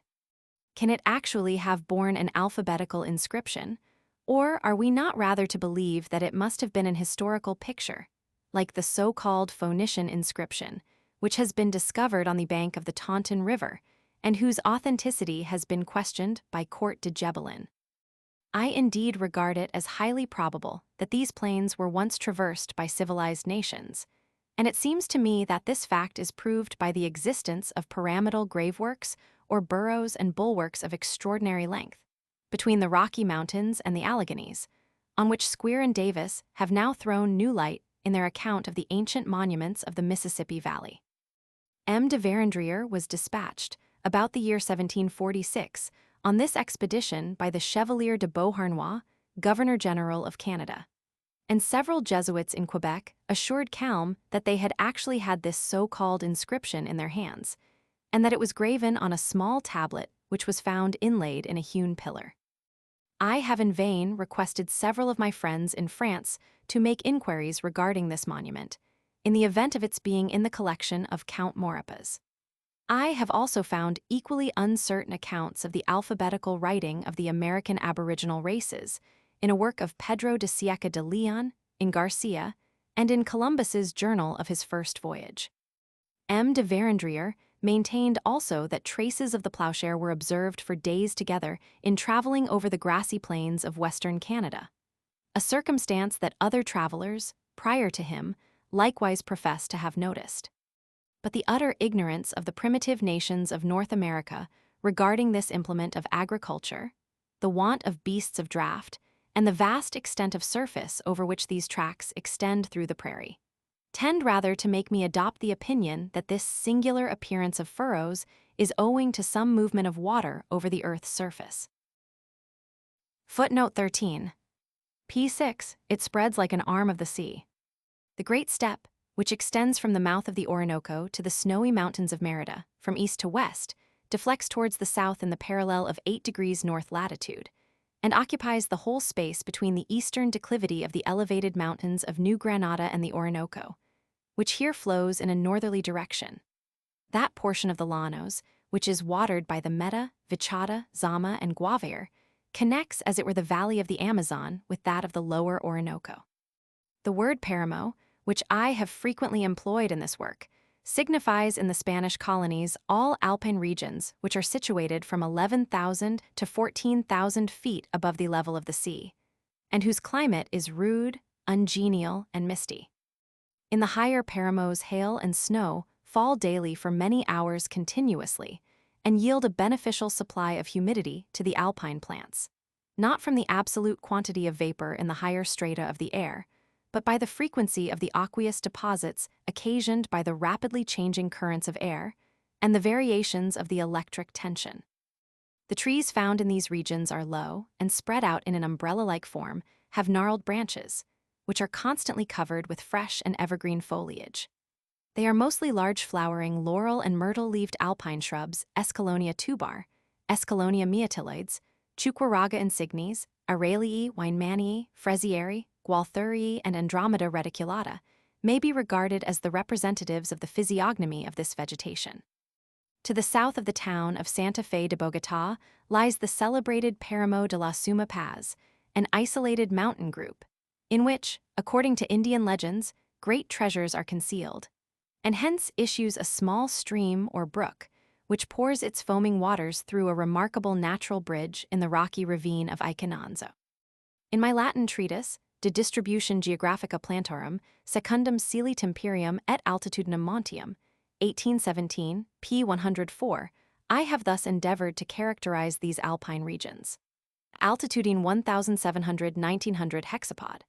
Asperii solitudines, quia colonis Hispanis uno nomen paramos appellanter, tempestatum vicissitudinibus maior obnoxii, ad quas soluti et ammoliti deflunt nives.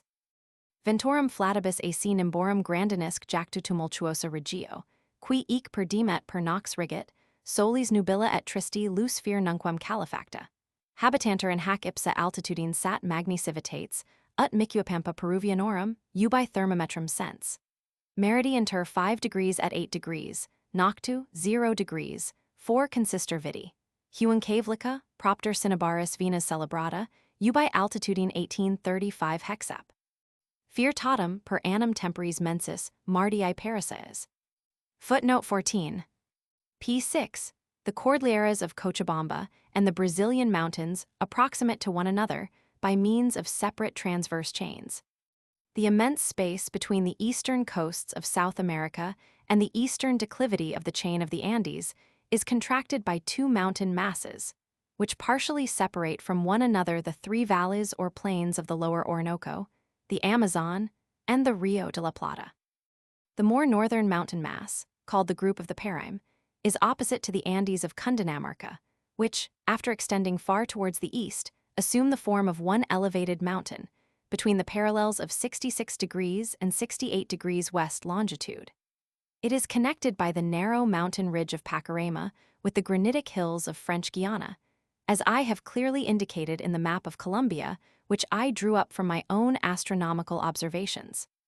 The Caribs, in their long expeditions from the missions of Caroni to the plains of Rio Branco, and even to the Brazilian frontier, are obliged to traverse the crests of Panorama and Quimirapaca. The second group of mountains, which separates the valley of the Amazon from that of La Plata, is the Brazilian, which approximates to the promontory of Santa Cruz de la Sierra in the province of Chiquitos, west of the Persis Hills.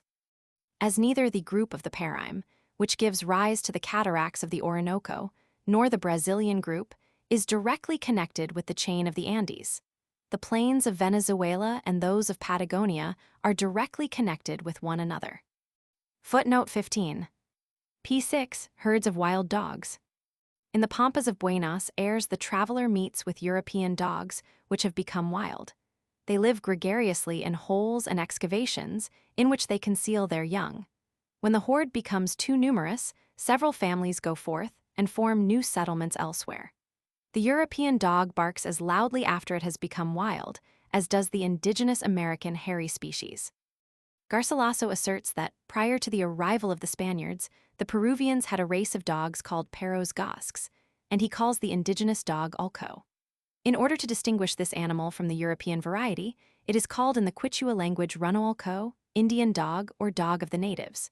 The hairy runoulco appears to be a mere variety of the shepherd's dog.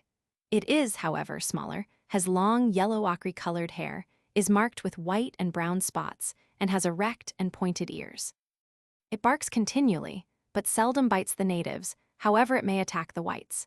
When the Inca Pachacutec, in his religious wars, conquered the Indians of Xoxa and Huanca, the present valley of Huancaya and Jaja, and compelled them by force to submit to the worship of the sun, he found that dogs were made the objects of their adoration, and that the priests used the skulls of these animals as wind instruments. It would also appear that the flesh of this canine divinity was eaten by the believers. The veneration of dogs in the valley of the Huancaya is probably the reason why the skulls, and even whole mummies, of these animals are sometimes found in the huacas or Peruvian graves of the most ancient period. Von Tschudi, the author of an admirable treatise on the fauna peruana, has examined these skulls, and believes them to belong to a peculiar species, which he calls canis ingui, and which is different from the European dog. The Huancas are still, in derision, called dog-eaters by the inhabitants of other provinces. Among the natives of the Rocky Mountains of North America, cooked dog's flesh is placed before the stranger guest, as a feast of honor. Captain Fremont was present at such a dog feast in the neighborhood of Fort Laramie, which is one of the stations of the Hudson's Bay Company for trading in skins and peltries with the Sioux Indians. The Peruvian dogs were made to play a singular part during eclipses of the moon, being beaten as long as the darkness continued. The Mexican tequichi, a variety of the common dog, which was called in Anahuac Chichay, was the only completely dumb dog. The literal signification of the word tequichi is stone dog, from the Aztec, tetl, a stone. This dog was eaten according to the ancient Chinese custom, and the Spaniards found this food so indispensable before the introduction of horned cattle that the race was gradually almost entirely extirpated. Buffon confounds the tequichi with the cupara of Guyana, which is, however, identical with the Procyon or Ursus cancrovorus, the rattan crabear, or the crab-eating agaraguaza of the coasts of Patagonia. Linnaeus, on the other hand, confounds the dumb dog with the Mexican Itzcuinapatzatli, a canine species which has not hitherto been perfectly described, and which is said to be characterized by a short tail, a very small head, and a large hump on the back. The name signifies a hump-backed dog, and is derived from the Aztec Itzcuintli, another word for dog, and Tepetzatli, humped or a humpback. I was much struck in America, especially in Quito and Peru, with the great number of black hairless dogs. They are termed Chines Turks by Buffon, and are the Canis aegyptius of Linnaeus. This species is common amongst the Indians, who, however, generally despise them and treat them ill. All European dogs multiply rapidly in South America, and if no species are to be met with equal to those of Europe, it is partly owing to want of care, and partly to the circumstance that the finest varieties, as the elegant greyhound and the Danish tiger breed, have never been introduced. Von Tschudi makes the singular remark that on the Cordilleras, at elevations of more than 12,000 feet, delicate breeds of dogs and the European domestic cat are exposed to a particular kind of mortal disease. Innumerable attempts have been made to keep cats as domestic animals in the town of Cerro de Pasco, lying at an elevation of 1,400 feet above the sea's level. But such endeavors have invariably been frustrated, as both cats and dogs have died in convulsions at the end of a few days. The cats, after being attacked by convulsive fits, attempt to climb the walls, but soon fall to the ground exhausted and motionless. I frequently observed instances in Yali of this chorea-like disease, and it seems to arise from insufficient atmospheric pressure. In the Spanish colonies, the hairless dog, which is called perro chinesco or chino, is supposed to be of Chinese origin and to have been brought from Canton or from Manila. According to Klaproth, the race has been very common in the Chinese Empire from the earliest ages of its culture. Among the animals indigenous to Mexico, there was a very large, totally hairless and dog-like wolf, named Xalitzcuintli, from the Mexican Zolo or Xalotl, a servant or slave. The result of Tschudi's observations regarding the American indigenous races of dogs are as follows. There are two varieties almost specifically different. One, the Canis carabicus of Lesson, totally hairless, with the exception of a small tuft of white hair on the forehead and at the tip of the tail, of a slate-gray color, and without voice. This variety was found by Columbus in the Antilles, by Cortes in Mexico, and by Pizarro in Peru, where it suffers from the cold of the Cordilleras, and it is still very frequently met with in the warmer districts of Peru under the name of perros chinos. 2. The Canis ingui, which belongs to the barking species and has a pointed nose and pointed ears. It is now used for watching sheep and cattle. It exhibits many variations of color, induced by being crossed with European breeds. The Canis ingui follows man up the heights of the Cordilleras. In the old Peruvian graves, the skeleton of this dog is sometimes found resting at the feet of the human mummy, presenting an emblem of fidelity frequently employed by the medieval sculptors. European dogs that had become wild were found in the island of Saint Domingo and in Cuba in the early periods of the Spanish conquest. In the savannas between the Meta, Arauca, and Apure, dumb dogs, perros mudos, were used as food as late as the 16th century. The natives called them majos or oris, says Alonso de Herrera, who undertook an expedition to the Orinoco in 1535. The highly intelligent traveler Gysek found this variety of non-barking dogs in Greenland. The dogs of the Esquimaux live entirely in the open air, scraping for themselves at night holes in the snow and howling like wolves in concert with one of the troop, who sits in the middle and takes the lead in the chorus. The Mexican dogs were castrated in order that their flesh might become more fat and delicate.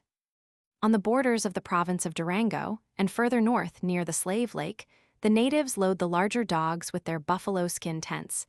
At all events they did so formerly, when, on the change of seasons, they seek a different place of abode. These various details may all be regarded as characteristic of the mode of life led by the nations of Eastern Asia. Footnote 16. P7. Like the greater part of the desert of Sahara, the Llanos lie within the torrid zone.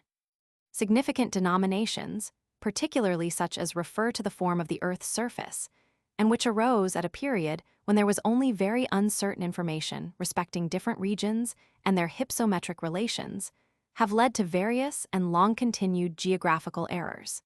The ancient Ptolemaic denomination of the Greater and Lesser Atlas has exercised the injurious influence here indicated. There is no doubt that the snow-covered western summits of the Atlas of Morocco may be regarded as the Great Atlas of Ptolemy, but where is the limit of the Little Atlas? Are we still to maintain the division into two atlas chains, which the conservative tendency of geographers has retained for 1,700 years, in the territory of Algiers, and even between Tunis and Tlemcen? Are we to seek a greater and a lesser atlas between the coast and the parallel chains of the interior? All travelers familiar with geognostic views, who have visited Algeria since it has been in the possession of the French, contest the meaning conveyed by the generally adopted nomenclature. Among the parallel chains, that of Jurjura is generally supposed to be the highest of those which have been measured, but the well-informed Fornal, who was long Ingenieur and chef des mines de l'Algerie, affirms that the mountain range of Auras, near Batna, which even at the end of March was found covered with snow, has a greater elevation. Fournel contests the existence of a little and a great Atlas, as I do that of a little and a great Altai. There is but one Atlas, formerly called Dirus by the Mauritanians, a name that must be applied to the foldings, rides, suites de crêtes, which form the division between the waters flowing to the Mediterranean and towards the lowland of the Sahara. The lofty Atlas chain of Morocco inclines from northeast to southwest, and not, like the eastern Mauritanian portion of the Atlas, from east to west. It rises into summits which, according to Renew, attain an elevation of 11,400 feet, exceeding, therefore, the height of Etna. A singularly formed highland of an almost square shape, Sahab el Marga, is situated in 33 degrees north lat, and is bounded to the south by high elevations. From thence the Atlas declines in height in a westerly direction towards the sea, about a degree south of Mogador. This southwestern portion bears the name of Idra Rendaren. The northern boundaries of the extended low region of the Sahara in Mauritania, as well as its southern limits towards the fertile Sudan, have hitherto been but imperfectly investigated. If we take the parallels of 16 degrees and 32 degrees north lat as the outer limits, we obtain for the desert, including its oases, an area of more than 1,896,000 square miles, or between 9 and 10 times the extent of Germany, and almost 3 times that of the Mediterranean, exclusive of the Black Sea. The best and most recent intelligence, for which we are indebted to the French observers, Colonel Damas, and Fournel, Renew, and Kert, shows us that the desert of Sahara is composed of several detached basins, and that the number and the population of the fertile oases is very much greater than had been imagined from the awfully desert character of the country between Insala and Timbuktu, and the road from Merzouk, in Fezzan, to Bilma, Turtuma, and Lake Tishad. It is now generally affirmed that the sand covers only the smaller portion of the lowlands. A similar opinion had been previously advanced by my Siberian traveling companion, the acute observer Ehrenberg, from what he had himself seen. Of larger wild animals, only gazelles, wild asses, and ostriches are to be met with. That lions exist in the desert, says M. Kert, is a myth popularized by the dreams of artists and poets and has no foundation but in their imagination. This animal does not quit the mountains where it finds shelter, food, and drink. When the traveler questions the natives concerning these wild beasts, which Europeans suppose to be their companions in the desert, they reply with imperturbable sang-froid, "Have you, then, lions in your country which can drink air and eat leaves?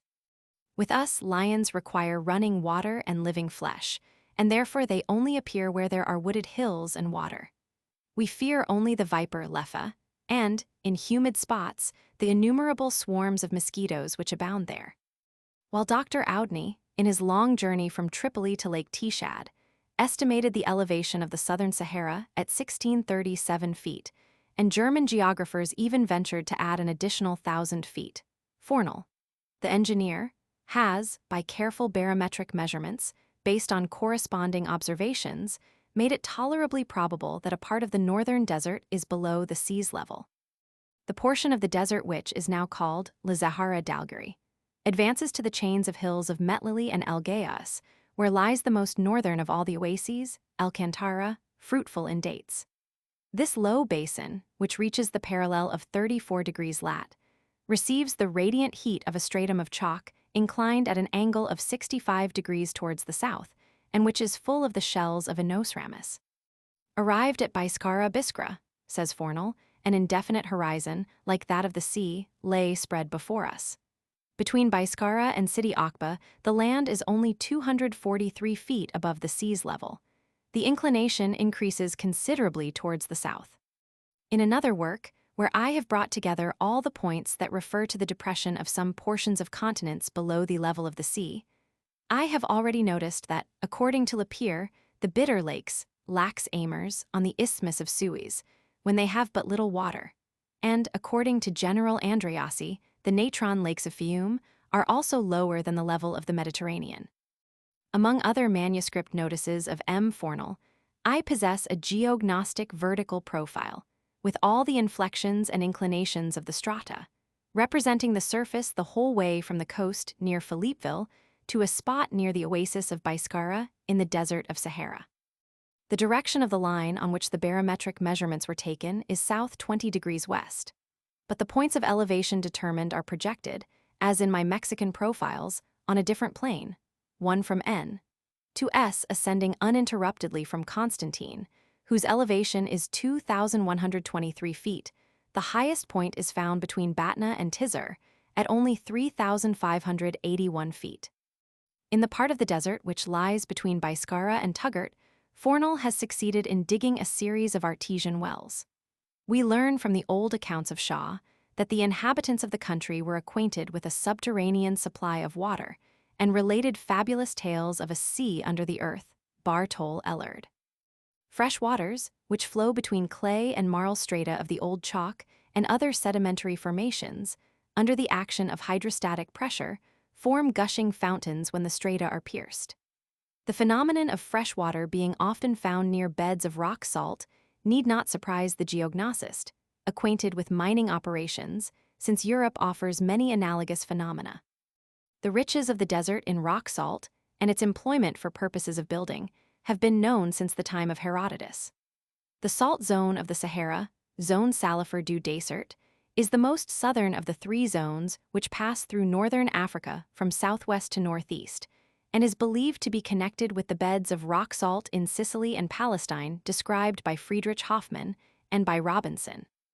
The trade in salt with Sudan, and the possibility of cultivating the date tree in the many oasis-like depressions, caused probably by earth slips in the beds of tertiary chalk or Cooper gypsum, have equally contributed to animate the desert, at various parts, by human intercourse.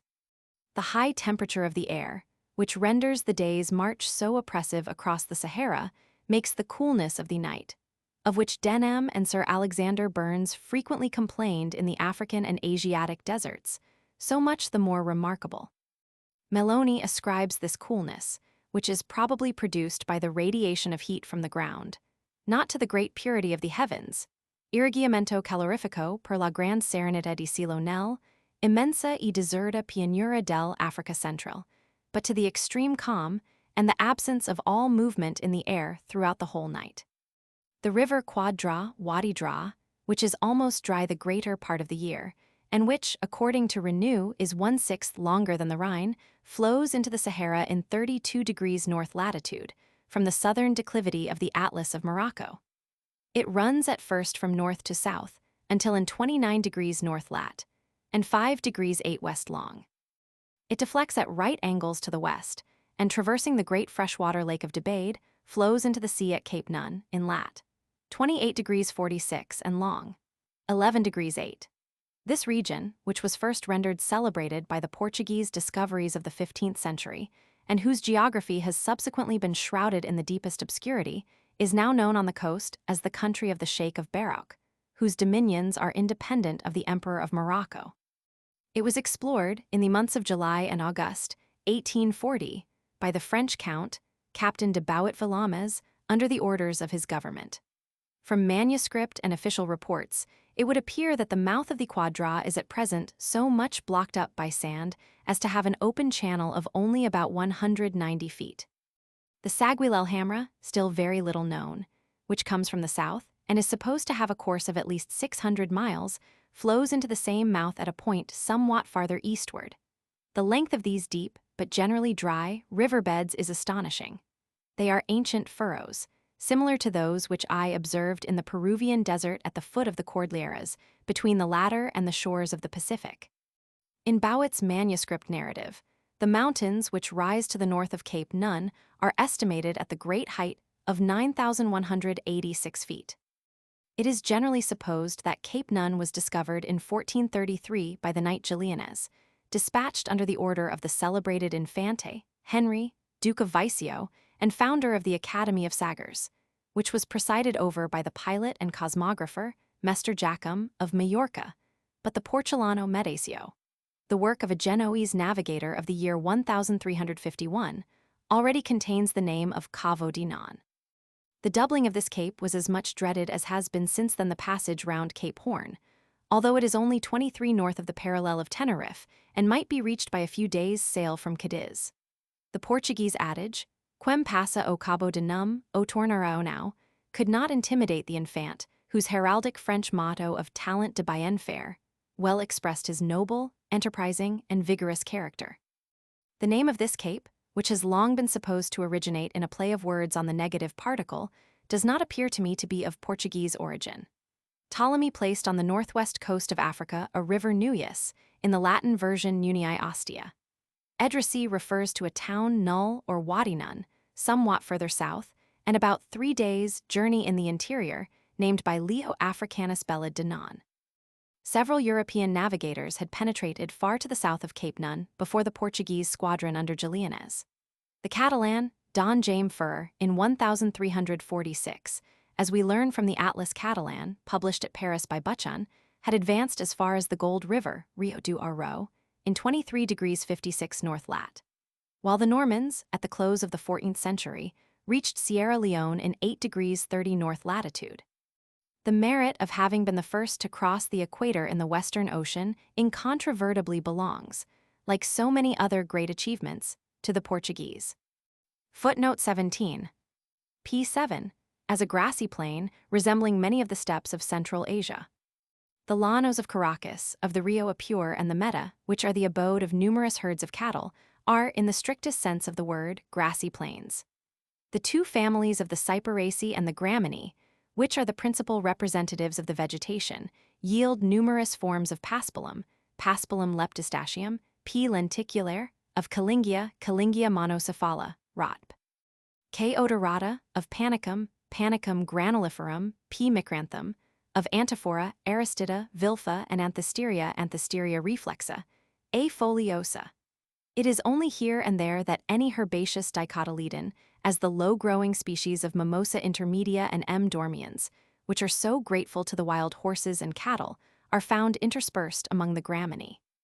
The natives very characteristically apply to this group the name of dormitoras, or sleepy plants, because the delicate and feathery leaves close on being touched. For many square miles not a tree is to be seen, but where a few solitary trees are found, they are, in humid districts, the Mauritia palm, and in arid spots a protaceae described by Bonpland and myself, the Rhopala complicata, Chaparro bobo, which Willdenow regarded as an embothrium. Also the useful Palma de Cavaja or de Sombrero, and our Corypha inermes, an umbrella palm allied to Chamaerops, and used by the natives for the covering of their huts. How much more varied and rich is the aspect of the Asiatic plains! In a great portion of the Kyrgyz and Kalmuk steppes which I have traversed, extending over a space of 40 degrees of longitude, from the Don, the Caspian Sea and the Orenburg-Ural River Jake, to the Obi and the Upper Irtish, near the Lake Disasang, the extreme range of view is never bounded by a horizon in which the vault of heaven appears to rest on an unbroken sea-like plain, as is so frequently the case in the llanos, pampas, and prairies of America. I have, indeed, never observed anything approaching to this phenomenon, excepting, perhaps, where I have looked only towards 1/4 of the heavens, for the Asiatic plains are frequently intersected by chains of hills or clothed with coniferous woods. The Asiatic vegetation, too, in the most fruitful pasture lands, is by no means limited to the family of the Cyperaceae, but is enriched by a great variety of herbaceous plants and shrubs. In the season of spring, small snowy white and red flowering Rosaceae and Amygdalae, Spirea, Crataegus, Prunus spinosa, Amygdalus nana, present a pleasing appearance. I have elsewhere spoken of the tall and luxuriant Cinanthuri, Saucheria amara, S. salsa, Artemisiae, and Centaury, and of leguminous plants, species of the astragalus, cytisus, and caragana. Crown imperials, Fritillaria ruthenica and F. meligroids, Cypripediae and tulips gladden the eye with their varied and bright hues. A contrast is presented to this charming vegetation of the Asiatic plains by the dreary salt steppes, especially by that portion of the Barabinsky steppe which lies at the base of the Altai Mountains, between Barnaul and the Serpent Mountain, and by the country to the east of the Caspian. Here the social Chenopodiae, species of Salsola, Atriplex, Salicorniae, and Halomochnus crassifolia, cover the clayey soil with patches of verdure. Among the 500 phanergamic species which Klaus and Goebel collected on the steppes, Cynantherae, Chenopodii, and Cruciferae were more numerous than the grasses, the latter constituting only Th of the whole, and the two former Th and Th. In Germany, owing to the alternation of hills and plains, the Glumaceae, comprising the Gramineae, Cyperaceae, and Juncaceae, constitute Th, the Cynantherae, Compositae, Th, and the Cruciferae Th of all the German phanerogamic species. In the most northern part of the flat land of Siberia, the extreme limit of tree and shrub vegetation, Coniferae and Amentaceae is, according to Admiral Rangel's fine map, 67 degrees 15 north lat. In the districts contiguous to Bering Straits, while more to the west, towards the banks of the Lena, it is 71 degrees, which is the parallel of the North Cape of Lapland. The plains bordering on the Polar Sea are the domain of cryptogamic plants. They are called tundra tunter in Finnish, and are vast swampy districts, covered partly with a thick mantle of Sphagnum pallister and other liverworts, and partly with a dry snowy white carpet of Cenomyce rangiferina, reindeer moss, Stereoculin paschal, and other lichens. These tundra, says Admiral Rangel, in his perilous expedition to the islands of New Siberia, so rich in fossil wood, accompanied me to the extremest Arctic coast. Their soil is composed of earth that has been frozen for thousands of years. In the dreary uniformity of the landscape, and surrounded by reindeer, the eye of the traveler rests with pleasure on the smallest patch of green turf that shows itself on a moist spot. Footnote 18. P7. A diversity of causes diminishes the dryness and heat of the new continent. I have endeavored to compress the various causes of the humidity and lesser heat of America into one general category. It will of course be understood that I can only have reference here to the general hygroscopic condition of the atmosphere and the temperature of the whole continent. For in considering individual regions, as for instance, the island of Margarita or the coasts of Cumana and Coro, it will be found that these exhibit an equal degree of dryness and heat with any portion of Africa. The maximum of heat at certain hours of a summer's day, considered with reference to a long series of years, has been found to be almost the same in all regions of the earth, whether on the Neva, the Senegal, the Ganges, or the Orinoco, namely, between 93 degrees and 104 degrees far, and on the whole not higher. Provided that the observation be made in the shade, far from solid radiating bodies, and not in an atmosphere filled with heated dust or granules of sand, and not with spirit thermometers, which absorb light. The fine grains of sand, forming centers of radiant heat, which float in the air, were probably the cause of the fearful heat, 122 degrees to 133 degrees far. In the shade, in the oasis of Merzouch to which my unhappy friend Ritchie, who perished there, and Captain Lyon were exposed for weeks. The most remarkable instance of a high temperature, in an air probably free from dust, is mentioned by an observer who well knew how to arrange and correct all his instruments with the greatest accuracy. Rappel found the temperature 110 degrees, 6 far. At Ambucol in Abyssinia, with a cloudy sky, a strong southwest wind, and an approaching thunderstorm. The mean annual temperature of the tropics, or the actual climate of the region of palms, is on the mainland between 78 degrees, 2 and 85 degrees, 5 far, without any sensible difference between the observations made in Senegal, Pondicherry, and Suriname. The great coolness, one might almost say coldness, which prevails during a great portion of the year in the tropics, on the coast of Peru, and which causes the mercury to fall to 59 degrees far, is, as I hope to show in another place, not to be attributed to the effect of neighboring mountains covered with snow, but rather to the mist garua which obscures the sun's disk, and to a current of cold sea water commencing in the Antarctic regions, and which, coming from the southwest, strikes the coast of Chile near Valdivia and Conception, and is thence propelled with violence in a northerly direction to Cape Parina. On the coast of Lima, the temperature of the Pacific is 60 degrees, 2 far, whilst it is 79 degrees, 2 far, under the same parallel of latitude when outside the current. It is singular that so remarkable a fact should have remained unnoticed until my residence on the coast of the Pacific in October 1802. The variations of temperature of many parts of the earth depend principally on the character of the bottom of the aerial ocean, or in other words, on the nature of the solid or fluid, continental or oceanic base on which the atmosphere rests. Seas, traversed in various directions by currents of warm and cold water, oceanic rivers, exert a different action from articulated or inarticulated continental masses or islands, which may be regarded as the shoals in the aerial ocean, and which, notwithstanding their small dimensions, exercise, even to great distances, a remarkable degree of influence on the climate of the sea. In continental masses, we must distinguish between barren sandy deserts, savannas, grassy plains, and forest districts. In Upper Egypt and in South America, Nowit and myself found, at noon, the temperature of the ground, which was composed of granitic sand, 154 degrees and 141 degrees far. Numerous careful observations instituted at Paris have given, according to Arago, 122 degrees and 126 degrees, 5 far. The savannas, which, between the Missouri and the Mississippi, are called prairies, and which appear in the south at the llanos of Venezuela and the pampas of Buenos Aires, are covered with small monocotyledons, belonging to the family of the Cyperaceae, and with grasses whose dry-pointed stalks and whose delicate, lanceolate leaves radiate towards the unclouded sky and possess an extraordinary power of emission. Wells and Daniel have even seen in our latitude, where the atmosphere has a much less considerable degree of transparency, the thermometer fall to 14 degrees, 5 or 18 degrees far, on being placed on the grass.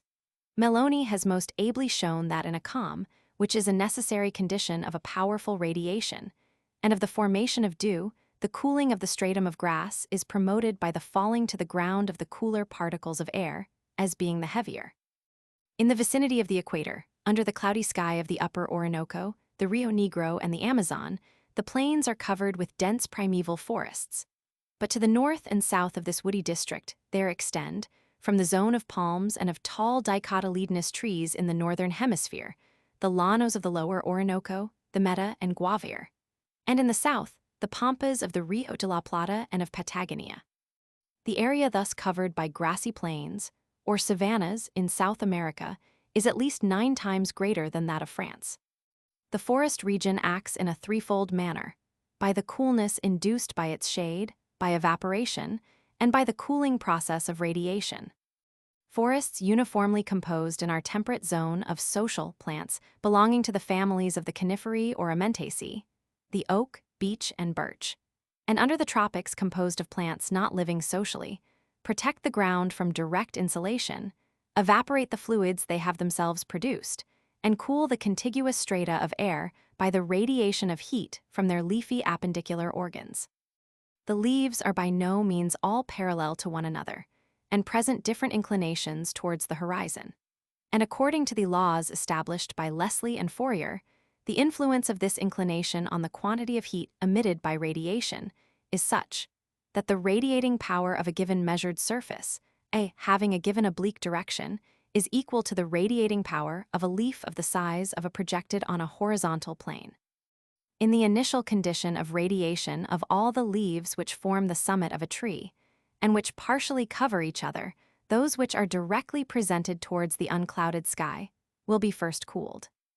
This production of cold, or the exhaustion of heat by emission, will be the more considerable in proportion to the thinness of the leaves. A second stratum of leaves has its upper surface turned to the under surface of the former, and will give out more heat by radiation towards that stratum than it can receive from it. The result of this unequal exchange will then be a diminution of temperature for the second stratum also. A similar action will extend from stratum to stratum, till all the leaves of the tree, by their greater or less radiation, as modified by their difference of position, have passed into a condition of stable equilibrium, of which the law may be deduced by mathematical analysis.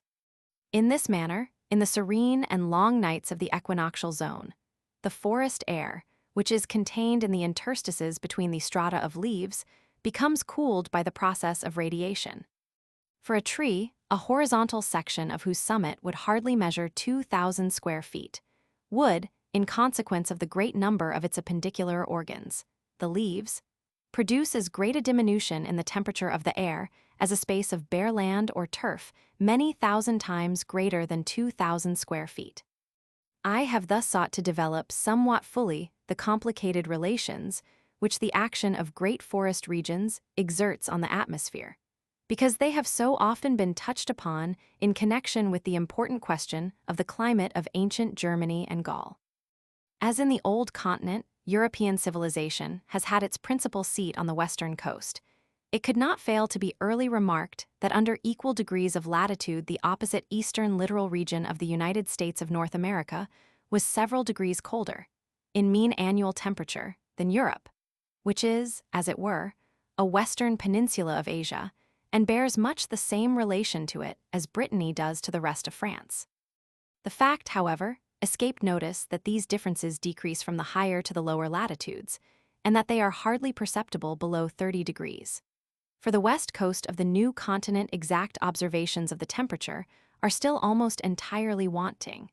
But the mildness of the winter in New California shows that in reference to their mean annual temperature, the west coasts of America and Europe under the same parallels scarcely present any differences. The annex table gives the mean annual temperatures, which correspond to the same geographical latitudes, on the eastern coast of the new continent and the western coast of Europe. Difference between similar eastern-western, mean temperature, the annual degrees of coast of the year, of temperature of latitude, America, Europe, winter, and Eastern America, summer, and Western Europe.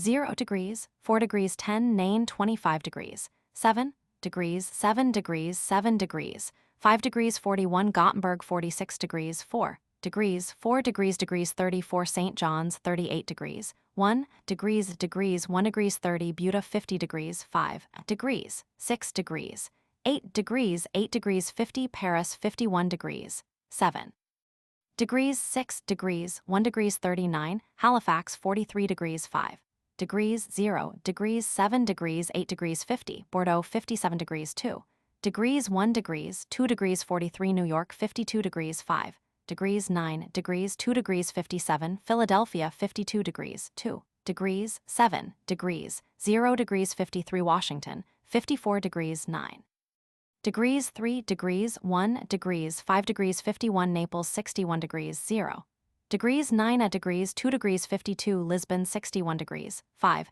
degrees, 1 degrees, 5 degrees 48, St. Augustine 72 degrees, 3 degrees, 5 degrees, 5 degrees, 5 degrees 2, Cairo 71 degrees, 8 degrees, 6.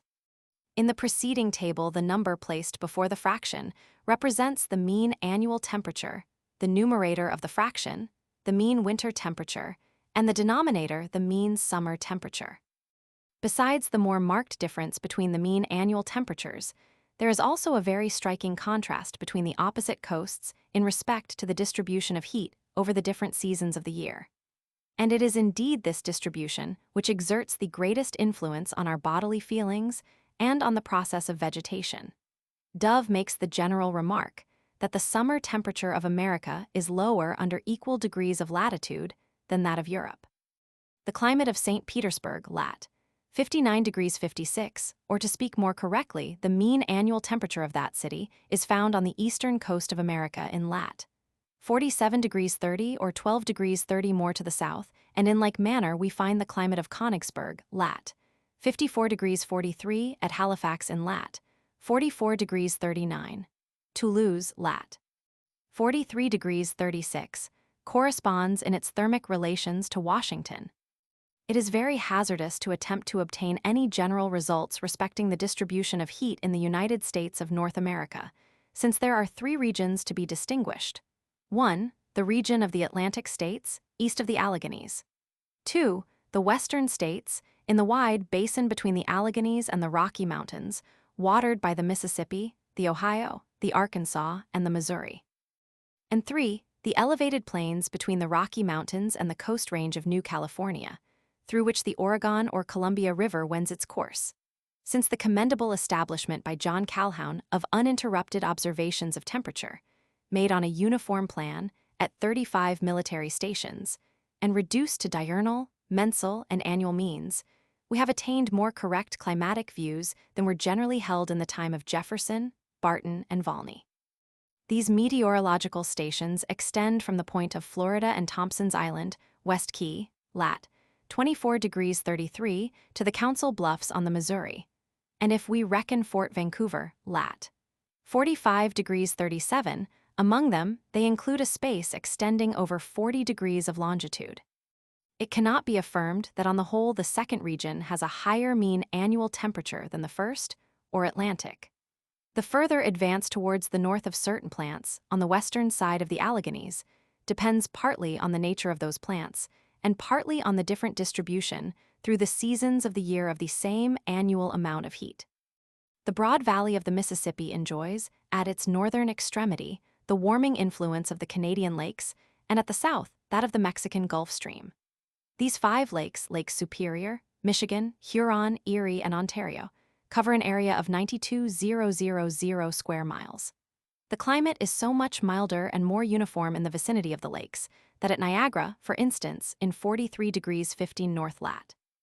The mean annual winter temperature is only half a degree below the freezing point, whilst, at a distance from the lakes, in 44 degrees 53 north lat. At Fort Snelling, near the confluence of the river St. Peter with the Mississippi, the mean winter temperature is 15 degrees 8 far.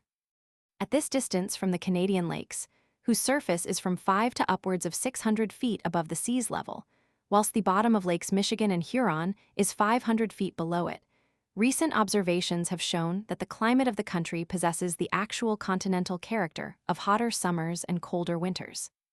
It is proved, says Forey, by our thermometrical data, that the climate west of the Allegheny chain is more excessive than that on the Atlantic side. At Fort Gibson, on the Arkansas River, which falls into the Mississippi, in lat. 35 degrees 47, where the mean annual temperature hardly equals that of Gibraltar, the thermometer was observed in August 1834 to rise to 117 degrees far, when in the shade and without any reflected heat from the ground. The statement so frequently advanced, although unsupported by measurements, that since the first European settlements in New England, Pennsylvania, and Virginia, the destruction of many forests on both sides of the Alleghenies has rendered the climate more equable, making the winters milder and the summers cooler, are now generally discredited. No series of thermometric observations worthy of confidence extend further back in the United States than 78 years. We find from the Philadelphia observations that from 1771 to 1824, the mean annual heat has hardly risen 2 degrees 7 far, an increase that may fairly be ascribed to the extension of the town, its greater population, and to the numerous steam engines. This annual increase of temperature may also be owing to accident, for in the same period I find that there was an increase of the mean winter temperature of 2 degrees far. But with this exception, the seasons had all become somewhat warmer. 33 years, observations at Salem in Massachusetts show scarcely any difference, the mean of each one oscillating within 1 degrees of Fahrenheit, about the mean of the whole number, and the winters of Salem, instead of having been rendered more mild, as conjectured from the eradication of the forests, have become colder by 4 degrees far during the last 33 years. As the east coast of the United States may be compared in equal latitudes with the Siberian and Chinese eastern coasts of Europe in respect to mean annual temperature, so the western coasts of Europe and America have also very justly been compared together. I will here only adduce a few instances from the western region of the Pacific, for 2 of which, viz., Sitka, New Archangel, in Russian America, and Fort George, having the same latitudes respectively as Gothenburg and Geneva, we are indebted to Admiral Luck's voyage of circumnavigation. Iluluk and Danzig are situated in about the same parallel of latitude, and although the mean temperature of Iluluk, owing to its insular climate and the cold sea current contiguous to it, is lower than that of Danzig, the winters of the former are milder than those of the Baltic City. Degrees 3 Sitka lat. 57 degrees 3 long. Degrees 16 W degrees 6. Degrees 0 degrees 6 Gothenburg lat. 57 degrees 41 long, degrees 59 E degrees 4 degrees 8 Fort George lat.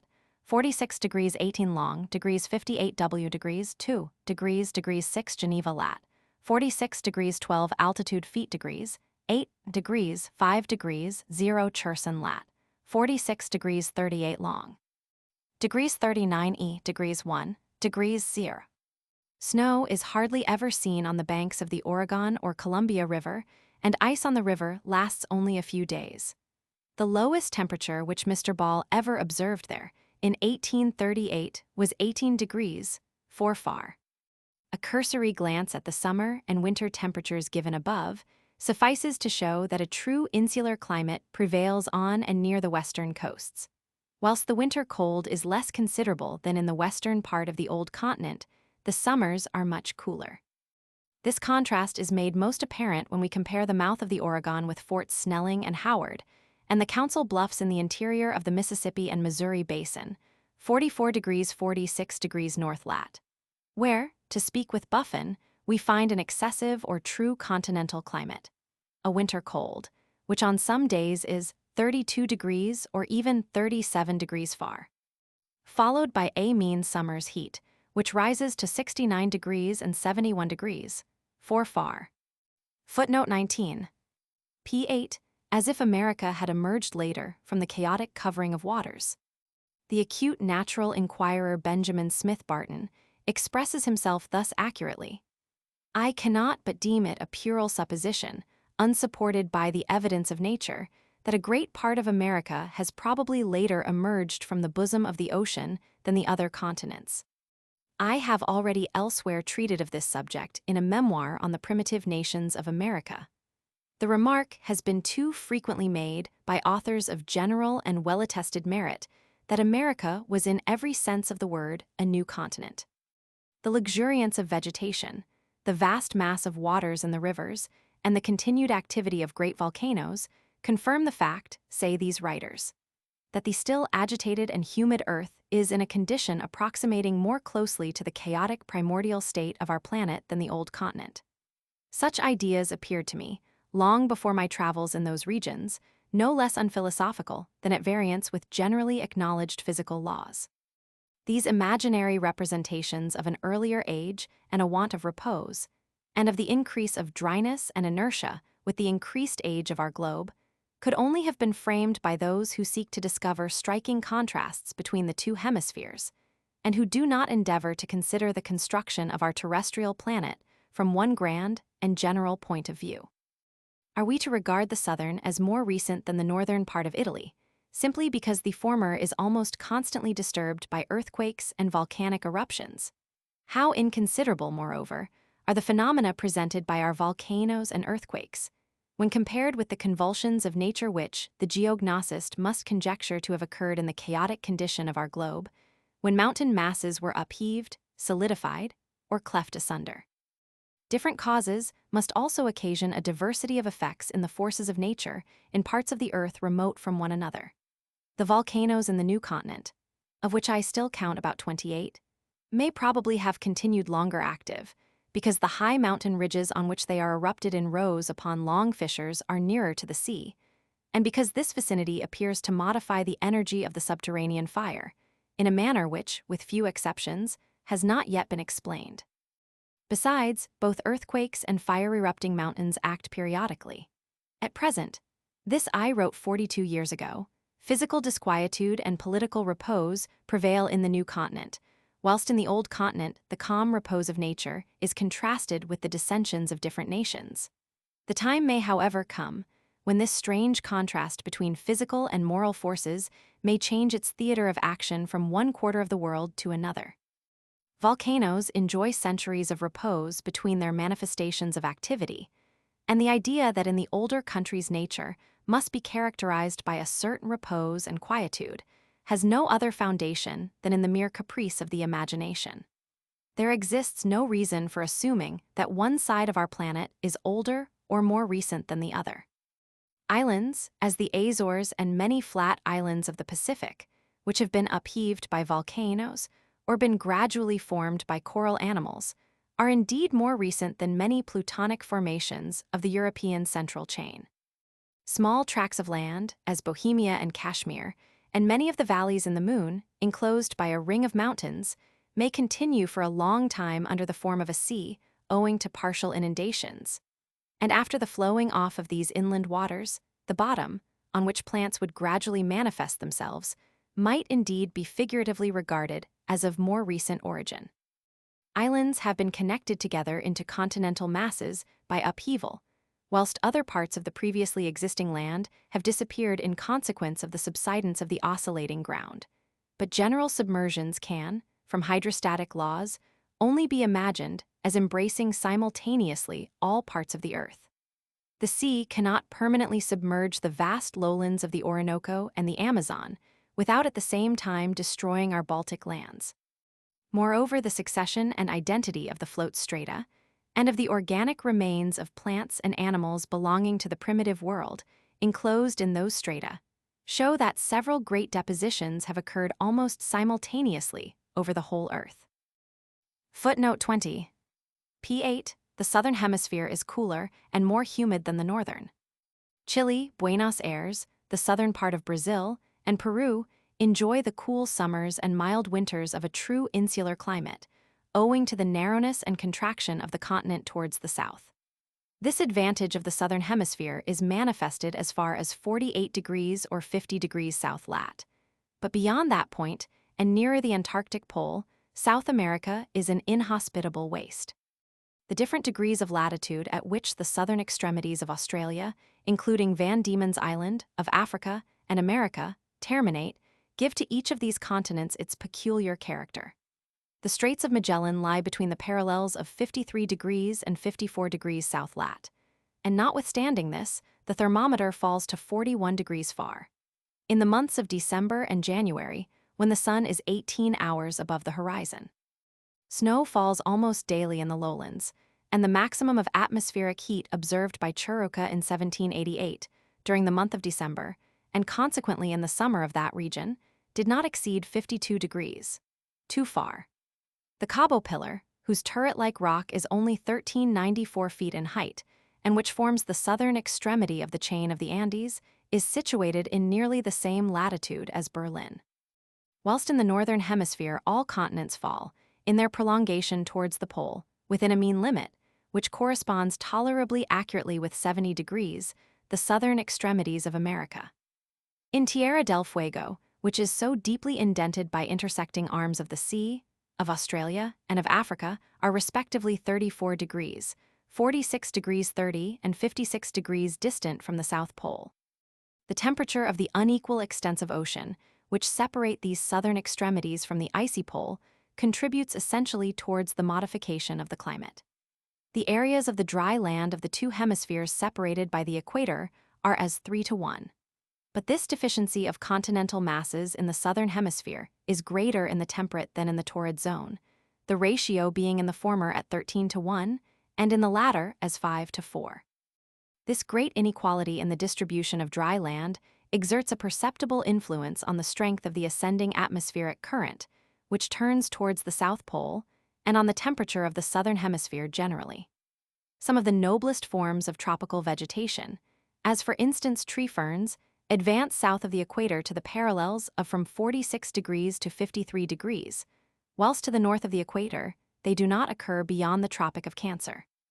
Tree ferns thrive admirably well at Hobart Town in Van Diemen's Land, 42 degrees 53 lat, with a mean annual temperature of 52 degrees, too far, and therefore on an isothermal line less by 3 degrees, 6 far, than that of Toulon.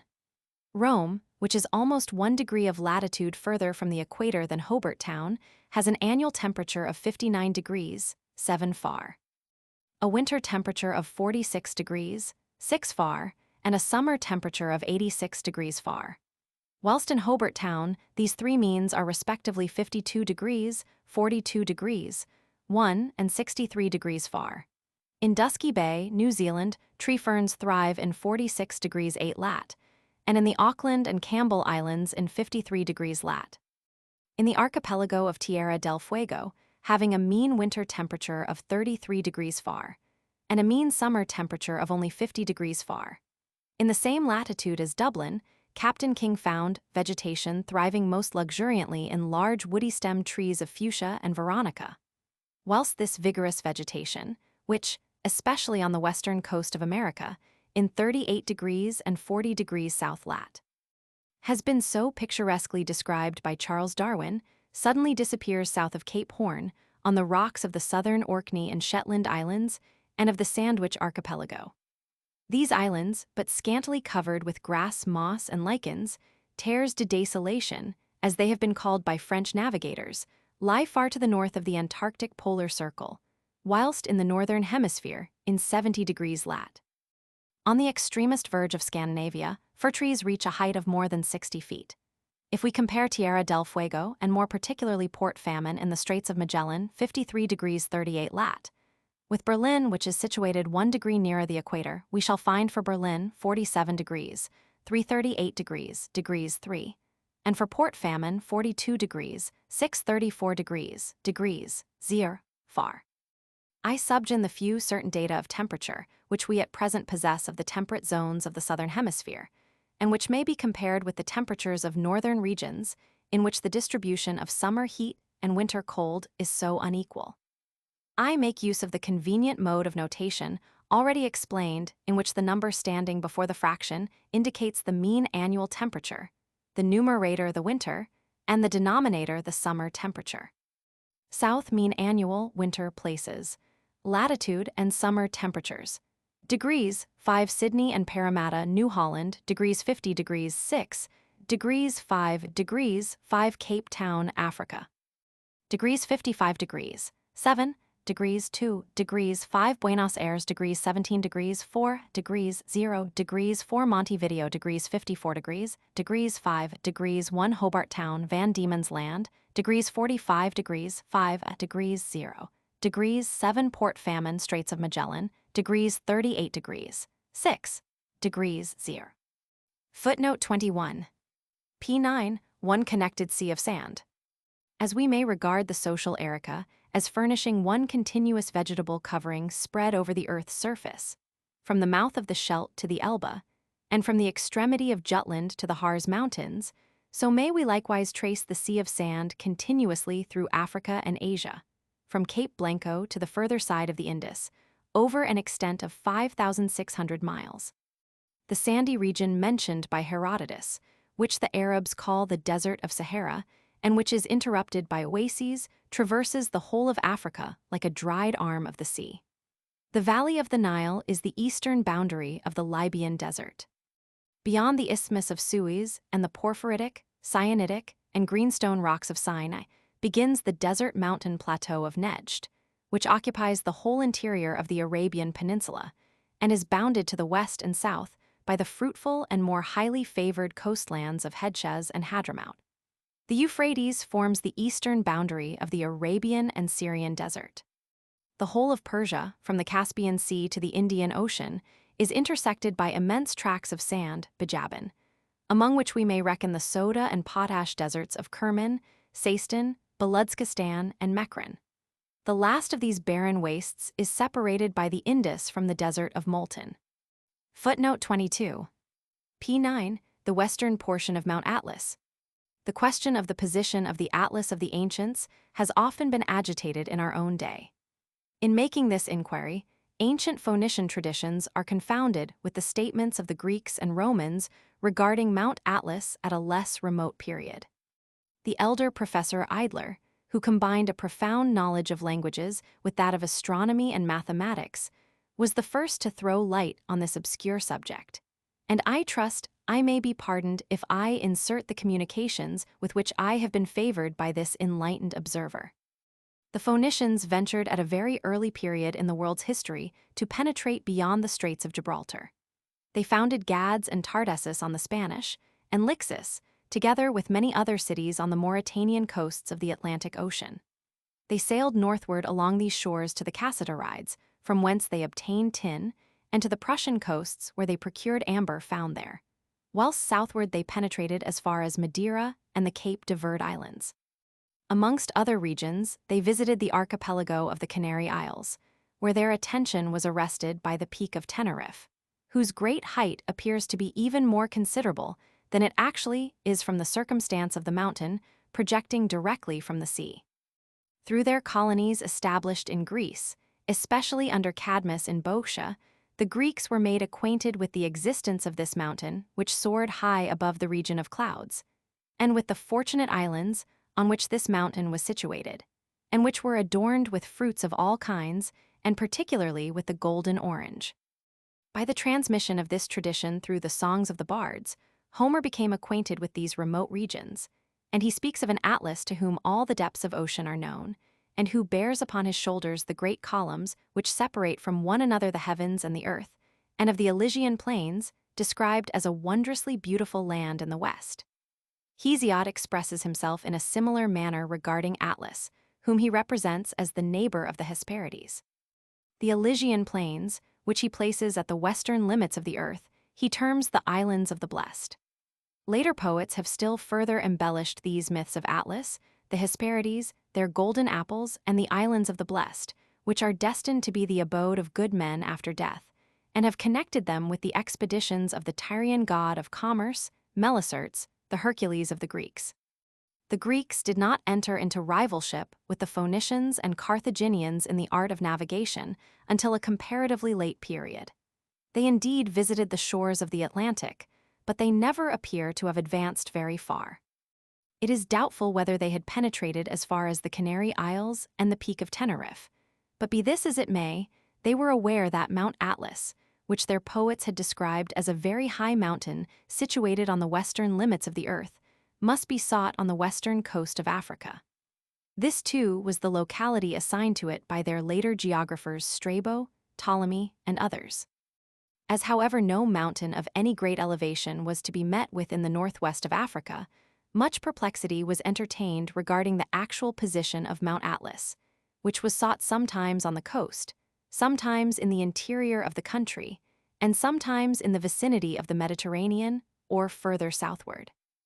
In the 1st century of the Christian era, when the armies of Rome had penetrated to the interior of Mauritania and Numidia, it was usual to give the name of Atlas to the mountain chain which traverses Africa from west to east in a parallel direction with the Mediterranean. Pliny and Solinus were both, however, fully aware that the description of Atlas given by the Greek and Roman poets did not apply to this mountain range, and they therefore deemed it expedient to transfer the site of Mount Atlas, which they described in picturesque terms, in accordance with poetic legends, to the terra incognita of Central Africa. The Atlas of Homer and Hesiod can, therefore, be none other than the Peak of Teneriffe, while the Atlas of Greek and Roman geographers must be sought in the north of Africa. I will only venture to add the following remarks to the learned explanations of Professor Idler. According to Pliny and Solinus, Atlas rises from the midst of a sandy plain medio arenarum, and its declivity affords pasture to elephants, which have undoubtedly never been known in Teneriffe. That which we now term Atlas is a long mountain ridge. How could the Romans have recognized one isolated conical elevation in this mountain range of Herodotus? May the cause not be ascribed to the optical illusion by which every mountain chain, when seen laterally from an oblique point of view, appears to be of a narrow and conical form? I have often, when at sea, mistaken long mountain ranges for isolated mountains. According to Host, Mount Atlas is covered with perpetual snow near Morocco. Its elevation must therefore be upwards of 11,500 feet at that particular spot. It seems to me very remarkable that the barbarians, the ancient Mauritanians, if we are to believe the testimony of Pliny, called Mount Atlas Dyrus. This mountain chain is still called by the Arabs Darren, a word that is almost identical in its consonants with Dyrus. Hornius, on the other hand, thinks that he recognizes the term Dyrus in the word Iadioma, the name applied by the Guanches to the Peak of Teneriffe. As our present geological knowledge of the mountainous parts of North Africa, which, however, must be admitted to be very limited, does not make us acquainted with any traces of volcanic eruptions within historic times, it seems the more remarkable that so many indications should be found in the writings of the ancients of a belief in the existence of such phenomena in the Western Atlas and the contiguous west coast of the continent. The streams of fire so often mentioned in Hanno's ship's journal might indeed have been tracks of burning grass, or beacon fires lighted by the wild inhabitants of the coasts as a signal to warn each other of threatening danger on the first appearance of hostile vessels. The high summit of the chariot of the gods, of which Hanno speaks, the theta epsilon letter 1ff6 nu letter 1f44 chi eta mu alpha, may also have had some faint reference to the Peak of Teneriffe, but farther on he describes a singular configuration of the land. He finds in the Gulf, near the Western Horn, a large island, in which there is a salt lake, which again contains a smaller island. South of the Bay of the Gorilla, apes the same conformation is repeated. Does he refer to coral structures, lagoon islands, atolls, and to volcanic crater lakes, in the middle of which a conical mountain has been upheaved? The Triton Lake was not in the neighborhood of the Lesser Pleiades, but on the western shores of the Atlantic. The lake disappeared in an earthquake, which was attended with great fire eruptions. Diodorus says expressly pi upsilon rho letter 1f78 sigma epsilon kappa phi upsilon tau eta mu alpha mu epsilon gamma alpha lambda alpha. But the most wonderful configuration is ascribed to the Hollow Atlas, in a passage hitherto but little noticed in one of the philosophical dialects of Maximus Tyrius, a Platonic philosopher who lived in Rome under Commodus. His atlas is situated on the continent where the Western Libyans inhabit a projecting peninsula. The mountain has a deep semicircular abyss on the side nearest the sea, and its declivities are so steep that they cannot be descended. The abyss is filled with trees, and one looks down upon their summits and the fruits they bear as if one were looking into a well. The description is so minute and graphic that it no doubt sprung from the recollection of some actual view. Footnote 23. P9. The Mountains of the Moon, Jebel al-Qamar. The Mountains of the Moon described by Ptolemy, sigma epsilon lambda eta nu eta sigma, letter 1f44 rho omicron sigma, form on our older maps a vast uninterrupted mountain chain, traversing the whole of Africa from east to west. The existence of these mountains seems certain, but their extent, their distance from the equator, and their mean direction still remain problematical. I have indicated in another work the manner in which a more intimate acquaintance with Indian idioms and the ancient Persian or Zend teaches us that a part of the geographical nomenclature of Ptolemy constitutes an historical memorial of the commercial relations that existed between the West and the remotest regions of southern Asia and eastern Africa. The same direction of ideas is apparent in relation to a subject that has very recently become a matter of investigation. It is asked whether the great geographer and astronomer of Pelusium merely meant in the denomination of mountains of the moon, as in that of Island of Barley, Jabidu, Java, to give the Greek translation of the native name of those mountains. Whether, as is most probable, Elis Tashri, Edrisi ibn al-Vardi, and other early Arabian geographers simply transferred the Ptolemaic nomenclature into their own language. Or whether similarity in the sound of the word and the manner in which it was written misled them. In the notes to the translation of Abdalatif's celebrated description of Egypt, my great teacher, Sylvester de Sacy, expressly says, "The name of the mountains regarded by Leo Africanus as furnishing the sources of the Nile has generally been rendered mountains of the moon, and I have adhered to the same practice." I do not know whether the Arabs originally borrowed this denomination from Ptolemy. It may indeed be inferred that at the present day they understand the word Arabic half, Arabic meme, Arabic rot in the sense of moon, pronouncing it Qamar. I do not think, however, that such was the practice of the older Arabs, who pronounced it Qamar, as has been proved by Makrizi. Abalfida positively rejects the opinion of those who would adopt the pronunciation Qamar and derive the word from the name of the moon. As, according to the author of Camus, the word Qamar, considered as the plural of Arabic halif, Arabic half, Arabic meme, Arabic rot, signifies an object of a greenish or dirty white color. It would appear that some authors have supposed that this mountain derived its name from its color. The learned Rienaud, in his recent excellent translation of Abulfeda T. Roman 2, pp. 81-82, regards it as probable that the Ptolemaic interpretation of the name of mountains of the moon, letter 1f44 rho eta, sigma epsilon lambda eta nu alpha letter 1fd6 alpha, was that originally adopted by the Arabs. He observes that in the Moshterk of Yakut and in Ibn Said, the mountain is written al-Qamar, and that Yakut writes in a similar manner the name of the island of Zenj, Zangbar. The Abyssinian traveler Bika, in his learned and critical treatise on the Nile and its tributaries, endeavors to prove that Ptolemy, in his sigma epsilon lambda eta nu eta sigma, letter 1f44 rho omicron sigma, merely followed the native name, for the knowledge of which he was indebted to the extensive commercial intercourse which then existed.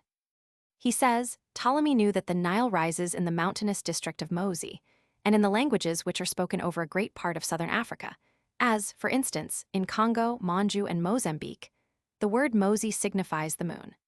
A large tract of country situated in the southwest was called Mono-Musi or Manimosi, i.e., the land of the king of Mosi or Moonland. For in the same family of languages in which Mosi or Musi signifies the moon, Mon or Mani signifies a king. Alvarez speaks of the Regno de Menicongo, or territory of the king of Congo.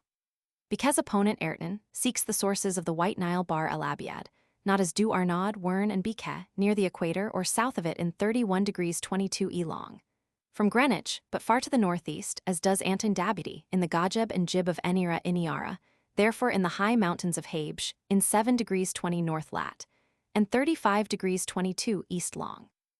From Greenwich, he is of opinion that the Arabs, from a similarity of sound, may have interpreted the native name Gamero, which was applied to the Abyssinian mountains lying southwest of Gaka, and in which the Gajeb, or White Nile, takes its rise, to signify a mountain of the moon, Jebel al-Kamar. So that Ptolemy himself, who was familiar with the intercourse existing between Abyssinia and the Indian Ocean, may have adopted the Semitic interpretation, as given by the descendants of the early Arab immigrants. The lively interest which has recently been felt in England for the discovery of the most southern sources of the Nile induced the Abyssinian traveler above referred to, Charles Biquet, at a recent meeting of the British Association for the Advancement of Science, held at Swansea, more fully to develop his ideas respecting the connection between the mountains of the moon and those of Habj. The Abyssinian elevated plain, he says, generally above 8,000 feet high, extends towards the south to nearly 9 degrees or 10 degrees north latitude. The eastern declivity of the highlands has, to the inhabitants of the coast, the appearance of a mountain chain. The plateau, which diminishes considerably in height towards its southern extremity, passes into the mountains of the moon, which run not east and west, but parallel to the coast, or from NNE to SSW, extending from 10 degrees north to 5 degrees south latitude. The sources of the White Nile are situated in the Mono-Mosi country, probably in 2 degrees 30 south latitude, not far from where the river Sabaki, on the eastern side of the Mountains of the Moon, falls into the Indian Ocean, near Melinde, north of Mombasa. Last autumn, 1847, the two Abyssinian missionaries Rebman and Dr. Krapf were still on the coast of Mombasa. They have established in the vicinity, among the Wakamba tribe, a missionary station called Rabe Mpai, which seems likely to be very useful for geographical discoveries. Families of the Wakamba tribe have advanced westward 500 or 600 miles into the interior of the country, as far as the upper course of the river Lusiji, the Great Lake Nyasa or Zambez, 5 degrees south lat, and the vicinal sources of the Nile. The expedition to these sources, which Friedrich Bialoblatsky of Hanover is preparing to undertake, by the advice of Biquet, is to start from Mombasa. The Nile coming from the west referred to by the ancients is probably the Bahr el Ghazal, or Kela, which falls into the Nile in 9 degrees north lat, above the mouth of the Gajeb or Sobet. Russeger's scientific expedition, undertaken in 1837 and 1838, in consequence of Mehemet Ali's eager desire to participate in the gold washings of Fazakal on the blue-green Nile, Bahr el Azraq, has rendered the existence of a mountain of the moon very doubtful. The Blue Nile, the Vistapus of Ptolemy, rising from Lake Kalo, now called Lake Tizana, winds through the colossal Abyssinian range of mountains, while to the southwest there appears a far-extended tract of low land. The 3 exploring expeditions which the Egyptian government sent from Chartum to the confluence of the Blue and the White Nile, the first under the command of Selim Bimbaski, in November 1839, the next, which was attended by the French engineers Arnaud, Sabatier, and Thibaut, in the autumn of 1840, and the third, in the month of August 1841, first removed some of the obscurity which had hitherto shrouded our knowledge of the high mountains, which between the parallels of 6 degrees 4 degrees, and probably still further southward, extend first from west to east, and subsequently from northwest to southeast, towards the left bank of the Bahr el Abiad. The second of Mehemet Ali's expeditions first saw the mountain chain, according to Wern's account, in 11 degrees 20 north lat, where Jebel Abul and Jebel Qudak rise to the height of 36-23 feet. The high land continued to approach the river more to the south from 4 degrees 45 north lat. to the parallel of the island of Tichenker in 4 degrees 4, near the point at which terminated the expedition commanded by Selim and Fizela Effendi. The shallow river breaks its way through the rocks, and separate mountains again rise in the land of Bari to the height of more than 3,200 feet. These are probably a part of the Mountains of the Moon, as they are given in our most recent maps, although they are not covered with perpetual snow, as asserted by Ptolemy. The line of perpetual snow would assuredly not be found in these parallels of latitude below an elevation of nearly 15,500 feet above the sea's level. It is not improbable that Ptolemy extended the knowledge he may have possessed of the high mountains of Habsh, near Upper Egypt and the Red Sea, to the country of the sources of the White Nile. In Gajam, Kaffa, Maicha, and Sami, the Abyssinian mountains rise from 10,000 to nearly 15,000 feet, as we learn from exact measurements, not according to those of Bruce, who gives to Chartum an elevation of 5041 feet, instead of the true height, 1524 feet. Ruppel, who ranks amongst the most accurate observers of the present day, found Abba Jarret in 13 degrees 10 north lat. Only 70 feet below the elevation of Mont Blanc, the same observer states that a plain, elevated 13,940 feet above the Red Sea, was barely covered with a thin layer of freshly fallen snow. The celebrated inscription of Adulies, which, according to Niebuhr, is of somewhat later date than the age of Juba and Augustus, speaks of Abyssinian snow that reaches to the knee, and affords, I believe, the most ancient record in antiquity of snow within the tropics, as the Parapanesus is 12 degrees lat, north of that limit.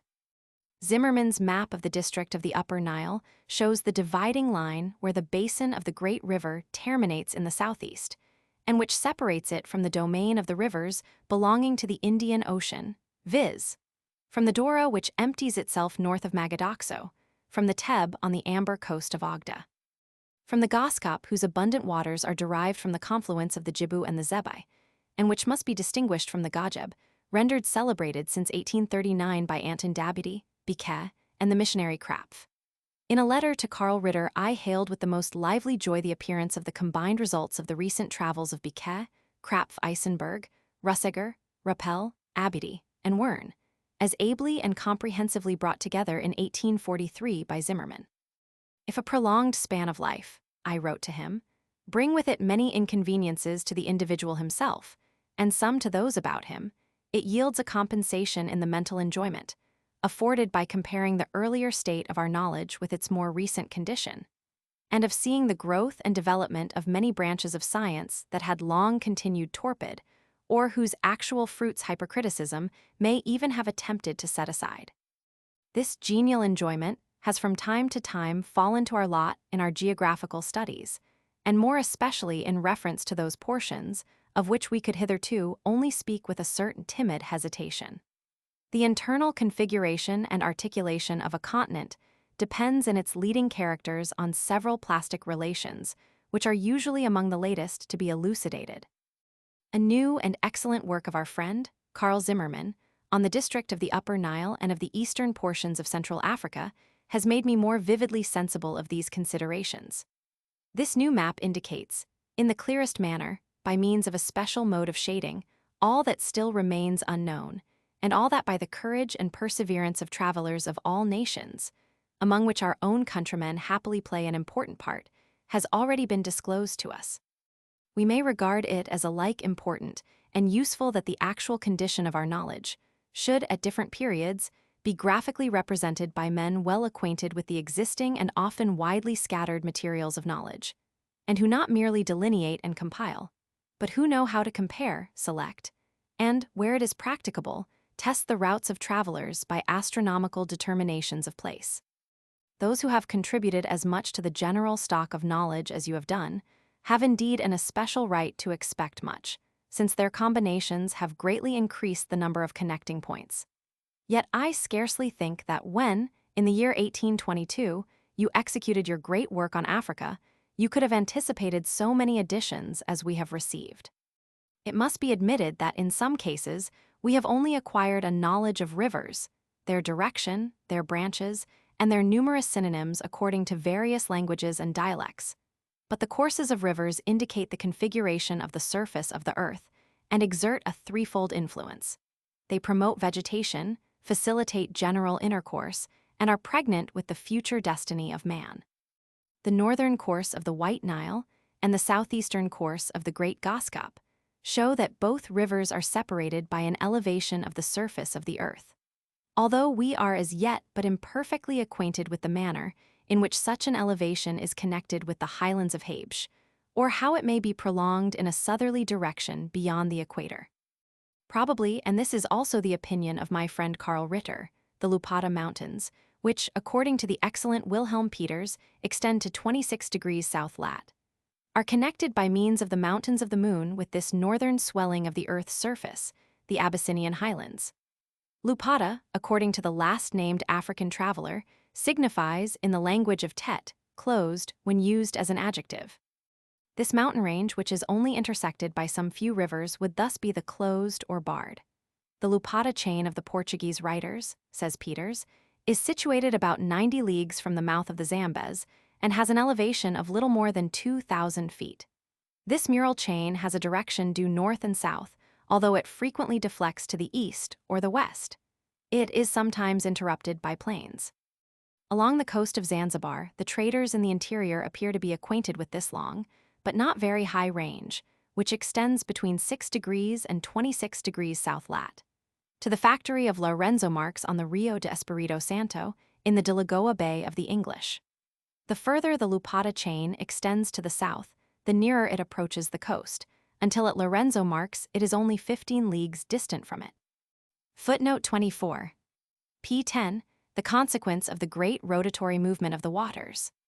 The waters of the northern part of the Atlantic between Europe, northern Africa, and the new continent are agitated by a continually recurring gyratory movement. Under the tropics, the general current to which the term rotation stream might appropriately be given in consideration of the cause from which it arises, moves, as is well known, like the trade wind from east to west. It accelerates the navigation of vessels sailing from the Canary Isles to South America, while it is nearly impossible to pursue a straight course against the current from Cartagena de Indias to Cumana. This bend to the west, attributed to the trade winds, is accelerated in the Caribbean Sea by a much stronger movement, which originates in a very remote cause, discovered as early as 1560 by Sir Humphrey Gilbert, and confirmed in 1832 by Rennell. The Mozambique current, flowing from north to south between Madagascar and the eastern coast of Africa, sets on the Lagollas Bank and bends to the north of it round the southern point of Africa. After advancing with much violence along the western coast of Africa beyond the equator to the island of St. Thomas, it gives a northwesterly direction to a portion of the waters of the South Atlantic, causing them to strike Cape St. Augustine, and follow the shores of Guyana beyond the mouth of the Orinoco, the Boca del Drago, and the coast of Paria. The new continent from the Isthmus of Panama to the northern part of Mexico forms a dam or barrier against the movements of the sea. Owing to this obstruction, the current is necessarily deflected in a northerly direction at Veragua, and made to follow the sinuosities of the coastline from Costa Rica, Mosquitos, Campeche, and Tabasco. The waters which enter the Mexican Gulf between Cape Catach of Yucatan and Cape San Antonio de Cuba force their way back into the open ocean north of the Straits of Bahama, after they have been agitated by a great rotatory movement between Vera Cruz, Tamiagna, the mouth of the Rio Bravo del Norte, and the Mississippi. Here they form a warm, rapid current, known to mariners as the Gulf Stream, which deflects in a diagonal direction further and further from the shores of North America. Ships bound for this coast from Europe, and uncertain of their geographical longitude, are enabled by this oblique direction of the current to regulate their course as soon as they reach the Gulf Stream by observations of latitude only. The bearings of this current were first accurately determined by Franklin, Williams, and Pownall. From the parallel of 41 degrees north lat. This stream of warm water follows an easterly direction, gradually diminishing in rapidity as it increases in breadth. It almost touches the southern edge of the Great Newfoundland Bank, where I found the greatest amount of difference between the temperature of the waters of the Gulf Stream and those exposed to the cooling action of the banks. Before the warm current reaches the western Azores, it separates into two branches, one of which turns at certain seasons of the year towards Ireland and Norway, while the other flows in the direction of the Canary Isles and the western coast of northern Africa. The course of this Atlantic current, which I have described more fully in the first volume of my travels in the regions of the tropics, affords an explanation of the manner in which, notwithstanding the action of the trade winds, stems of the South American and West Indian dicotyledons have been found on the coasts of the Canary Islands. I made many observations on the temperature of the Gulf Stream in the vicinity of the Newfoundland bank. This current bears the warmer water of lower latitudes with great rapidity into more northern regions. The temperature of the stream is therefore from about 4 degrees to 7 degrees far, higher than that of the contiguous and unmoved water which constitutes the shore, as it were, of the warm oceanic current. The flying fish of the equinoctial zone, Exostis volitans, is borne by its predilection for the warmth of the water of the Gulf Stream far to the north of the temperate zone. Floating seaweed, Fucus natans, chiefly taken up by the stream in the Mexican Gulf, makes it easy for the navigator to recognize when he has entered the Gulf Stream, whilst the position of the branches of the seaweed indicate the direction of the current. The mainmast of the English ship of war, the Tilbury, which was destroyed by fire in the 7 Years' War on the coasts of St. Domingo, was carried by the Gulf Stream to the northern coasts of Scotland. And casks filled with palm oil, the remains of the cargo of an English ship wrecked on a rock off Cape Lopez in Africa, were in like manner carried to Scotland, after having twice traversed the Atlantic Ocean, once from east to west between 2 degrees and 12 degrees north lat, following the course of the equinoctial current, and once from west to east between 45 degrees and 55 degrees north lat, by help of the Gulf Stream. Rennell, in the work already referred to, p. 347, relates the voyage of a bottle enclosing a written paper which had been thrown from the English ship Newcastle in 38 degrees 52 north lat, and 63 degrees 58 west long, on the 20th of January, 1819, and which was first seen on the 2nd of June, 1820, at the Rosses in the northwest of Ireland, near the island of Arran. Shortly before my arrival at Tenerife, a stem of South American cedar wood, Cedrela odorata, thickly covered with lichens, was cast ashore near the harbor of Santa Cruz. The effects of the Gulf Stream in stranding on the Azorian islands of Fayal, Flores, and Corvo, bamboos, artificially cut pieces of wood, trunks of an unknown species of pine from Mexico or the West Indies, and corpses of men of a peculiar race, having very broad faces, have mainly contributed to the discovery of America, as they confirmed Columbus in his belief of the existence of Asiatic countries and islands situated in the West. The great discoverer even heard from a settler on the Cap de la Verga in the Azores that persons in sailing westward had met with covered barks, which were managed by men of foreign appearance, and appeared to be constructed in such a manner that they could not sink. Almadias con casa movediza, que nunca se hunden. There are well-authenticated proofs, however much the facts may have been called in question, that natives of America, probably Esquimaux from Greenland or Labrador, were carried by currents or streams from the northwest to our own continent.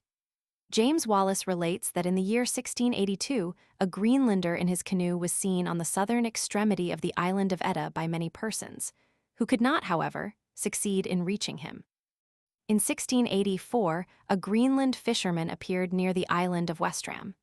In the church at Burra, there was suspended an Esquimaux boat, which had been driven on shore by currents and storms. The inhabitants of the Orkneys call the Greenlanders who have appeared amongst them Finmen. In Cardinal Bembo's History of Venice, I find it stated that in the year 1508 a small boat, manned by 7 persons of a foreign aspect, was captured near the English coast by a French ship. The description given of them applies perfectly to the form of the Esquimaux, homines errant septem mediocri statura, color sub obscuro, lato et patent vultu, cicatrice una violacia signato. No one understood their language. Their clothing was made of fish skins sewn together. On their heads they wore coronam e culmo pictam, septem quaes auriculis in textem. They ate raw flesh and drank blood as we would wine. 6 of these men perished during the voyage, and the 7th, a youth, was presented to the King of France, who was then at Orleans. The appearance of men called Indians on the coasts of Germany under the Athos and Frederick Barbarossa in the 10th and 12th centuries, and as Cornelius Nepos, in his fragments, Pomponius Mela and Pliny relate, when Quintus Metellus Celer was proconsul in Gaul, may be explained by similar effects of oceanic currents and by the long continuance of northwesterly winds. A king of the Boii, or, as others say, of the Suvi, gave these stranded, dark-colored men to Metellus Celer. Gamarra regards these Indian subjects of the king of the Boii as natives of Labrador. He writes, "Si ya no fuesen de tierra del Labrador, y los tuviesen los romanos por indianos enganados en el color." It may be inferred that the appearance of Esquimaux on the northern shores of Europe was more frequent in earlier times, for we learn from the investigations of Basque and Finn Magnusson that this race had spread in the 11th and 12th century in considerable numbers, under the name of Skrælingers, from Labrador as far south as the Good Vinland, i.e. the shore of Massachusetts and Connecticut. As the winter cold of the most northern part of Scandinavia is ameliorated by the action of the Gulf Stream, which carries American tropical fruits, as coconuts, seeds of Mimosa scandens, and Anacardium occidental, beyond 62 degrees north lat. So also Iceland enjoys from time to time the genial influence of the diffusion of the warm waters of the Gulf Stream far to the northward. The sea coasts of Iceland, like those of the Faroe Isles, receive a large number of trunks of trees, driven thither from America, and this driftwood, which formerly came in greater abundance, was used for the purposes of building, and cut into boards and laths. The fruits of tropical plants collected on the Icelandic shores, especially between Rafarhaven and Vapnafjord, show that the movement of the water is from a southerly direction. Footnote 25. P10, Lesedi and other lichens. In northern regions, the absence of plants is compensated for by the covering of Boomyces roseus, Cenomyce rangiferinus, Lecidea muscorum, Lecidea aechmedophylla, and other cryptogamia which are spread over the earth, and which may be said to prepare the way for the growth of grasses and other herbaceous plants. In the tropical world, where mosses and lichens are only observed to abound in shady places, some few oily plants supply the place of the lowly lichen. Footnote 26. P11, the care of animals yielding milk, ruins of the Aztec fortress. The two oxen already named, Bos americanus and Bos machatus, are peculiar to the northern part of the American continent. But the natives, Quaes neck mos, neck cultus erat, neck junger toros verg, I 316, drank the fresh blood, and not the milk, of these animals. Some few exceptions have indeed been met with, but only among tribes who at the same time cultivated maize. I have already observed that Gamarra speaks of a people in the northwest of Mexico who possessed herds of tame bisons and derived their clothing, food, and drink from these animals. This drink was probably the blood, for, as I have frequently remarked, a dislike of milk, or at least the absence of its use, appears before the arrival of Europeans to have been common to all the natives of the new continent, as well as to the inhabitants of China and Cochin China, notwithstanding their great vicinity to true pastoral tribes. The herds of tame llamas which were found in the highlands of Quito, Peru, and Chile belonged to a settled and agricultural population. Pedro de Sieca de Leon seems to imply, although assuredly as a very rare exception to the general mode of life, that llamas were employed on the Peruvian mountain plain of Callao for drawing the plow. Plowing was, however, generally conducted in Peru by men only.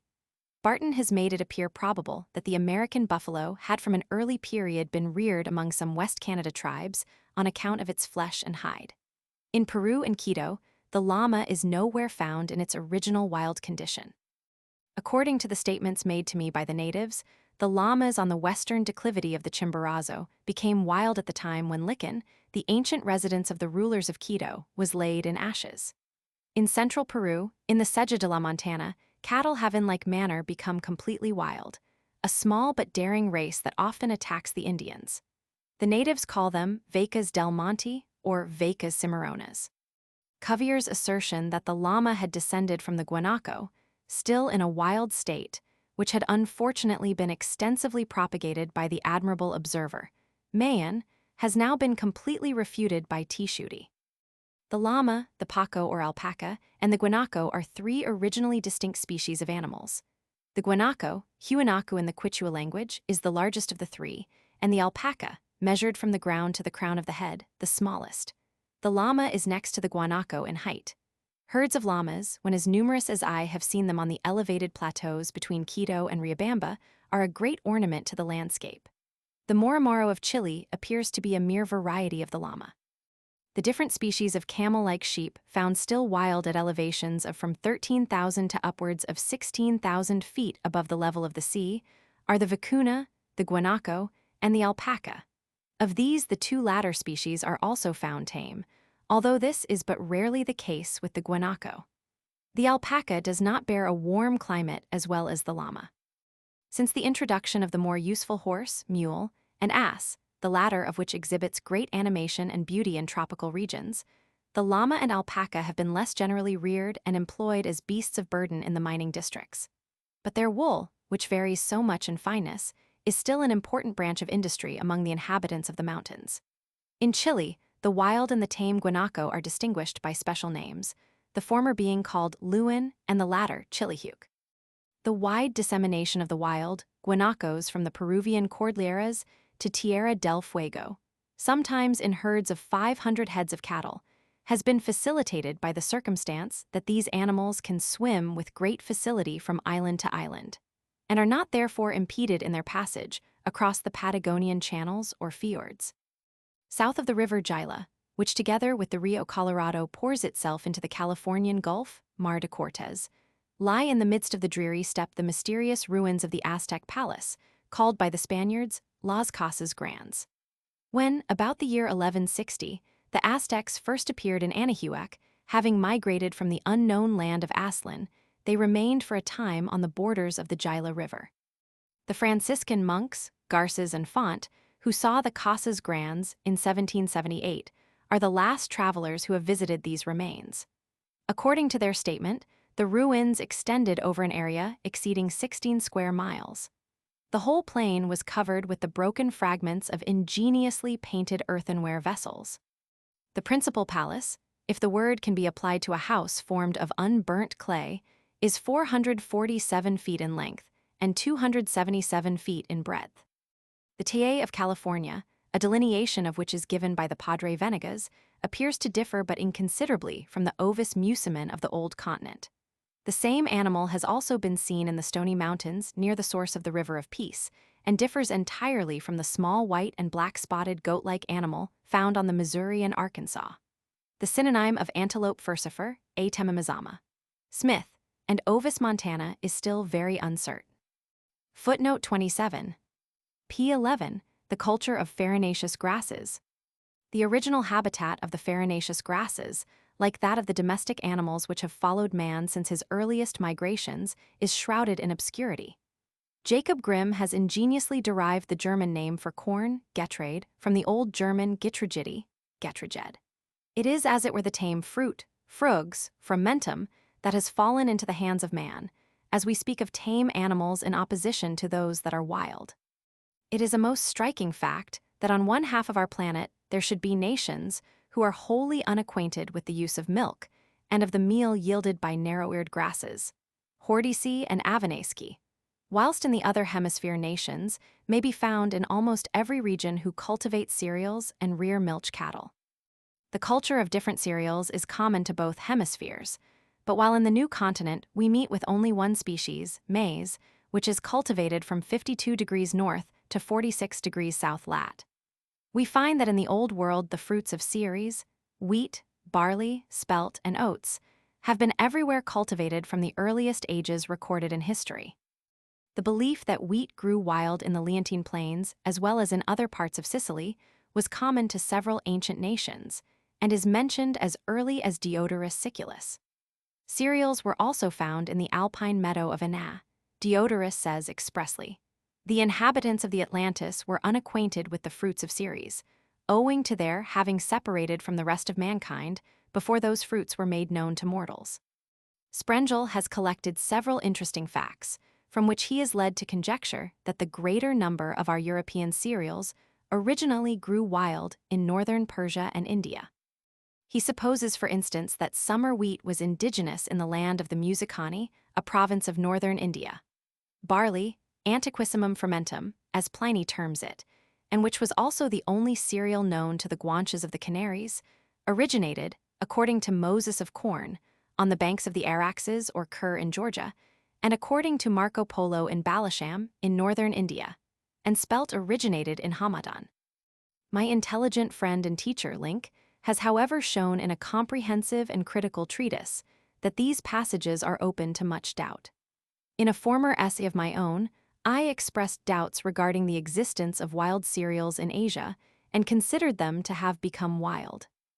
Reinhold Forster, who before his voyage with Captain Cook made an expedition for purposes of natural history into the south of Russia, by order of the Empress Catherine, reported that the two-lined summer barley, Hordeum distichon, grew wild near the confluence of the Samara and the Volga. At the end of September in the year 1829, Ehrenberg and myself also herborized on the Samara, during our journey from Orenburg and Uralsk to Saratov and the Caspian Sea. The quantity of wheat and rye plants growing wild on uncultivated ground in this district was certainly very remarkable, but the plants did not appear to us to differ from the ordinary kinds. Ehrenberg received from M. Carlin a species of rye, Seckel fragile, that had been gathered on the Kyrgyz steppe, and which Marshall Bieberstein for some time conjectured to be the mother plant of our cultivated rye, Seckel cereal. Micox's herbarium does not show, according to Achille Richard's testimony, that spelt, Triticum spelta, grows wild at Hamadan in Persia, as Olivier and Micox have been supposed to maintain. More confidence is due to the recent accounts obtained through the unwearied zeal of the intelligent traveler, Professor Karl Koch. He found a large quantity of rye, Seckel cereal var. Beta pectinata in the Pontic Mountains, at heights of more than 5,000 or 6,000 feet above the level of the sea, on spots where this species of grain had not within the memory of the inhabitants been previously cultivated. Its appearance here is the more important, he remarks, because with us this grain never propagates itself spontaneously. Koch collected in the Skirwin part of the Caucasus a kind of grain which he calls Hordeum spontaneum, and regards as the originally wild Hordeum zeocriton. Lin. A Negro slave of the great Cortes was the first who cultivated wheat in New Spain, from 3 seeds, which he found amongst some rice brought from Spain for the use of the troops. In the Franciscan convent at Quito I saw, preserved as a relic, the earthen vessel which had contained the first wheat sowed in Quito by the Franciscan monk, Fray Jadoco Rixi de Gant, a native of Ghent in Flanders. The first crop was raised in front of the convent, on the Plazuela de S. Francisco, after the wood which then extended from the foot of the volcano of Pichincha had been cleared. The monks, whom I frequently visited during my stay at Quito, begged me to explain the inscription on the cup, which according to their conjecture contained some hidden allusion to wheat. On examining the vessel, I read in Old German the words, "Let him who drinks from me ne'er forget his God." This old German drinking cup excited in me feelings of veneration. Would that everywhere in the new continent the names of those were preserved who, instead of devastating the soil by bloody conquests, confided to it the first fruits of Ceres. There are fewer examples of a general affinity of names in terms relating to the different species of corn and objects of agriculture than to the rearing of cattle. Herdsmen when they migrated to other regions had still much in common, while the subsequent cultivators of the soil had to invent special words. But the fact that in comparison with the Sanskrit, Romans and Greeks seem to stand on the same footing with Germans and Slavonians speaks in favor of the very early contemporaneous emigration of the two latter. Yet the Indian Java, Fermentum hordeum, when compared with the Lithuanian Jawai and the Finnish Jaiwa, affords a striking exception.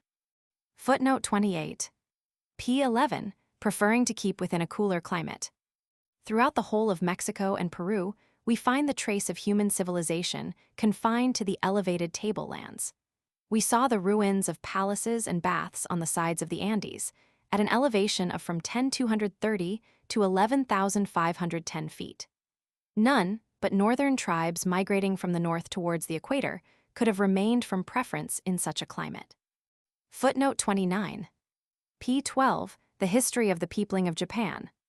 I believe I have succeeded in showing, in my work on the monuments of the American primitive races, by an examination of the Mexican and Thibetian Japanese calendars, by a correct determination of the position of the Scansell pyramids, and by the ancient myths which record 4 revolutions of the world and the dispersion of mankind after a great deluge, that the western nations of the new continent maintained relations of intercourse with those of Eastern Asia, long before the arrival of the Spaniards. These observations have derived additional weight, since the appearance of my work, from the facts recently published in England, France, and the United States, regarding the remarkable pieces of sculpture carved in the Indian style, which have been discovered in the ruins of Guatemala and Yucatan. The ancient architectural remains found in the peninsula of Yucatan testify more than those of Palenque to an astonishing degree of civilization. They are situated between Valladolid, Mérida, and Campeche, chiefly in the western portion of the country. But the monuments on the island of Cozumel, properly Cuzumel, east of Yucatan, were the first which were seen by the Spaniards in the expedition of Juan de Grijalva in 1518 and in that of Cortés in 1519. Their discovery tended to diffuse throughout Europe an exalted idea of the advanced condition of ancient Mexican civilization. The most important ruins of the peninsula of Yucatan, unfortunately not yet thoroughly measured and drawn by architects, are those of the Casa del Gobernador of Uxmal, the teocallis and vaulted constructions at Caba, the ruins of Labnan with its domed pillars, those of Zai which exhibit columns of an order of architecture nearly approaching the Doric, and those of Chich with large ornamented pilasters. An old manuscript written in the Maya language by a Christian Indian, which is still in the hands of the Chief Politico of Pito, Don Juan Rio Perez, gives the different epochs, catuns of 52 years, at which the Toltecs settled in different parts of the peninsula. Perez would infer from these data that the architectural remains of Chich go back as far as the 4th century of our era, whilst those of Uxmal belong to the middle of the 10th century. But the accuracy of these historical deductions is open to great doubt. I regard the existence of a former intercourse between the people of Western America and these of Eastern Asia as more than probable, although it is impossible at the present time to say by what route and with which of the tribes of Asia this intercourse was established.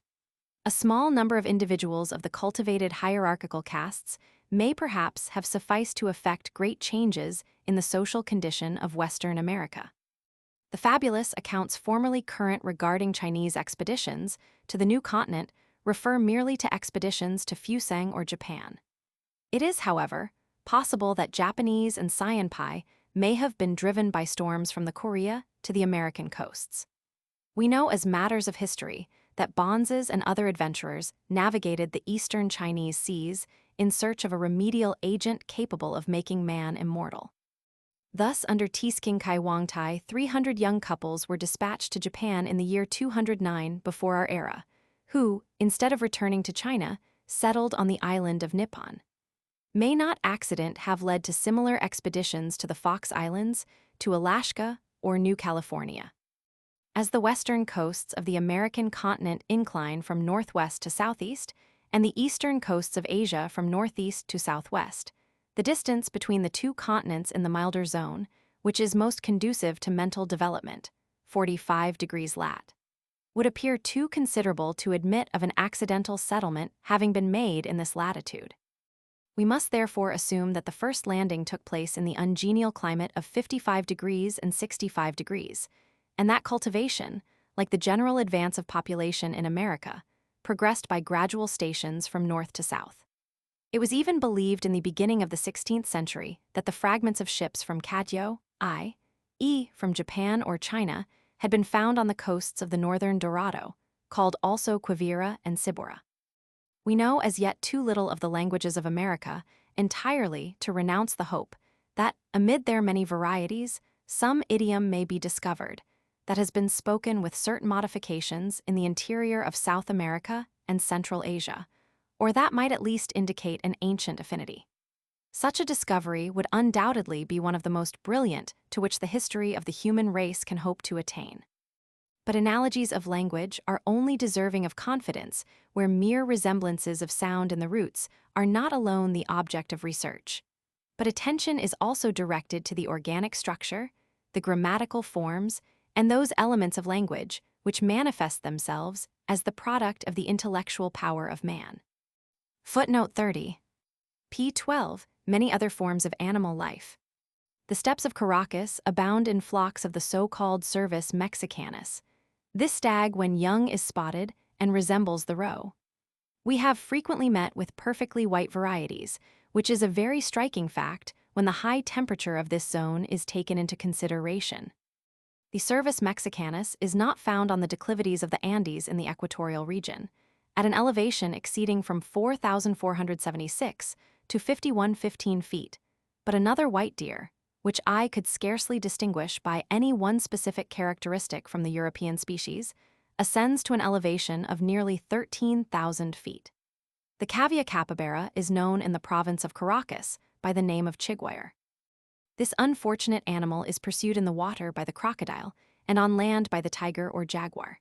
It runs so badly that we were often able to catch it with our hands. The extremities are smoked and eaten as hams, but have a most unpleasant taste, owing to the flavor and smell of musk by which they are impregnated, and on the Orinoco we gladly ate monkey hams in preference. These beautifully striped animals, the Vivera mapurito, Vivera zorilla, and Vivera vittata, exhale a fetid odor. Footnote 31. P12, the Garans and the fan palm mauritia.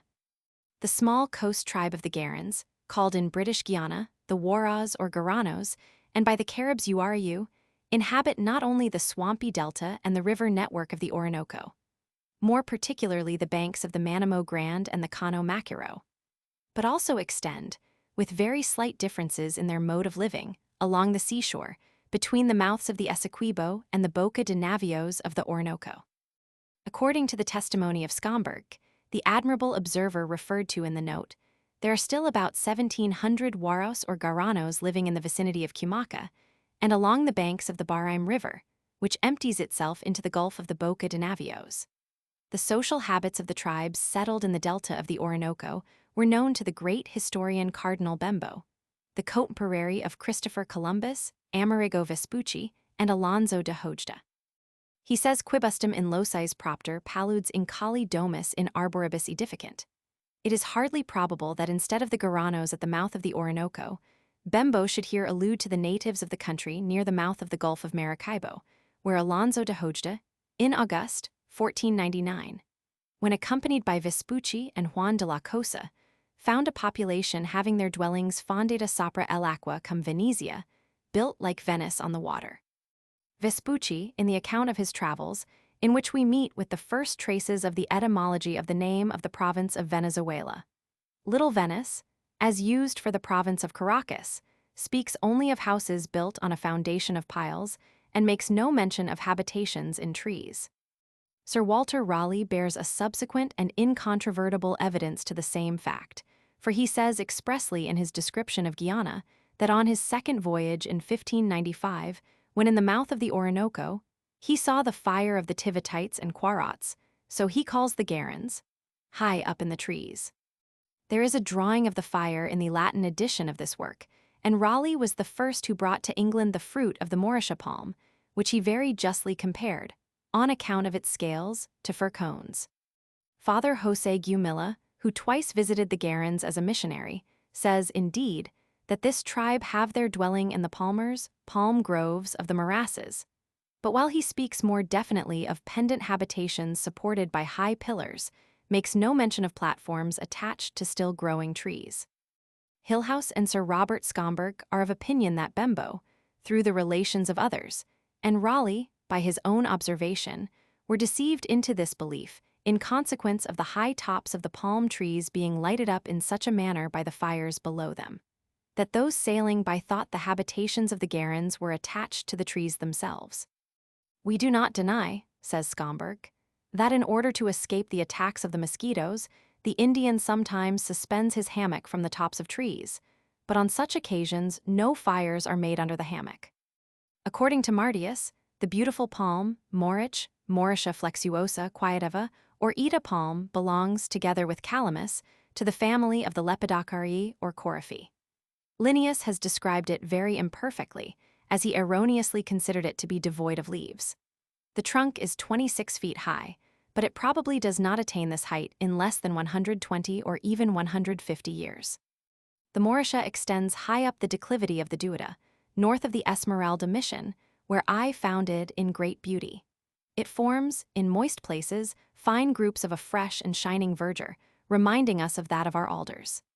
The trees preserve the moisture of the ground by their shade, and hence the Indians believe that the Mauritia draws water around its roots by some mysterious attraction. In conformity with an analogous theory, they advise that serpents should not be killed, because the destruction of these animals is followed by the drying up of the lagoons. Thus do the rude children of nature confound cause and effect. Guimilla calls the Mauritia flexuosa of the Garens the tree of life, Arbol de la Vida. It is found on the mountains of Roraima, east of the sources of the Orinoco, as high as 4263 feet. On the unfrequented banks of the Rio Atabapo, in the interior of Guyana, we discovered a new species of Mauritia having a prickly stem, our Mauritia aculeata. Footnote 32. P13, an American stylite. The founder of the sect of stylites, the fanatical pillar saint, Simon Sisonites of Syria, the son of a Syrian herdsman, is said to have passed 37 years in holy contemplation, elevated on 5 columns, each higher than the preceding. He died in the year 461. The last of the pillars which he occupied was 40 ells in height. For 700 years there continued to be followers of this mode of life, who were called sancti columnars, or pillar saints. Even in Germany, in the See of Treves, attempts were made to found similar aerial cloisters, but the dangerous practice met with the constant opposition of the bishops. Footnote 33. P14, towns on the banks of the steppe rivers. Families who live by raising cattle and do not take part in agricultural pursuits have congregated together in the middle of the steppe, in small towns, which in the cultivated parts of Europe would scarcely be regarded as villages. Among these are Calabozo, which, according to my astronomical observations, is situated in 8 degrees 56' north lat. and 67 degrees 43' west long. Villa del Pau, 8 degrees 38' north lat. and 66 degrees 57' west long, St. Sebastian, and others. Footnote 34. P14, funnel-shaped clouds. The singular phenomenon of these sandspouts, of which we see something analogous on the crossroads of Europe, is especially characteristic of the Peruvian sandy desert between Amatape and Coquimbo. Such dense clouds of sand may endanger the safety of the traveler who does not cautiously avoid them. It is remarkable that these partial and opposing currents of air should arise only when there is a general calm. The aerial ocean resembles the sea in this respect, for here, too, we find that the small currents, filets de courant, in which the water may frequently be heard to flow with a splashing sound, occur only in a dead calm, calmy plat. Footnote 35. P14 increases the stifling oppression. I have observed in the Llanos de Pure, at the cattle farm of Guadalupe, that the thermometer rose from 92 degrees, 7 to 97 degrees, too far, whenever the hot wind began to blow from the desert, which was covered either with sand or short withered grass. In the middle of the sand cloud, the thermometer stood for several minutes together at 111 degrees far. The dry sand in the village of San Fernando de Apure had a temperature of 126 degrees far. Footnote 36. P15, the phantom of a moving undulating surface. The well-known phenomenon of the mirage is called in Sanskrit the thirst of the gazelle. All objects appear to float in the air, while their forms are reflected in the lower stratum of the atmosphere. At such times the whole desert resembles a vast lake, whose surface undulates like waves. Palm trees, cattle, and camels sometimes appear inverted in the horizon. In the French expedition to Egypt, this optical illusion often nearly drove the faint and parched soldiers to distraction. This phenomenon has been observed in all quarters of the world. The ancients were also acquainted with the remarkable refraction of the rays of light in the Libyan desert. We find mention made in Diodorus Siculus of strange elusive appearances, and African Fata Morgana, together with still more extravagant explanations of the conglomeration of the particles of air. Footnote 37. P15, the melocactus. The cactus melocactus is frequently from 10 to 12 inches in diameter and has generally 14 ribs. The natural group of the Cactaceae, the whole family of the Nopali of Jussieu, belongs exclusively to the New Continent. The cactus assumes a variety of shapes, being ribbed and melon-like melocacti, articulated a punchy, upright like columns serrae, of a serpentine or creeping form, rhipsolides, or provided with leaves peresci. Many extend high up the slopes of the mountains. Near the foot of the Chimborazo, in the sandy tableland around Riobamba, I found a new species of Pitahaya, Cactus sepium, even at an elevation of 10,660 feet. Footnote 38. P16. The scene suddenly changes in the steppe. I have endeavored to describe the approach of the rainy season and the signs by which it is announced. The deep blue of the heavens in the tropics is occasioned by the imperfect solution of vapor. The cyanometer indicates a lighter shade of blue as soon as the vapors begin to fall. The dark spot in the constellation of the Southern Cross becomes indistinct in proportion as the transparency of the atmosphere decreases, and this change announces the approach of rain. The bright radiance of the Magellanic clouds, Nubecula Major and Nubecula Minor, then gradually fades away. The fixed stars, which had before been shining with a calm, steady, planet-like light, are now seen to scintillate in the zenith. All these phenomena are the result of the increased quantity of aqueous vapor floating in the atmosphere. Footnote 39. P16. The humid clay soil is seen to rise slowly in a broad flake. Drought produces the same phenomena in animals and plants as the abstraction of heat. During the dry season, many tropical plants lose their leaves. The crocodile and other amphibious animals conceal themselves in the mud and lie apparently dead, like animals in cold regions who are thrown into a state of hibernation. Footnote 40. P17. A vast inland sea. Nowhere are these inundations on a larger scale than in the network of streams formed by the Apure, the Aracuna, the Payara, the Araca, and the Cabulaire. Large vessels sail across the country over the steppe for 40 or 50 miles. Footnote 41. P17. To the mountainous plain of Antisana. The great mountain plateau, which surrounds the volcano of Antisana, is 13,473 feet above the level of the sea. The pressure of the atmosphere is so inconsiderable at this height that blood will flow from the nostrils and mouth of the wild bull when hunted with dogs. Footnote 42. P17. The marshy waters of Barra and Rastro. I have elsewhere more circumstantially described the capture of the gymnotus. Mons, Gay-Lussac and myself were perfectly successful in the experiments we conducted without a chain on a living gymnotus, which was still very vigorous when it reached Paris. The discharge of electricity is entirely dependent on the will of the animal. We did not observe any electric sparks, but other physicists have done so on numerous occasions. Footnote 43. P18. Awakened by the contact of moist and dissimilar particles. In all organic bodies, dissimilar substances come into contact with each other, and solids are associated with fluids. Wherever there is organization and life, there must be electric tension, or, in other words, a voltaic pile must be brought into play, as the experiments of Nobili and Mateuxi, and more especially the late most admirable labors of Émile Dubois, teach us. The last-named physicist has succeeded in manifesting the presence of the electric muscular current in living and wholly uninjured animal bodies.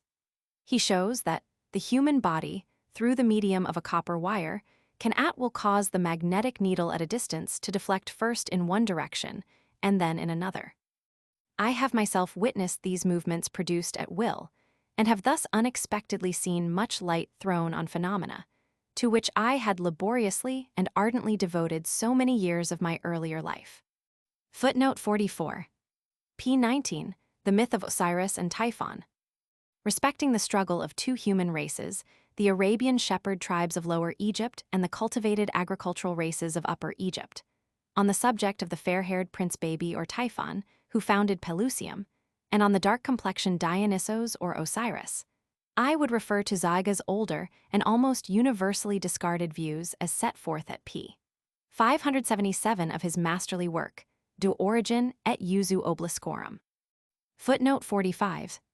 P19. The boundaries of European semi-civilization. In the Capitania General de Caracas, as well as in all the eastern part of America, the civilization formerly introduced by Europeans is limited to the narrow strip of land which skirts the shore. In Mexico, New Granada, and Quito, on the other hand, European civilization has penetrated far into the interior of the country and advanced up to the ridges of the Cordilleras.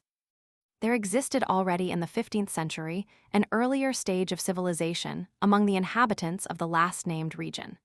Wherever the Spaniards perceived this culture, they pursued its track, regardless whether the seat of it was at a distance from the sea or in its vicinity. The ancient cities were enlarged and their former significant Indian names mutilated or exchanged for those of Christian saints. Footnote 46. P19. Huge masses of leaden-colored granite. In the Orinoco, and more especially at the cataracts of Mapiers and Achers, not in the Black River or Rio Negro, all blocks of granite, even pieces of white quartz, wherever they come in contact with the water, acquire a grayish-black coating, which does not penetrate beyond 0.01 of a line into the interior of the rock.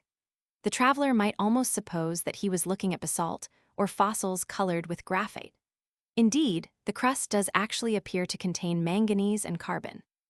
I say appears to do so because the phenomenon has not yet been thoroughly investigated. Something perfectly analogous to this was observed by Rosier in the cyanitic rocks of the Nile, near Sine and Falah, by the unfortunate Captain Tuckey on the rocky banks of the Zaire, and by Sir Robert Schomburgk at Berbice. On the Orinoco, these leaden-colored rocks are supposed when wet to give forth noxious exhalations, and their vicinity is believed to be conducive to the generation of fevers. It is also remarkable that the South American rivers generally, which have black waters, aguas negras, or waters of a coffee brown or wine yellow tint, do not darken the granite rocks. That is to say, they do not act upon the stone in such a manner as to form from its constituent parts a black or leaden-colored crust. Footnote 47. P20. The rain-foreboding howl of the bearded ape. Some hours before the commencement of rain, the melancholy cries of various apes, as Simia seniculus, Simia Beelzebub, and C, fall on the ear like a storm raging in the distance. The intensity of the noise produced by such small animals can only be explained by the circumstance that one tree often contains a herd of 70 or 80 apes. I have elsewhere spoken of the laryngeal sac and the ossification of the larynx of these animals. Footnote 48. P20. Its uncouth body often covered with birds. The crocodiles lie so motionless that I have often seen flamingos, Phoenicopterus, resting on their heads, while the other parts of the body were covered, like the trunk of a tree, with aquatic birds. Footnote 49. P20. Down its dilating throat. The saliva with which the boa covers its prey tends to promote rapid decomposition. The muscular flesh is rendered gelatinously soft under its action, so that the animal is able to force entire limbs of its slain victim through its swelling throat. The Creoles call the giant boa tragavnado, stag swallower, and fabulously relate that the antlers of a stag which could not be swallowed by the snake have been seen fixed in its throat. I have frequently observed the boa constrictor swimming in the Orinoco and in the smaller forest streams, the Tuamini, the Temi, and the Atabapo. It holds its head above water like a dog. Its skin is beautifully speckled. It has been asserted that the animal attains a length of 48 feet, but the longest skins which have as yet been carefully measured in Europe do not exceed from 21 to 23 feet. The South American boa, a python, differs from the East Indian. Footnote 50. P20. Living on gums and earth. It is currently reported throughout the coasts of Cumana, New Barcelona, and Caracas, which the Franciscan monks of Guyana are in the habit of visiting on their return from the missions, that there are men living on the banks of the Orinoco who eat earth. On the 6th of June, 1800, on our return from the Rio Negro, when we descended the Orinoco in 36 days, we spent the day at the mission inhabited by these people, the Ottomacs. Their little village, which is called La Conception de Uruana, is very picturesquely built against a granite rock. It is situated in 7 degrees 8' north lat, and according to my chronometrical determination, in 67 degrees 18 west longitude. The earth which the Ottomacs eat is an unctuous, almost tasteless clay, true potter's earth, of a yellowish-gray color, in consequence of a slight admixture of oxide of iron. They select it with great care and seek it in certain banks on the shores of the Orinoco and Meta. They distinguish the flavor of one kind of earth from that of another, all kinds of clay not being alike acceptable to their palate. They knead this earth into balls measuring from 4 to 6 inches in diameter and bake them before a slow fire, until the outer surface assumes a reddish color. Before they are eaten, the balls are again moistened. These Indians are mostly wild, uncivilized men who abhor all tillage. There is a proverb current among the most distant of the tribes living on the Orinoco, when they wish to speak of anything very unclean, so dirty that the Ottomacs eat it. As long as the waters of the Orinoco and the Meta are low, these people live on fish and turtles. They kill the former with arrows, shooting the fish as they rise to the surface of the water with a skill and dexterity that has frequently excited my admiration. At the periodical swelling of the rivers, the fishing is stopped, for it is as difficult to fish in deep river water as in the deep sea.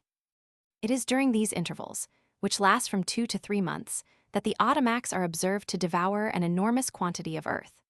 We found in their huts considerable stores of these clay balls piled up in pyramidal heaps. An Indian will consume from 3/4 pound to 1.25 pounds of this food daily, as we were assured by the intelligent monk, Fray Ramon Bueno, a native of Madrid, who had lived among these Indians for a period of 12 years. According to the testimony of the Ottomacs themselves, this earth constitutes their main support in the rainy season. In addition, they however eat, when they can procure them, lizards, several species of small fish, and the roots of a fern.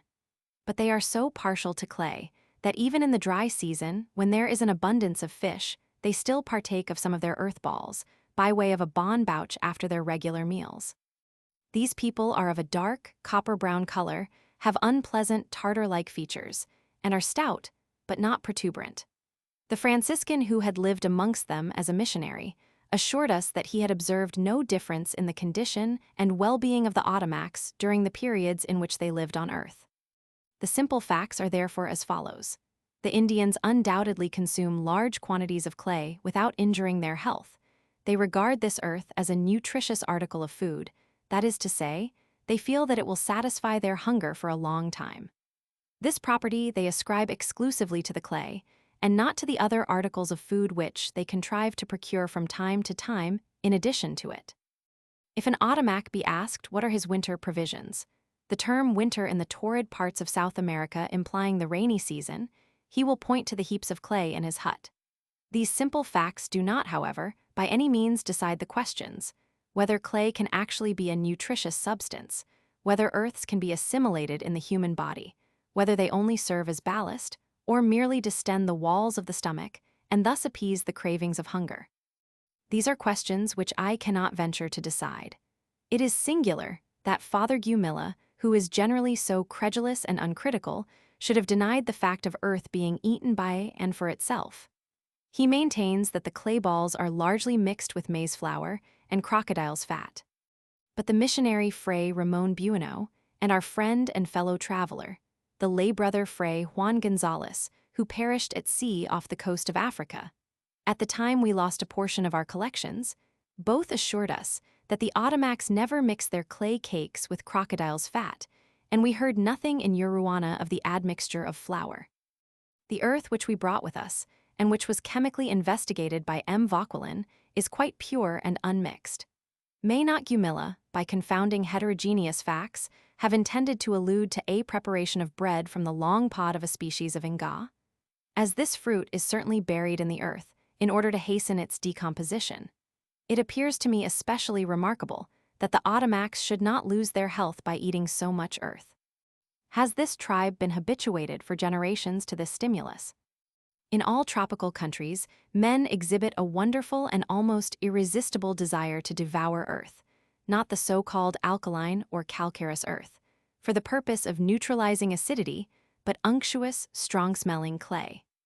It is often found necessary to shut children up in order to prevent their running into the open air to devour earth after recent rain.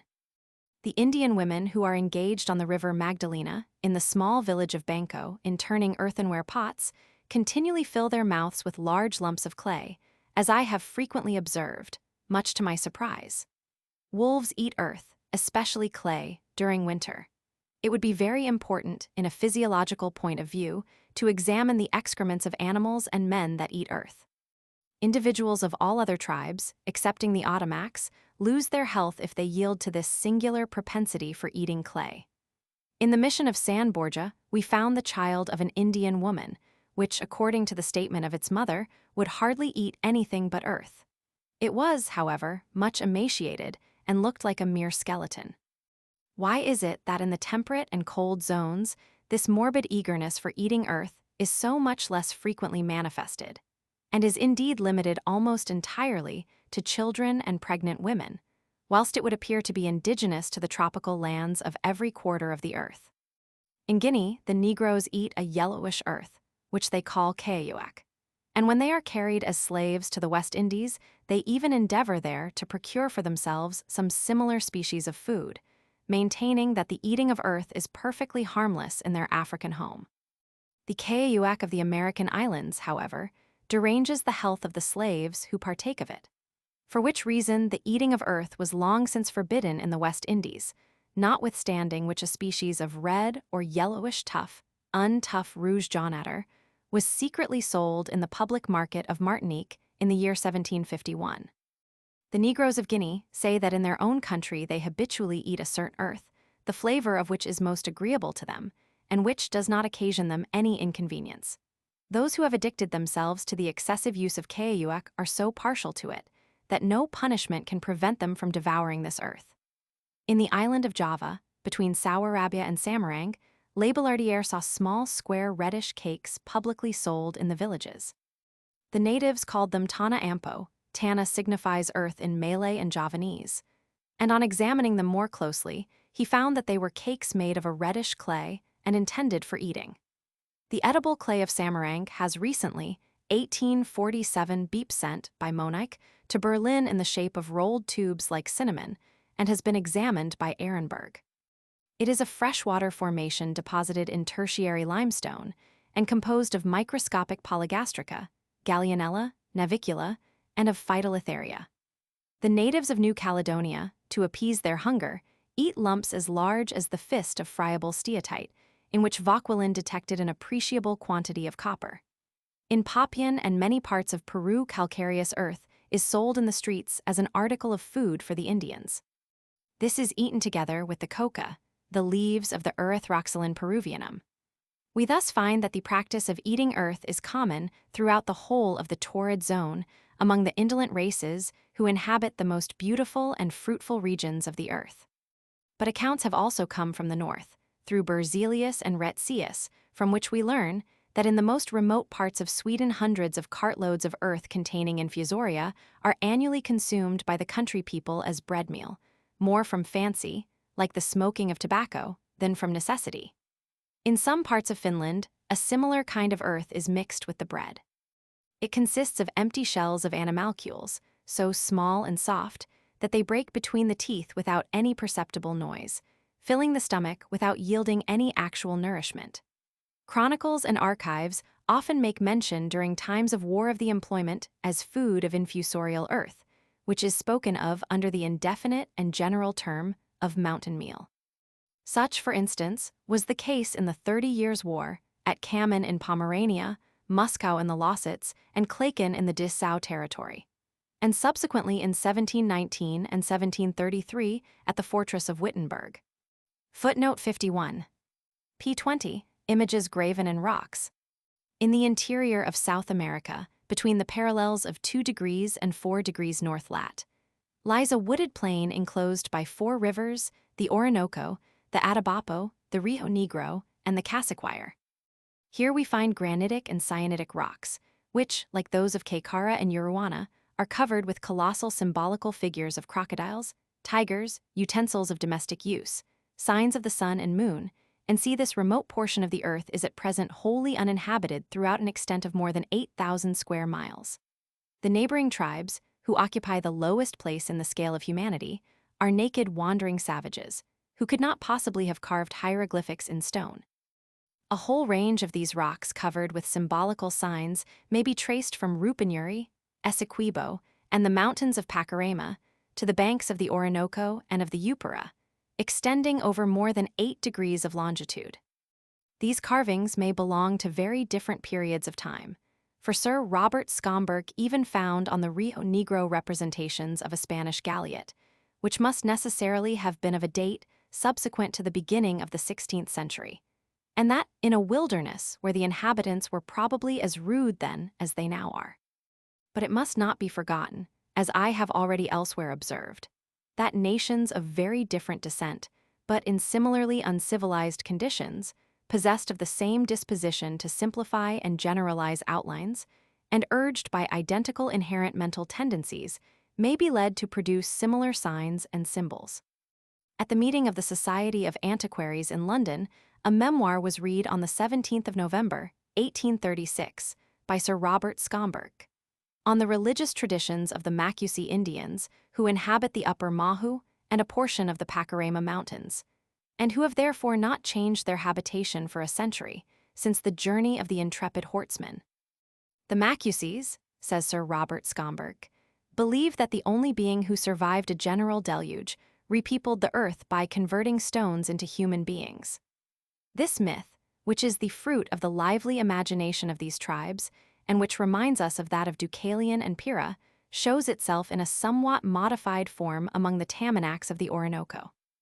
When these people are asked how the human race survived this great flood, the age of waters of the Mexicans, they unhesitatingly reply that one man and one woman were saved by taking refuge on the summit of the lofty mountain of Tamanacu on the banks of the Asavaroo, and that they then threw over their heads the fruits of the Mauritia palm, from the kernels of which sprang men and women, who again peopled the earth. Some miles from Encaramada there rises in the midst of the savanna the rock of Tepumarim, i.e., the painted rock, which exhibits numerous figures of animals and symbolical signs, having much resemblance to those which we observed at some distance above Encaramada, near Caycara. 7 degrees 5 to 7 degrees 40 north lat, and 66 degrees 28 to 67 degrees 23 west long. Similarly carved rocks are found between the Cassiquire and the Atabapo, 2 degrees 5 to 3 degrees 20 lat. And what is most striking, also 560 miles further eastward in the solitudes of the Paraim. The last named fact is proved beyond a doubt by the journal of Nicholas Hortsman of Hildesheim, of which I have seen a copy in the handwriting of the celebrated Danville. That simple and modest traveler wrote down every day on the spot whatever had struck him as worthy of notice, and his narrative deserves perhaps the more confidence from the fact that the great disappointment he experienced in having failed in the object of his researches, which was the discovery of the Lake of Dorado, with its lumps of gold and a diamond mine, which proved to be merely rock crystal of a very pure kind, led him to look with a certain degree of contempt on all that fell in his way. On the bank of the Rupunuri, at the point where the river, winding between the Macarana Mountains, forms several small cascades, and before reaching the country immediately surrounding the Lake of Amoku, he found, on the 16th of April, 1749, rocks covered with figures, or, as he says in Portuguese, de varias letras, with various letters or characters. We were shown, at the rock of Killimacary on the banks of the Cassiquire, signs said to be characters drawn by line and rule, but they were merely ill-formed figures of the heavenly bodies, crocodiles, boa constrictors, and utensils used in the preparation of manioc meal. I found among these painted rocks, piedras pintadas, neither a symmetrical arrangement nor any trace of characters drawn with a regard to regularity in space and size. The word lettres in the journal of the German surgeon Hortsman must not, therefore, I am disposed to think, be taken in the strictest sense. Schomburgk did not succeed in finding the rocks observed by Hortsman, but he has described others which he saw on the bank of the Essequibo near the cascade of Warraputa. This cascade, he says, is celebrated not only for its height, but also for the great number of figures hewn in the rock, which bear a great resemblance to those that I have seen on the island of St. John, one of the Virgin Islands, and which I consider to be without doubt the work of the Caribs, by whom this part of the Antilles was peopled in former times. I made the most strenuous efforts to hew away a portion of the rock carved with inscriptions, which I was desirous of taking with me, but the stone was too hard, and my strength had been wasted by fever. Neither threats nor promises could prevail on the Indians to aim a single stroke of the hammer against these rocks, the venerable monuments of the culture and superior skill of their forefathers. They regard them as the work of the Great Spirit, and all the different tribes we met were acquainted with them, although living at a great distance. Terror was painted on the faces of my Indian companions, who seemed to expect every moment that the fire of heaven would fall on my head. I now saw clearly that all my efforts were fruitless, and I was therefore obliged to content myself with bringing away a complete drawing of these monuments. The last resolution was undoubtedly the best, and the editor of the English journal, to my great satisfaction, subjoins in a note the remark that it is to be wished that others may succeed no better than Schomburg, and that no traveler belonging to a civilized nation will in future attempt the destruction of these monuments of the unprotected Indians.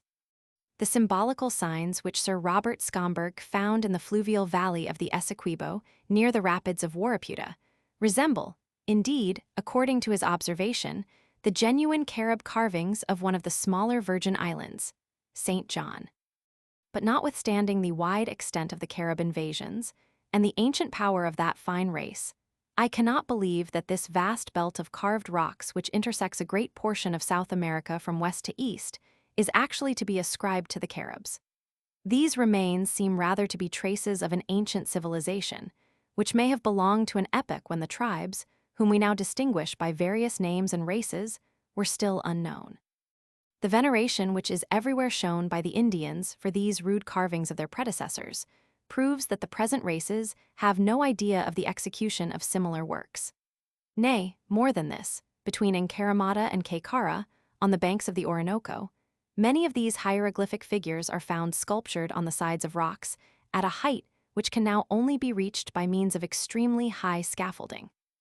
When asked who can have carved these figures, the natives answer with a smile, as if it were a fact of which none but a white man could be ignorant, that, in the days of the great waters, their fathers sailed in canoes at this height. Here we find a geological dream serving as a solution of the problem presented by a long-extinct civilization. I would here be permitted to subjoin a remark, which I borrow from a letter addressed to me by Sir Robert Schomburg, the distinguished traveler already mentioned. The hieroglyphic figures are much more widely extended than you probably have conjectured.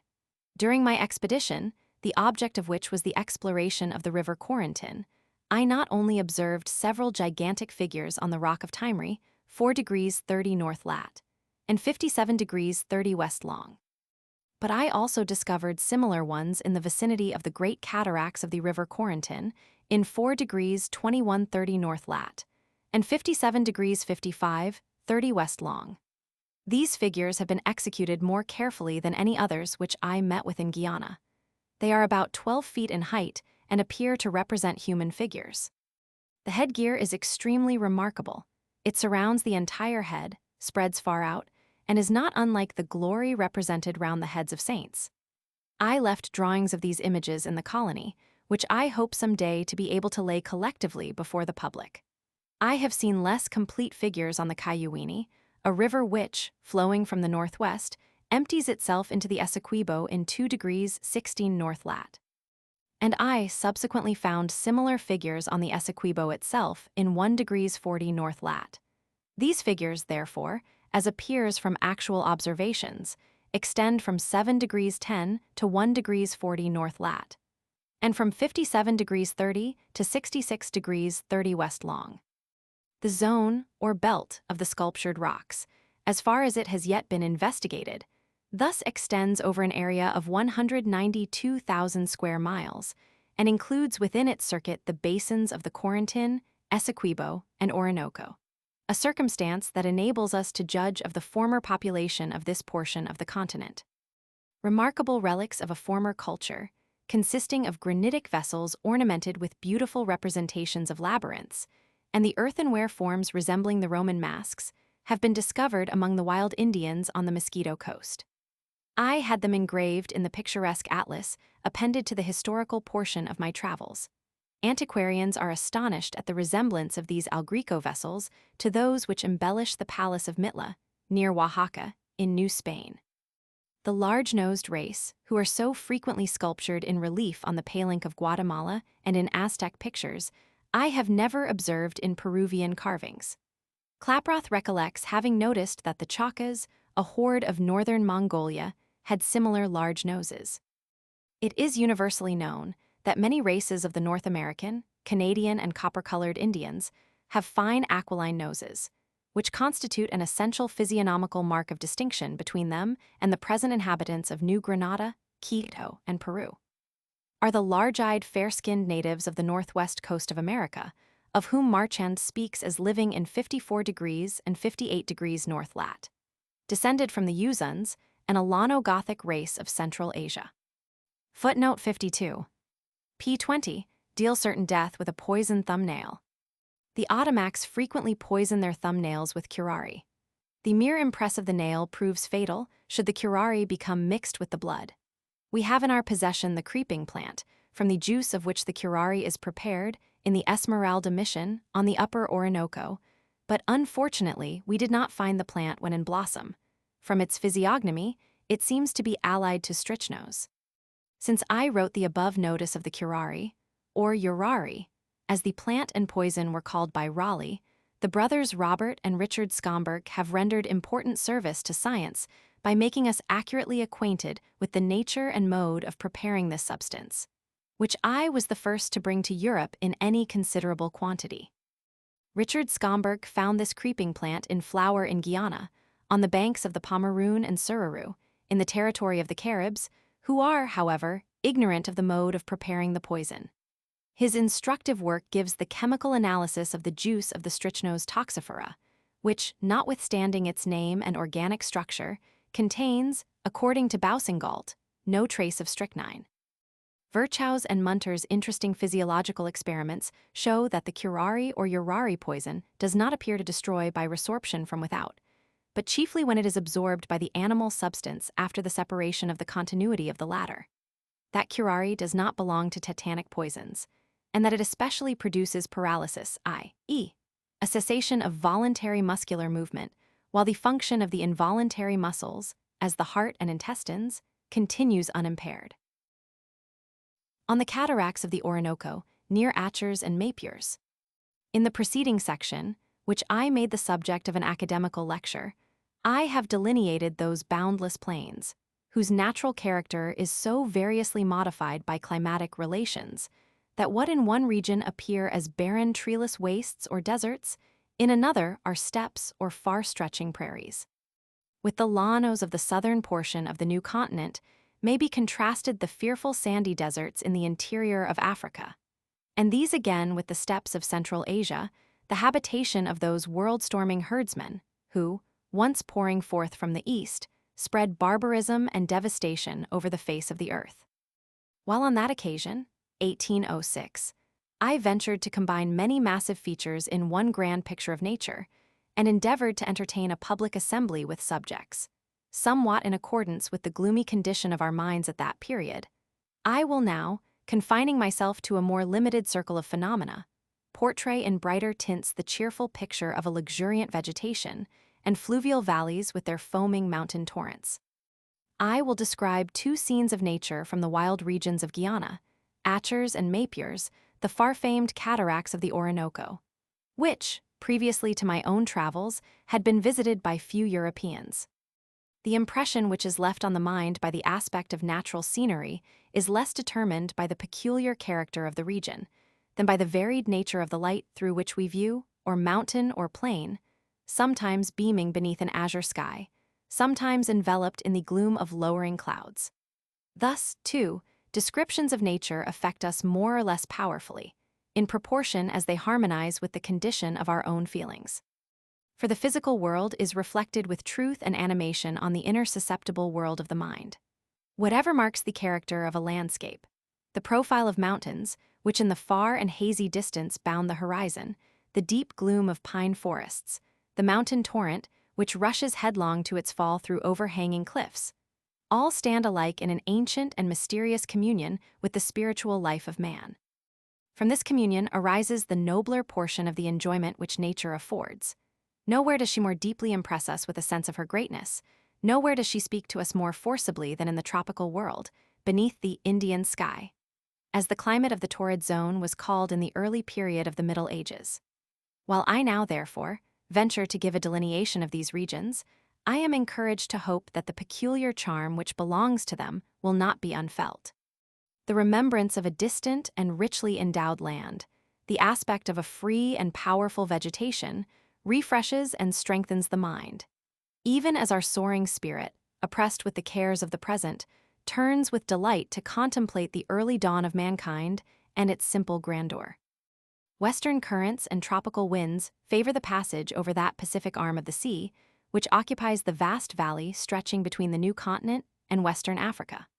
Before the shore is seen to emerge from the highly curved expanse of waters, a foaming rush of conflicting and intermingling waves is observed.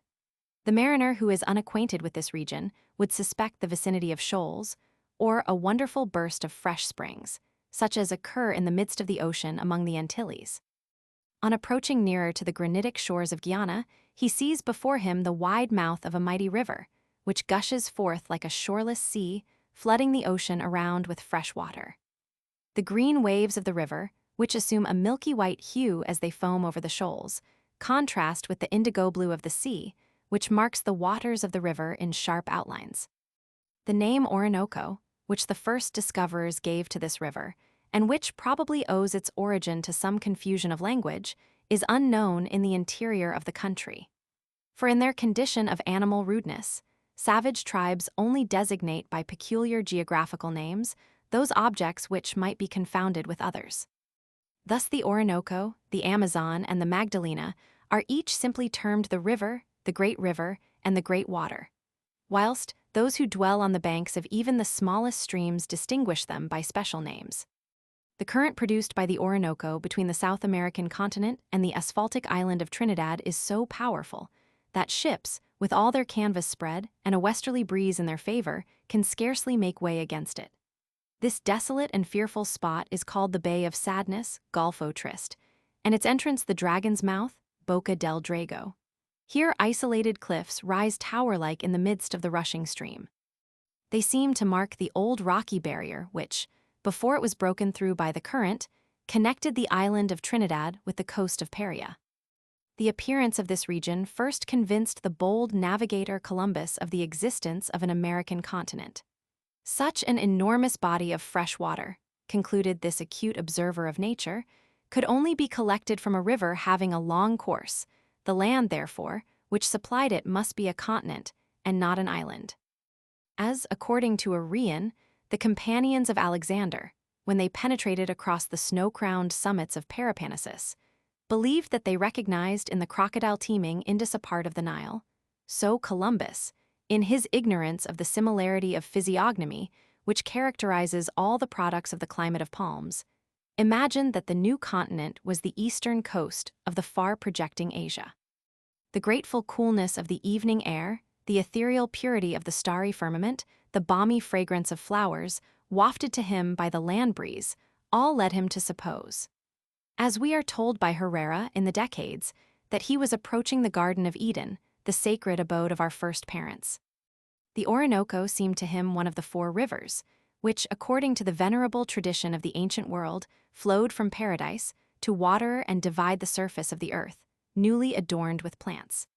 This poetical passage in the Journal of Columbus, or rather in a letter to Ferdinand and Isabella, written from Haiti in October 1498, presents a peculiar psychological interest.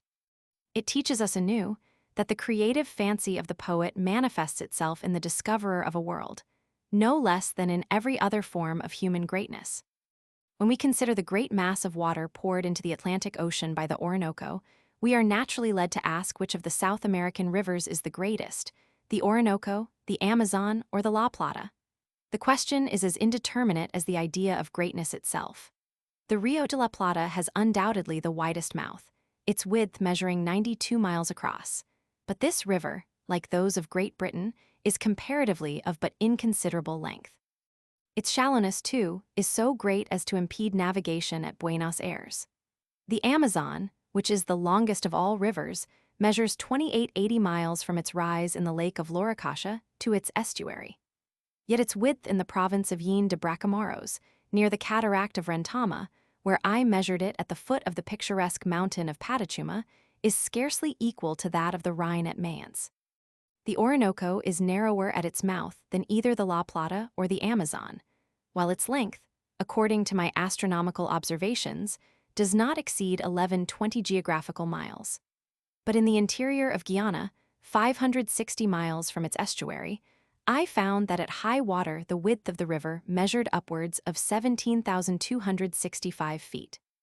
Its periodical swelling here raises the level of the waters every year from 30 to 36 feet above the lowest watermark. We are still without sufficient data for an accurate comparison between the enormous rivers which traverse the South American continent. For such a comparison, it would be necessary to ascertain the profile of the riverbed, as well as the velocity of the water, which varies very considerably at different points. If the Orinoco, in the delta formed by its variously divided and still unexplored branches, as well as in the regularity of its rise and fall, and in the number and size of its crocodiles, exhibits numerous points of resemblance to the Nile. There is this further analogy between the two rivers, that they for a long distance wind their impetuous way, like forest torrents, between granitic and syenitic rocks, till slowly rolling their waters over an almost horizontal bed, skirted by treeless banks, they reach the sea. An arm of the Nile, the Green Nile, Bahr el Azraq, from the celebrated mountain lake, near Gondar, in the Gajem Alps in Abyssinia, to Sine and Elephantes, winds its way through the mountain range of Shangela and Sennar. And in like manner, the Orinoco rises on the southern slope of a mountain chain, which stretches between the parallels of 4 degrees and 5 degrees north lat. From French Guiana, in a westerly direction towards the Andes of New Granada. The sources of the Orinoco have never been visited by any European, nor even by any natives who have held intercourse with Europeans. When in the summer of 1800 we ascended the upper Orinoco, we passed the mission of Esmeralda and reached the mouths of the Sodomoni and the Guapo. Here soars high above the clouds the mighty peak of the Yonemuri or Duida, a mountain which presents one of the grandest spectacles in the natural scenery of the tropical world. Its altitude, according to my trigonometrical measurement, is 8278, 8823 English, feet above the level of the sea. Its southern slope is a treeless grassy plain, redolent with the odor of pineapples, whose fragrance scents the humid evening air. Among lowly meadow plants rise the juicy stems of the anana, whose golden yellow fruit gleams from the midst of a bluish-green diadem of leaves. Where the mountain springs break forth from beneath the grassy covering, rise isolated groups of lofty fan palms, whose leaves, in this torrid region, are never stirred by a cooling breeze. To the east of the Duida mountain begins a thicket of wild cacao trees, among which are found the celebrated almond tree, Berthelicia excelsa, the most luxurious product of a tropical vegetation. Here the Indians collect colossal stalks of grass, whose joints measure upwards of 18 feet from knot to knot, which they use as blowpipes for the discharge of their arrows. Some Franciscan monks have penetrated as far as the mouth of the Chiguire, where the river is already so narrow that the natives have suspended over it, near the waterfall of the Guajaribes, a bridge woven of the stems of twining plants. The Guaicas, of palish complexion and short stature, armed with poisoned arrows, oppose all further progress eastward. Therefore, all that has been advanced to prove that the Orinoco derives its source from a lake must be regarded as a fable. In vain, the traveler seeks to discover the Lake of El Dorado, which, in Arrowsmith's maps, is set down as an inland sea measuring upwards of 20 geographical 80 English miles. Can the little reed-covered Lake of Amoku, near which rises the Parara, a branch of the Mahu, have given rise to this myth? This swamp lies, however, 4 degrees to the east of the region in which we may suppose the sources of the Orinoco to be situated. Here tradition placed the island of Pumesna, a rock of micaceous schist, whose shining brightness has played a memorable, and, for the deluded adventurers, often a fatal, part in the fable of El Dorado, current since the 16th century. According to the belief of many of the natives, the Magellanic clouds of the southern sky, and even the glorious nebulae in the constellation Argo, are mere reflections of the metallic brilliancy of these silver mountains of the Parim. It was besides an ancient custom of dogmatizing geographers to make all the most considerable rivers of the world originate in lakes. The Orinoco is one of those remarkable rivers which, after numerous windings, first towards the west and then to the north, finally return towards the east in such a manner as to bring both its estuary and its source into nearly the same meridian. From the Chiguire and the Jehet as far as the Guaviare, the course of the Orinoco inclines westward, as if it would pour its waters into the Pacific. Here branches off to the south, the Cassiquiare, a remarkable river, but little known to Europeans, which unites with the Rio Negro, or as the natives call it, the Guaiana, furnishing the only example of a bifurcation which forms in the very interior of a continent a natural connection between two great river valleys. The nature of the soil and the junction of the Guaviare and Atabapo with the Orinoco caused the latter to deflect suddenly northwards. From a want of correct geographical data, the Guaviare, flowing in from the west, was long regarded as the true source of the Orinoco. The doubts advanced since 1797 by an eminent geographer, M. Buech, regarding the possibility of a connection with the Amazon, have, I trust, been completely set at rest by my expedition. In an uninterrupted voyage of 920 miles, I penetrated through a remarkable network of rivers, from the Rio Negro, along the Cassiquiare, into the Orinoco, across the interior of the continent, from the Brazilian boundary to the coast of Caracas. In the upper portion of this fluvial district, between 3 degrees and 4 degrees north lat, nature has exhibited at many different points the puzzling phenomenon of the so-called black waters. The Atabapo, whose banks are adorned with carolinias and arborescent melastomas, the Temi, Tuamini, and Guaiana are all rivers of a brown or coffee color, which, under the deep shade of the palms, assumes a blackish, inky tint. When placed in a transparent vessel, the water appears of a golden yellow color. These black streams reflect the images of the southern stars with the most remarkable clearness. Where the waters flow gently, they afford the astronomer, who is making observations with reflecting instruments, a most excellent artificial horizon. An absence of crocodiles as well as of fish, greater coolness, less torment from stinging mosquitoes, and salubrity of atmosphere characterize the region of the Black Rivers. They probably owe their singular color to a solution of carbureted hydrogen, to the rich luxuriance of tropical vegetation, and to the abundance of plants on the soil over which they flow.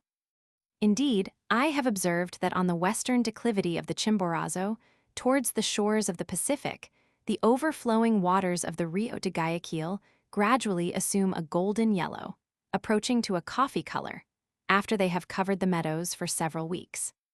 Near the mouths of the Guaviare and Atabapo grows one of the noblest forms of the palm tree, the piraguao, whose smooth stem, which is nearly 70 feet in height, is adorned with delicate flag-like leaves having curled margins. I know no palm which bears equally large and beautifully colored fruits. They resemble peaches in their blended tints of yellow and crimson. 70 or 80 of these form one enormous cluster, of which each stem annually ripens 3. This noble tree might be termed the peach palm. Its fleshy fruit, owing to the extreme luxuriance of vegetation, is generally devoid of seed, and it yields the natives a nutritious and farinaceous article of food which, like the banana and the potato, is capable of being prepared in many different ways. To this point, that is, as far as the mouth of the Guaviare, the Orinoco flows along the southern declivity of the chain of the Parime. From its left bank, across the equator, and as far as the parallel of 15 degrees south lat, extends the boundless wooded plain of the river Amazon. At San Fernando de Atabapo, the Orinoco, turning off abruptly in a northerly direction, intersects a portion of the mountain chain itself. Here are the great waterfalls of Achers and Mapiers, and here the bed of the river is everywhere contracted by colossal masses of rocks, which give it the appearance of being divided by natural dams into separate reservoirs. At the entrance of the meta stands, in the midst of an enormous whirlpool, an isolated rock, which the natives very aptly term the Rock of Patience, because when the waters are low, it sometimes retards for 2 whole days the ascent of the navigator. Here the Orinoco, biting deep into its shores, forms picturesque rocky bays. Opposite the Indian mission of Carachana, the traveler is surprised by a most remarkable prospect. Involuntarily his eye is arrested by a steep granite rock, El Magot de Caucaiza, a cubiform mass, which rises precipitously to a height of more than 200 feet, and whose summit is crowned with a luxuriant forest. Like a cyclopic monument of simple grandeur, this bold promontory towers high above the tops of the surrounding palms, cutting the deep azure of the sky with its strongly marked outlines, and lifting, as it were, forest upon forest. On descending beyond Carachana, the traveler arrives at a point where the river has opened itself a passage through the narrow pass of Baraguen. Here we everywhere recognize traces of chaotic devastation. To the north, towards Uruana and Encaramada, rise granite rocks of grotesque appearance, which, in singularly formed crags of dazzling whiteness, gleam brightly from amidst the surrounding groves. At this point, near the mouth of the Apure, the stream leaves the granitic chain and, flowing eastward, separates as far as the Atlantic, the impenetrable forests of Guyana from the savannas, on whose far distant horizon the vault of heaven seems to rest. Thus the Orinoco surrounds on the south, west, and north the high mountain chain of the Paraim, which occupies the vast space between the sources of the Jau and of the Cora. No cliffs or rapids obstruct the course of the river from Carachana to its mouth, excepting, indeed, the Hell's Mouth, Boca del Inferno near Muataco, a whirlpool occasioned by rocks, as at Achers and Mapiers, which does not, however, block up the whole breadth of the stream. In this district, which is contiguous to the sea, the only dangers encountered by the boatmen arise from the natural timber floats, against which canoes are often wrecked at night. These floats consist of forest trees which have been uprooted and torn away from the banks by the rising of the waters. They are covered, like meadows, with blooming water plants, and remind us of the floating gardens of the Mexican lakes. After this brief glance at the course of the Orinoco and its general features, I pass to the waterfalls of Mapiers and Achers. From the high mountain group of Canavami, between the sources of the rivers Sipapo and Ventuari, a granite ridge projects to the far west towards the mountain of Uniama. From this ridge descend 4 streams, which mark, as it were, the limits of the cataracts of Mapiers. 2 bound Sipapo and Sanariapo on the eastern shore of the Orinoco, and 2 the Camji and Tapero on the western side. At the site of the missionary village of Mapiers, the mountains form a wide bay opening towards the southwest. Here the stream rushes foaming down the eastern declivity of the mountain, while far to the west traces remain of the ancient and now forsaken bank of the river. An extensive savanna stretches between the 2 chains of hills, at an elevation of scarcely 30 feet above the upper water level of the river, and here the Jesuits have erected a small church formed of the trunks of palms. The geognostical aspect of this region, the insular form of the rocks of Keri and Oko, the cavities worn in the former by the current, and which are situated at exactly the same level as those in the opposite island of Uavatari. All these indications tend to prove that the Orinoco once filled the whole of this now dried-up bay. It is probable that the waters formed a wide lake, as long as the northern dam withstood their passage. When this barrier gave way, the savanna now inhabited by the Garek Indians emerged as an island. The river may perhaps long after this have continued to surround the rocks of Keri and Oko, which now picturesquely project, like castellated fortresses, from its ancient bed. After the gradual diminution of the waters, the river withdrew wholly to the eastern side of the mountain chain. This conjecture is confirmed by various circumstances. Thus, for instance, the Orinoco, like the Nile at Falah and Sine, has the singular property of coloring black the reddish-white masses of granite, over which it has flowed for thousands of years. As far as the waters reach, one observes on the rocky shore a leaden-colored manganeseous and perhaps carbonaceous coating, which has penetrated scarcely 1/10 of a line into the stone. This black coloration, and the cavities already alluded to, show the former water level of the Orinoco. These black cavities may be traced at elevations of from 160 to 192 feet above the present level of the river on the rocks of Keri, in the islands of the Cataracts, in the gneiss-like hills of Cumadanamuri, which extend above the island of Tomo, and lastly at the mouth of the Jau. Their existence proves, what indeed we learn from all the riverbeds of Europe, that those streams which still excite our admiration by their magnitude are but inconsiderable remains of the immense masses of water belonging to a former age. These simple facts have not escaped even the rude natives of Guyana. Everywhere the Indians drew our attention to these traces of the ancient water level. Nay, in a savanna near Uruana there rises an isolated rock of granite, which, according to the testimony of persons worthy of credit, exhibits at an elevation of between 80 and 90 feet a series of figures of the sun and moon, and of various animals, especially crocodiles and boa constrictors, graven almost in rows. At the present day, this perpendicular rock, which well deserves the careful examination of future travelers, cannot be ascended without the aid of scaffolding. In a similarly remarkable elevated position, the traveler can trace hieroglyphic characters carved on the mountains of Uruana and Encaramada. If the natives are asked how these characters could have been graven there, they answer that it was done in former times, when the waters were so high that their fathers' canoes floated at that elevation. Such lofty condition of the water level must therefore have been coeval with these rude memorials of human skill. It indicates an ancient distribution of land and water over the surface of the globe, widely different from that which now exists, but which must not be confounded with that condition when the primeval vegetation of our planet, the colossal remains of extinct terrestrial animals, and the oceanic creatures of a chaotic world found one common grave in the indurating crust of our Earth. At the most northern extremity of the cataracts, our attention is attracted by what are called the natural representations of the sun and moon. The Rock of Kerry, to which I have more than once referred, derives its name from a glistening white spot seen at a considerable distance, and in which the Indians profess to recognize a striking resemblance to the disk of the full moon. I was not myself able to climb this precipitous rock, but it seems probable that the white spot is a large knot of quartz, formed by a cluster of veins in the grayish-black granite. Opposite to the Kerry Rock, on the twin mountain of the island of Uavatari, which has a basaltic appearance, the Indians point, with mysterious admiration, to a similar disk, which they venerate as the image of the sun, Camosi. The geographical position of these two rocks may have contributed to their respective appellations, for I found that Kerry was turned towards the west and Camosi towards the east. Some etymological inquirers have thought they could recognize an analogy between the American word Camosi and the word Camash, a name applied in one of the Phoenician dialects to the sun, and identical with the Apollo Chomius or Bielfeger and Amen.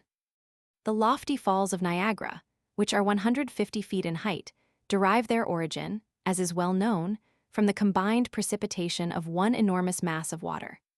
Such, however, is not the case with respect to the cataracts of Napiers, nor are they narrow straits or passes through which the stream rushes with increasing velocity, like the Pongo of Mansurich on the Amazon, but rather to be regarded as a countless number of small cascades succeeding each other like steps.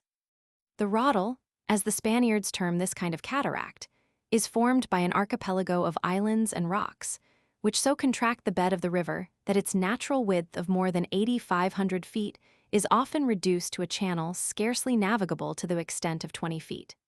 At the present day, the eastern side is far less accessible and far more dangerous than the western. At the mouth of the Kamji, the boatmen unload their cargo that they may leave the empty canoe, or, as it is here called, the piragua, to be piloted by Indians well acquainted with the Roddel, as far as the mouth of the Tapero, where all danger is supposed to be passed. Where the rocks or shelvy ledges, each of which has its particular name, are not above 2 or 3 feet in height, the natives venture to shoot the rapid with their canoes. When, however, they have to ascend the stream, they swim in advance of the piragua, and after much labor, and, perhaps, many unsuccessful efforts, succeed in throwing a rope round a point of rock projecting above the breakers, and by this means draw the canoe against the stream, which, in this arduous operation, is often waterlogged or upset. Sometimes the canoe is dashed to pieces on the rock, and this is the only danger the natives fear. With bleeding bodies, they then strain every nerve to escape the fury of the whirlpool and swim to land. Where the rocky ledges are very high and form a barrier by extending across the entire bed of the river, the light canoe is hauled to land and dragged for some distance along the shore on branches of trees which serve the purpose of rollers. The most celebrated and most perilous ledges are those of Purimarimi and Manami, which are between 9 and 10 feet in height. It was with surprise I found, by barometrical measurements, that the entire fall of the Roddel, from the mouth of the Kamji to that of the Tapero, scarcely amounted to more than 30 or 32 feet. A geodesic leveling is not practicable, owing to the inaccessibility of the locality and the pestiferous atmosphere, which swarms with mosquitoes. I say with surprise, for I hence discovered that the tremendous roar and wild dashing of the stream arose from the contraction of its bed by numerous rocks and islands, and the countercurrents produced by the form and position of the masses of rock. The truth of my assertion regarding the inconsiderable height of the whole fall will be best verified by observing the cataracts, in descending to the bed of the river, from the village of Mapiers, across the rocks of Manami. At this point the beholder enjoys a most striking and wonderful prospect. A foaming surface, several miles in length, intersected with iron-black masses of rock projecting like battlemented ruins from the waters, is seen at one view.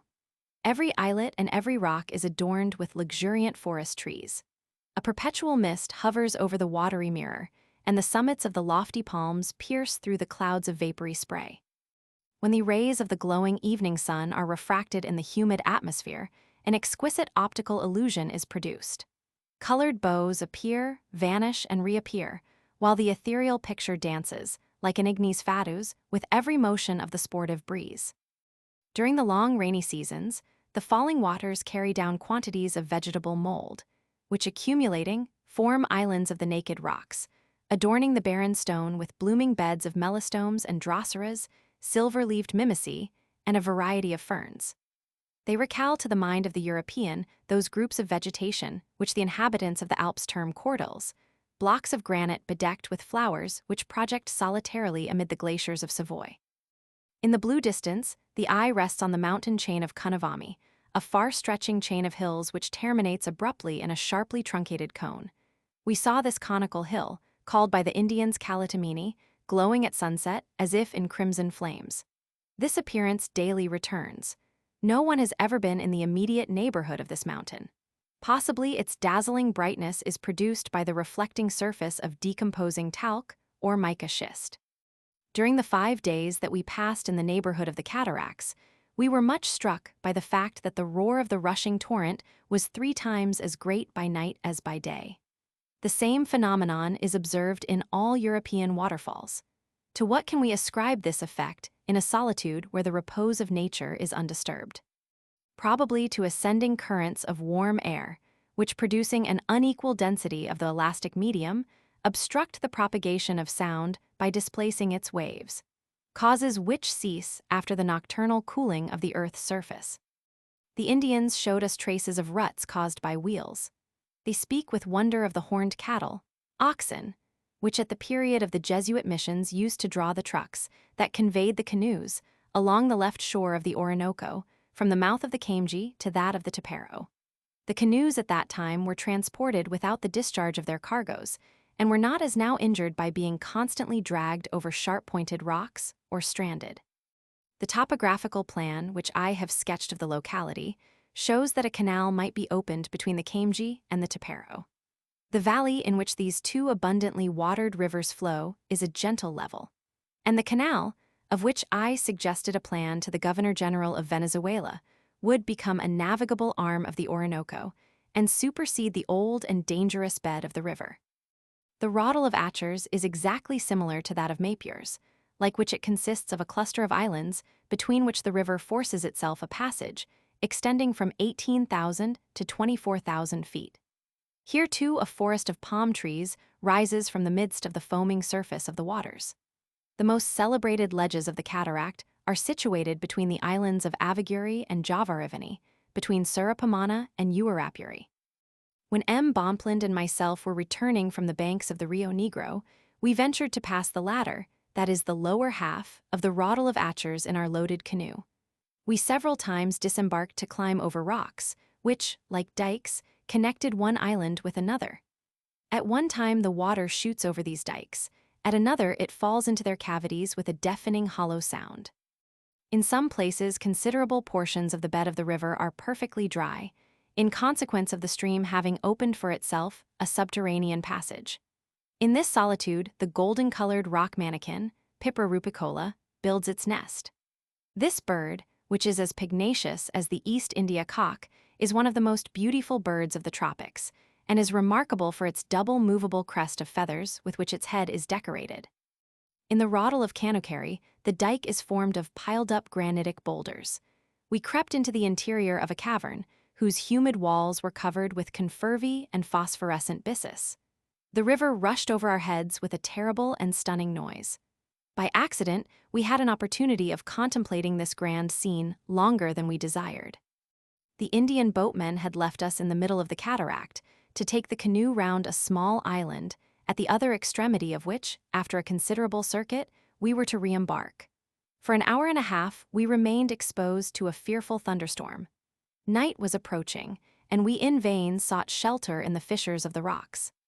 The little apes, which we had carried with us for months in wicker cages, attracted by their plaintive cries large crocodiles, whose size and leaden-gray color indicated their great age. I should not have alluded to the appearance of these animals in the Orinoco, where they are of such common occurrence, were it not that the natives had assured us that no crocodiles had ever been seen among the cataracts. Indeed, on the strength of that assertion, we had repeatedly ventured to bathe in this portion of the river. Meanwhile, our anxiety increased every moment, lest, drenched as we were and deafened by the thundering roar of the falling waters, we should be compelled to spend the long tropical night in the midst of the Roddle. At length, however, the Indians made their appearance with our canoe. Their delay had been occasioned by the inaccessibility of the steps they had to descend, owing to the low state of the water, which had obliged them to seek in the labyrinth of channels a more practicable passage. Near the southern entrance of the Roddle of Achers, on the right bank of the river, lies the cavern of Adarruib, so celebrated among the Indians. The surrounding scenery has a grand and solemn character, which seems to mark it as a national burial place.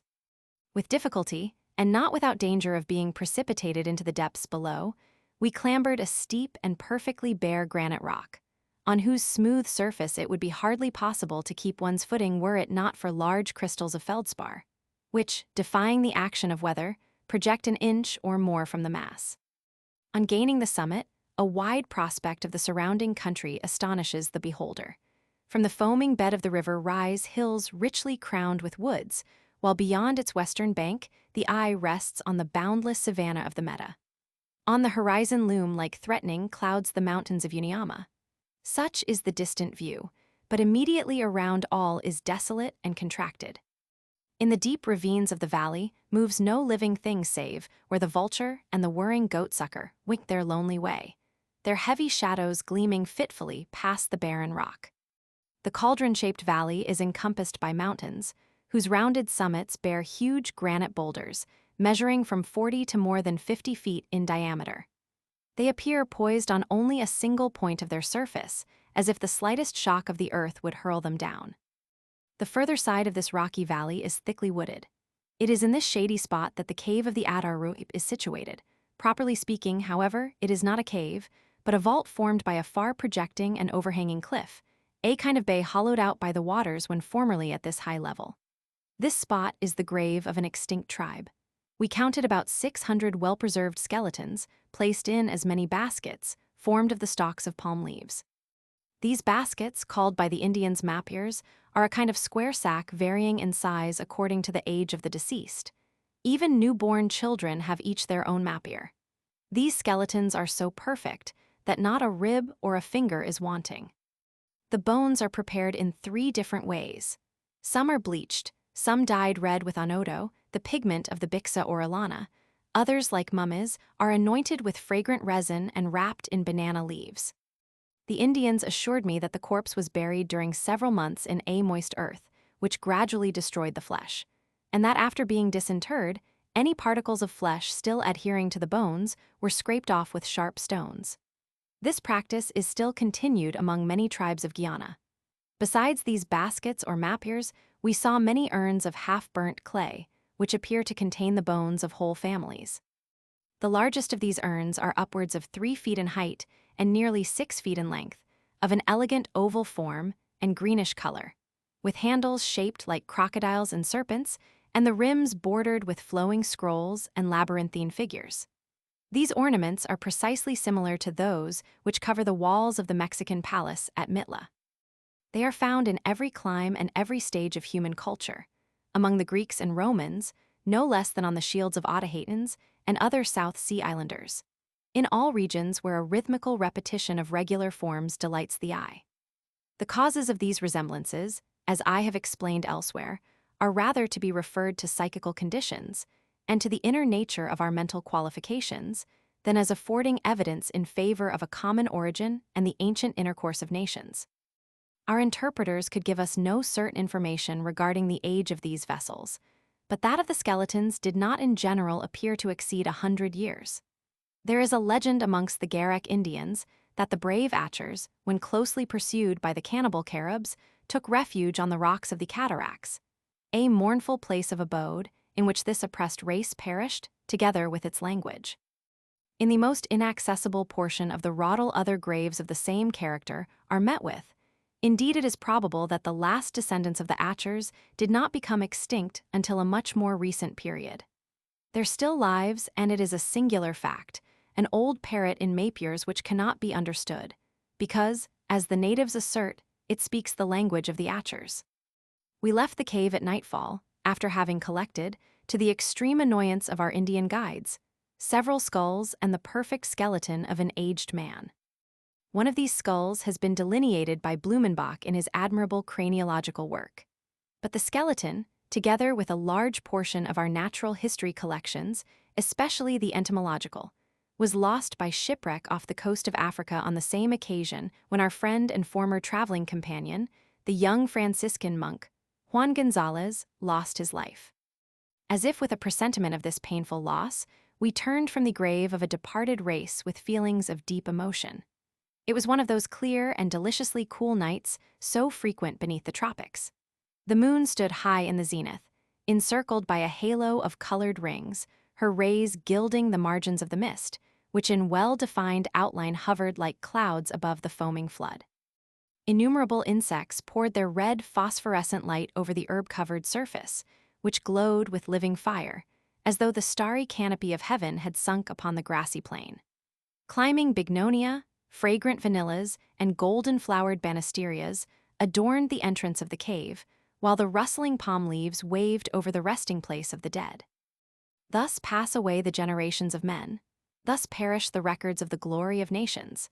Yet when every emanation of the human mind has faded, when in the storms of time the monuments of man's creative art are scattered to the dust, an ever-new life springs from the bosom of the earth.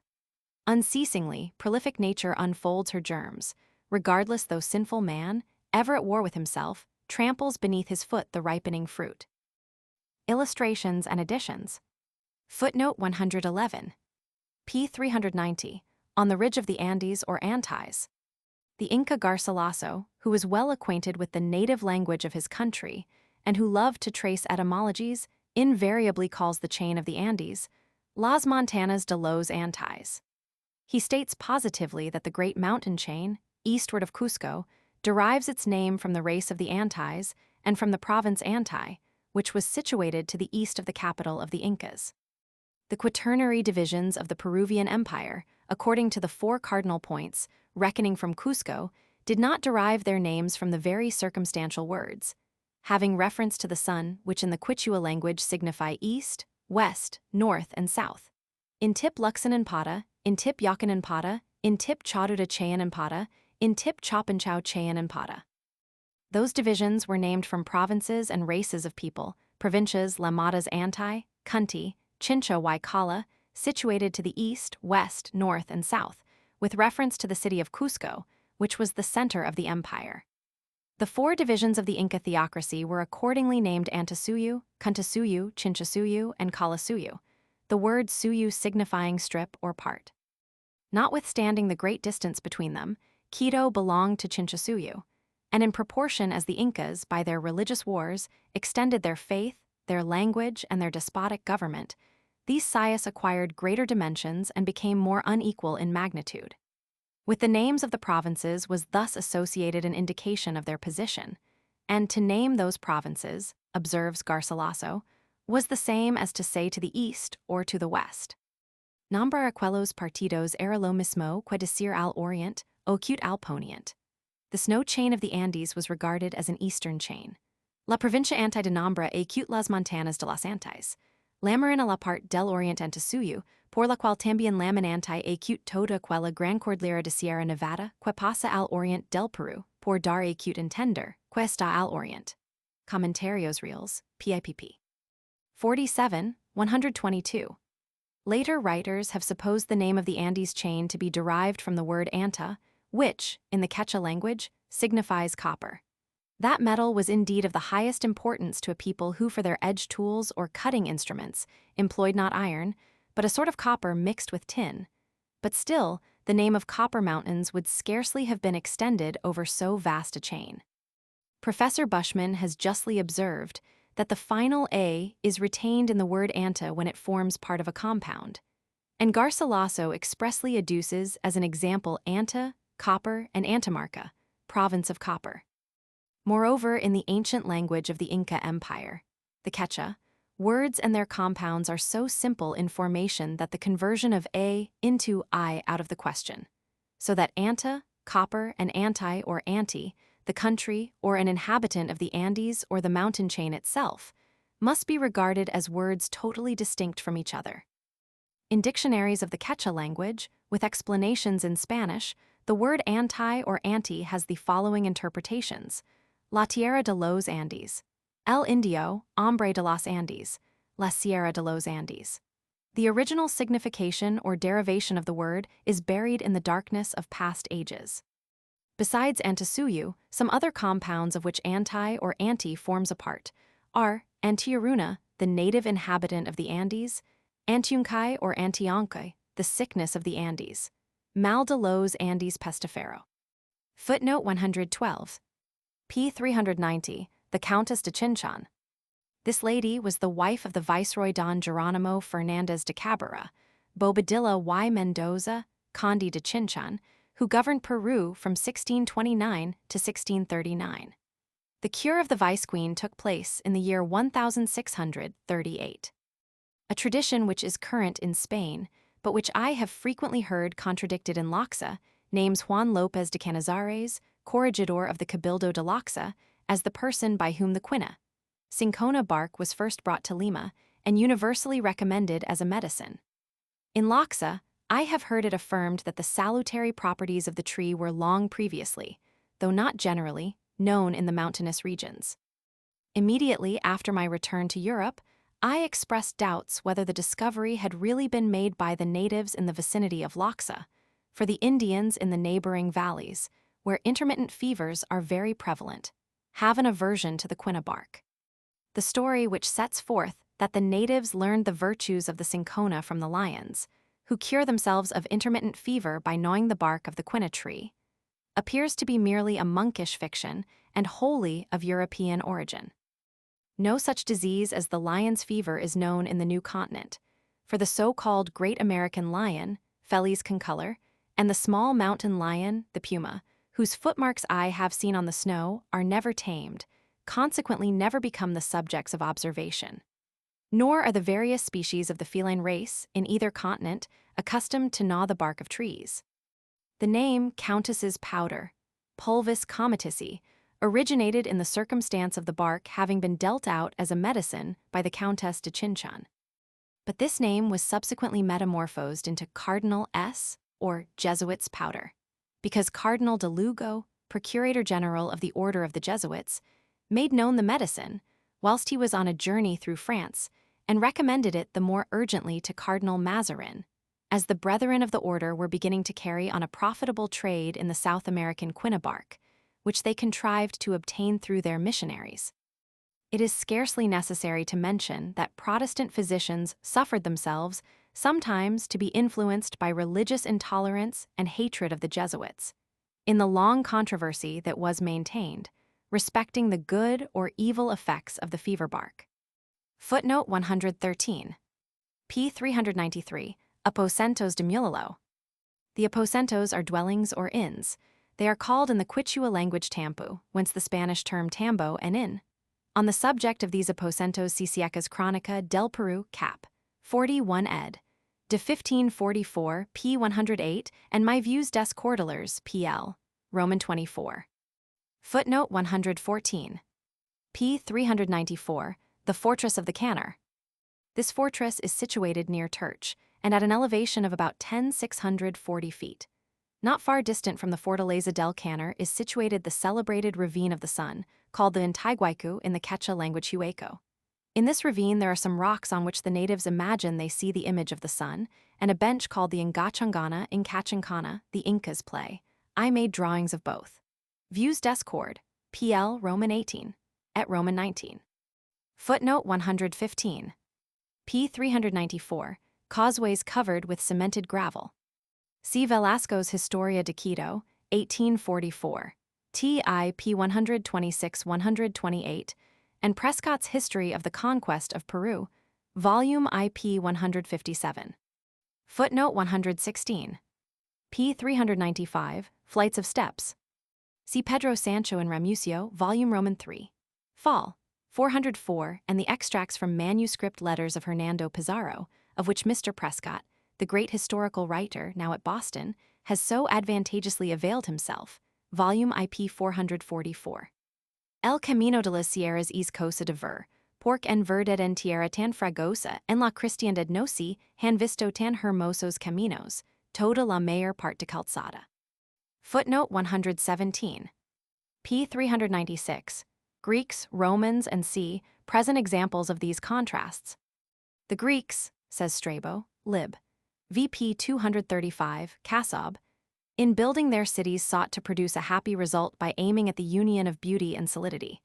But on the other hand, the Romans directed particular attention to objects which the Greeks neglected, paving the streets with stone, building aqueducts to provide a plentiful supply of water, and constructing drainage for carrying all the uncleanliness of the city into the Tiber. They likewise paved all the roads in the country, so that the merchandise brought by trading vessels might be conveniently transported from place to place. Footnote 118. P. 397, Nemterequeteba, the messenger of God. Civilization in Mexico, the Aztec country of Anahuac, and in that country which, in the Peruvian theocracy, was called the Empire of the Sun, has so riveted the attention of Europe that a third point of dawning civilization, the mountainous regions of New Granada, was long totally lost sight of. I have already treated this subject in some detail. The government of the Muiscas of New Granada bore some resemblance to the Constitution of Japan. The temporal ruler corresponded with the Cubo or Siagan at Jeddo, and the spiritual ruler was like the sacred dairy at Miko. The tableland of Bogotá was called by the natives of the country Bacata, i.e., the utmost limit of the cultivated plains considered with reference to the mountain wall. When Gonzalo Ximenes de Quesada advanced thither, he found the country ruled by three powers, whose relative subordination one to another is not now clearly understood. The spiritual chief was the electoral high priest of Araca or Sogamoso, Sugamuxi, the place at which Nemterequeteba is said to have disappeared. The temporal princes were the Zak of Hunza or Tunya, and the Zipa of Funza. The last named prince seems to have been, in the feudal constitution, originally subordinate to the Zak. The Muiscas had a regular system of computing time, with intercalation for the amendment of the lunar year. For money, they made use of small circular gold plates, cast, and all equal in diameter. A circumstance worthy of remark, as traces of coinage even among the ancient and highly civilized Egyptians have hitherto been sought in vain. Their temples of the sun were built with stone columns, some vestiges of which have recently been discovered in Leva. The race of the Muiscas should properly be distinguished by the denomination Chibchas, for Muisca, in the Chibcha language, merely signifies men or people. The origin and the elements of civilization, introduced among the Muiscas, were attributed to two mythical beings, Bachika and Nemterequeteba, who are frequently confounded one with another. Bachika was the most mythical of the two, having been in some degree regarded as divine and even equal to the sun. His fair companion Chia or Hythaka occasioned, through her magical art, the submersion of the beautiful valley of Bogotá. And for that reason she was banished from the earth by Bachika and made to revolve round it as the moon. Bachika struck the rocks of Tequendama, and thereby opened a passage through which the waters flowed off in the neighborhood of the Giants' Field, Campo de Gigantes, where, at the elevation of 8,792 feet above the level of the sea, the bones of elephant-like mastodons have been discovered.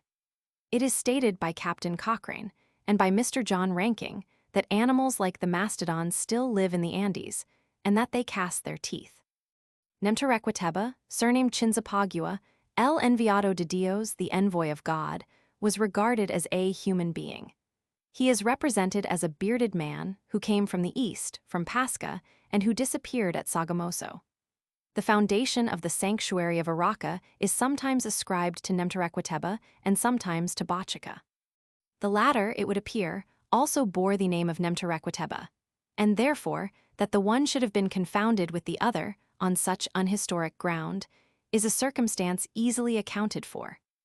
My old friend Colonel Acosta, in his admirable work entitled Compendio de la Historia de la Nueva Granada, endeavors to show, through the evidence of the Quechua language, that New Granada is the native land of the potato plant.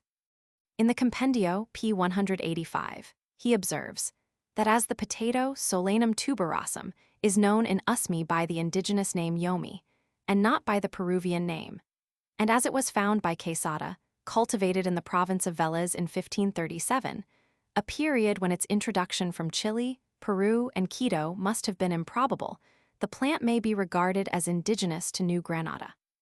It must, however, be borne in mind that the Peruvians had invaded Quito and made themselves completely masters of it before 1525, in which year the death of the Inca Huayna Capac occurred. Indeed, the southern provinces of Quito fell under the dominion of Tupac Inca Yupanqui at the close of the 15th century. The history of the first introduction of the potato into Europe is, unfortunately, involved in much obscurity, but the merit of the introduction is still very generally supposed to be due to Sir John Hawkins, who is said to have brought the plant from Santa Fe in the year 1563 or 1565. But a fact which appears to be better authenticated is that the first potatoes grown in Europe were those planted by Sir Walter Raleigh on his estate at Youghal in Ireland, from whence they were conveyed to Lancashire. The banana tree, Musa, which, since the arrival of the Spaniards, has been cultivated in all the warmer parts of New Granada, is believed by Colonel Acosta, p. 205, to have been known only in Choco before the Conquista. The name Cundinamarca, which by affected erudition was applied to the young Republic of New Granada in the year 1811, a name suggestive of golden dreams, sueños dorados, would properly be Cundarumarca, not Cuntermarca. Luis Daza, who accompanied the small invading army commanded by the conquistador Sebastian de Belalcazar, who advanced from the south, mentions having heard of a distant country, rich in gold, and inhabited by the race of the Chicas. This country, Daza states, was called Cundarumeria, and its prince solicited auxiliary troops from Atahualpa in Caxamarca. The Chichas have been confounded with the Chibchas or Maiscas of New Granada, and by a similar mistake, the name of the unknown, more southerly region has been transferred to this country. Footnote 119. p. 400, Fall of the Rio de Chamia. See my Recueil des Observes. Astron, Volume IP 304, Nivellement barométrique, No. 236-242. I made a drawing of the swimming courier, representing him in the act of winding round his head the handkerchief containing the letters. See Vues des Cordeliers, Pi Roman 31. Footnote 120. p. 401. A point of some importance to the geography of South America, on account of an old observation of La Condamine. My object was to connect chronometrically, Tompenda, the starting point of La Condamine's journey, and other places on the Amazon River, geographically determined by him, with the town of Quito. La Condamine was in Tompenda in June, 1743. Consequently, 59 years before I visited that place, which I found, after astronomical observations made during 3 consecutive nights, to be situated in South Lat. 5 degrees 31'28 and West Long. 78 degrees 34'55. By my observations, and a laborious recalculation of all those previously made, Oltmans has shewn that until the time of my return to France, the longitude of Quito had been erroneously determined, and that the error made a difference of full 50½ arc minutes. Jupiter's satellites, lunar distances, and occultations afford a satisfactory accordance, and all the elements of the calculation are before the public. The 2 easterly longitude which had been determined for Quito was, by La Condamine, carried to Cuenca and the Amazon River. G. Fis, says La Condamine, mon premier essai de navigation sur un raid au balsa, en descendant la rivière de Chinchipe jusqu'à Tompenda. Il fallut me contenter den déterminer la latitude et de conclure la longitude par les routes. Fis mon testament politique en rédagent l'extrait de mes observations, les plus importants. Footnote 121. p. 403. At the elevation of nearly 12,800 feet above the sea, we found marine fossils. See my essay Diagnostique sur le gisement des roches, 1823, p. 236, and for the first zoological determination of the fossils contained in the Cretaceous formation of the Andes chain, see Leopold de Buch, Petrifications Recueillies en Amérique par Alex. De Humboldt et Charles de Genhart, 1839, in Fall, pp. 2, 3, 5, 7, 9, 11, 18, 22. Pentland found fossil shells of the Silurian Formation in Bolivia and on the Nevado of Antacana at the elevation of 17,480 feet. See Mary Somerville's Physical Geography, 1849, Volume IP 185.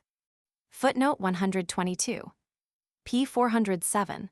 The point at which the Andes chain is intersected by the magnetic equator. See my relation hist. Du voyage aux regions equinoxiales T Roman 3, p. 622, and Cosmos Volume IPP 191 432, where, through errors of the press, the longitude is in one place marked 48 degrees 40 and in another 80 degrees 40, whereas it ought to be 80 degrees 54. Footnote 123. p. 409, Tedious Court Ceremonies. Conformably with an ancient ceremonial, Atahualpa spat, not on the ground, but into the hand of a distinguished lady of the court circle. This was done, observes Garcilaso, by reason of his majesty. El Inca nunca escupía en el suelo, sino en la mano de una senora muy principal por Majested. Garcilaso comment, Reals P. Roman 2, p. 46. Footnote 124. p. 410, Captivity of Atahualpa. The captive Inca was, at his own desire, a short time before he was put to death, conducted into the open air, for the purpose of seeing a large comet, described to have been of a greenish-black hue and nearly as thick as a man's body. Una cometa verdingra, poco menos gruesa quel cuerpo de un hombre, Garcilaso, P. Roman 2. p. 44. This comet which Atahualpa saw shortly before his death. Therefore, in July or August 1533, he supposed to be the same comet of evil omen, which had appeared at the death of his father Huayna Capac, and was certainly identical with that observed by Appian. The comet was seen by Appian on the 21st of July, standing high in the north near the constellation of Perseus, and it appeared like a sword held by Perseus in his right hand. The year in which the Inca Huayna Capac died is considered by Robertson not to be satisfactorily determined, but the investigations of Balboa and Velasco show that the event must have occurred about the end of 1525. The statements of Hevelius, Cometography, p. 844, and of Pingré, volume IP 485, obtain additional confirmation from the testimony of Garcilaso. P. 321, and the traditions preserved among the Amadas, que son los filósofos de aquella república.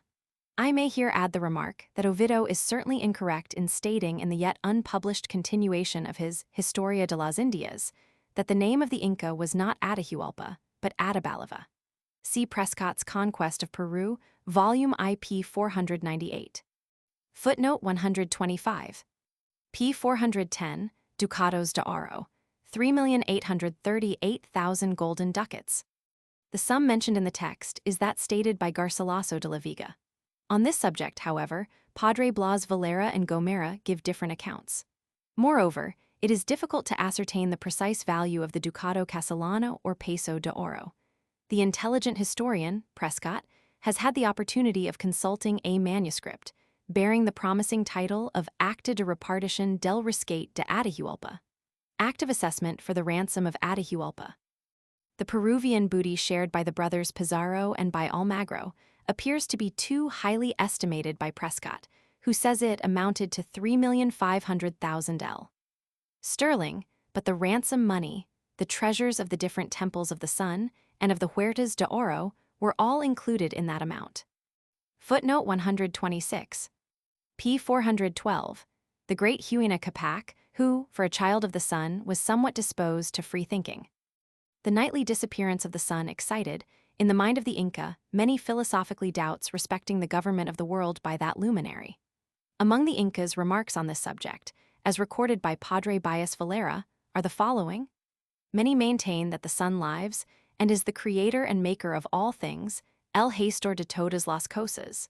But whosoever desires to do a thing completely must continue at his task without intermission. Now many things are done when the sun is absent, therefore, he cannot be the creator of all.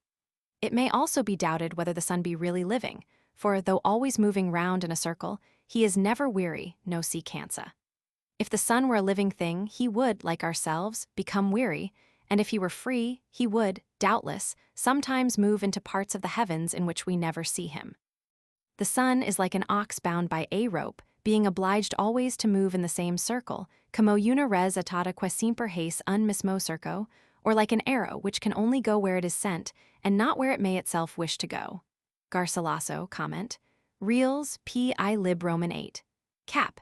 8, p. 276. The Inca's simple comparison of the circling movement of a heavenly body to that of an ox fastened by a rope is very curious, owing to a circumstance which may be explained here.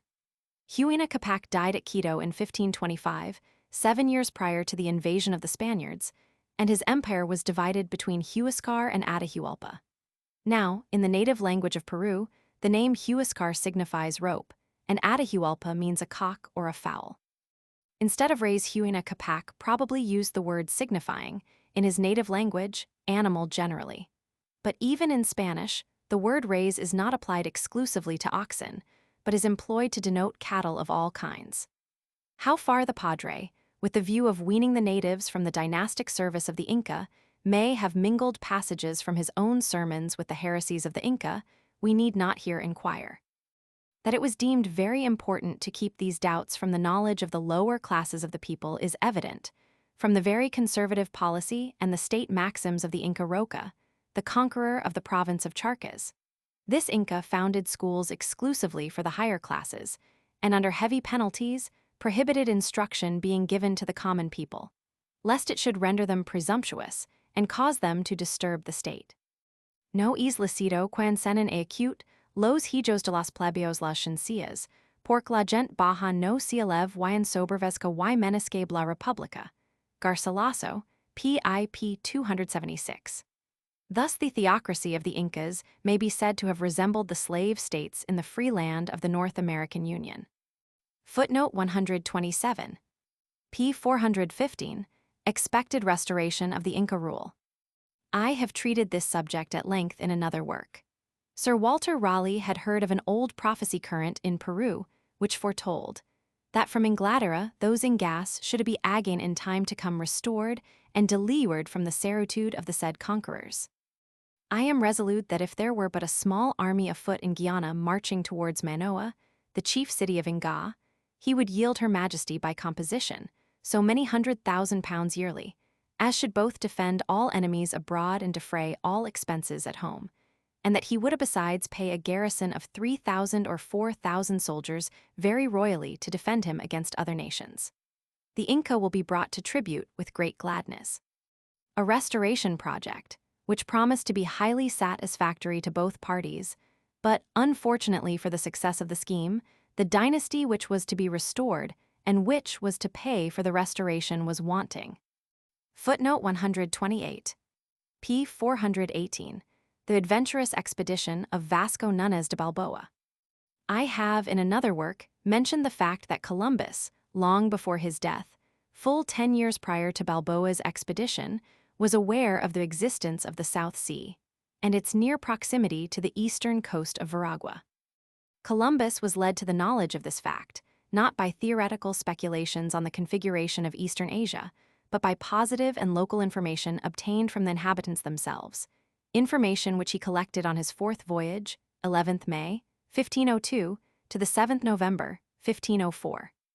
This fourth voyage led the admiral from the coast of Honduras to the Puerto de Mosquitos, and even as far as the western extremity of the Isthmus of Panama. The natives reported and Columbus commented on their reports in the Carta Rarissima of the 7th of July, 1503, that not far from the Rio de Belen, the other sea, the South Sea, turns Boxa to the mouths of the Ganges, so that the countries of the Oria, i.e., the Chersonesus aurea of Ptolemy are situated in relation to the eastern shores of Veragua, as Tortosa, at the mouth of the Ebro, is in relation to Fuenterrabia, on the Bidasoa in Biscay, or as Venice in respect to Pisa.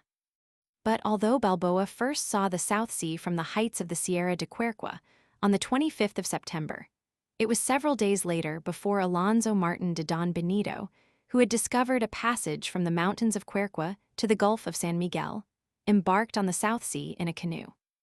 The recent acquisition of the western coast of the new continent by the United States of North America, and the fame of the golden treasures of New, now called Upper, California, have rendered the question of forming a direct communication between the shores of the Atlantic and the western regions, by the Isthmus of Panama, more urgent than ever. I, therefore, consider it my duty here once more to direct attention to the fact that the shortest route to the shores of the Pacific, as pointed out by the natives to Alonso Martin de Don Benito, is in the eastern part of the isthmus and led to the Golfo de San Miguel. We know that Columbus sought for a narrow pass, Estrecho de Tierra Firme, and in the official documents extant of the dates of 1505, 1507, and especially in that of 1514, mention is made of the sought-for opening, Abertura, and of the pass, Paso, which, in this district, should lead directly to the Indian land of spices. A channel of communication between the Atlantic and the Pacific is a subject which has more or less occupied my attention for the space of 40 years. And in my published works, as well as in the several memoirs which, with honorable confidence, the Free States of Spanish America have requested me to write, I have constantly recommended a hypsometrical survey of the isthmus throughout its whole length, but more especially at 2 points, viz. Where at Darien and what was formerly the deserted province of Biruquit, it joins the South American continent, and where, between Atrado and the Bay of Cupica, on the shore of the Pacific, the mountain chain of the isthmus almost entirely disappears. In the year 1828 and 1829, General Bolivar, at my request, caused the isthmus between Panama and the mouth of the Rio Chagres to be accurately leveled by Lloyd and Falmark. Since that time, other measurements have been executed by intelligent and experienced French engineers, and plans have been drawn out for canals and railways with locks and tunnels. But these measurements have invariably been made in the meridian direction between Portobello and Panama, or westward from thence, towards Chagres and Cruces. The most important points of the eastern and southeastern parts of the isthmus, on both shores, have in the meantime been overlooked.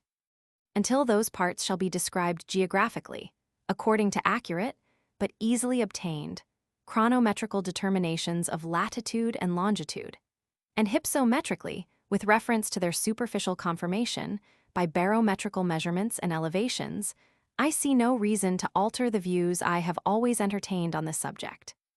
Accordingly, at the present time, 1849, I here repeat the opinion I have often before expressed, viz., that the assertion is groundless and altogether premature, that the Isthmus of Panama is unsuited to the formation of an oceanic canal, one with fewer sluices than the Caledonian Canal, capable of affording an unimpeded passage, at all seasons of the year, to vessels of that class which sail between New York and Liverpool, and between Chile and California. According to examinations, the results of which the directors of the Deposito Hidrográfico of Madrid have caused to be inserted in all their maps since 1809, it appears that on the Antillean shore of the isthmus, the creek called the Ensenada de Mandinga stretches so far to the south that its distance from the Pacific shore, eastward of Panama, appears to be only between 4 and 5 German geographical miles, 15 to an equatorial degree, or 16 to 20 English geographical miles.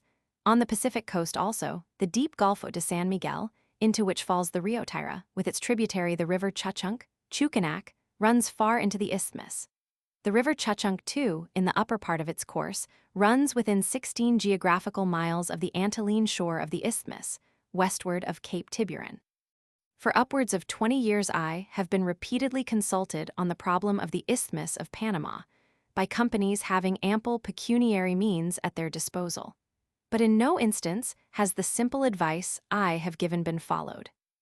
Every engineer who has been scientifically educated knows the fact that between the tropics, even without corresponding observations, good barometrical measurements, horary variations being taken into account, may be relied on as correct, within from 75 to 96 feet.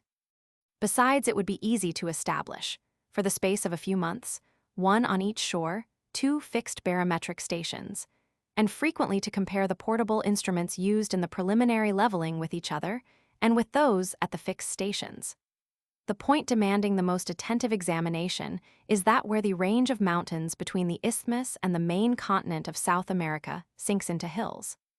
Considering the importance of this subject to the commercial interests of the whole world, the examination should not, as heretofore, be restricted within narrow bounds. A complete comprehensive survey, including the whole eastern part of the isthmus, the results of which would be alike useful in facilitating every possible scheme, whether of canals or railroads, can alone decide the much-discussed problem, either affirmatively or negatively. This work will in the end be undertaken, but had my advice been adopted, it would have been done at first.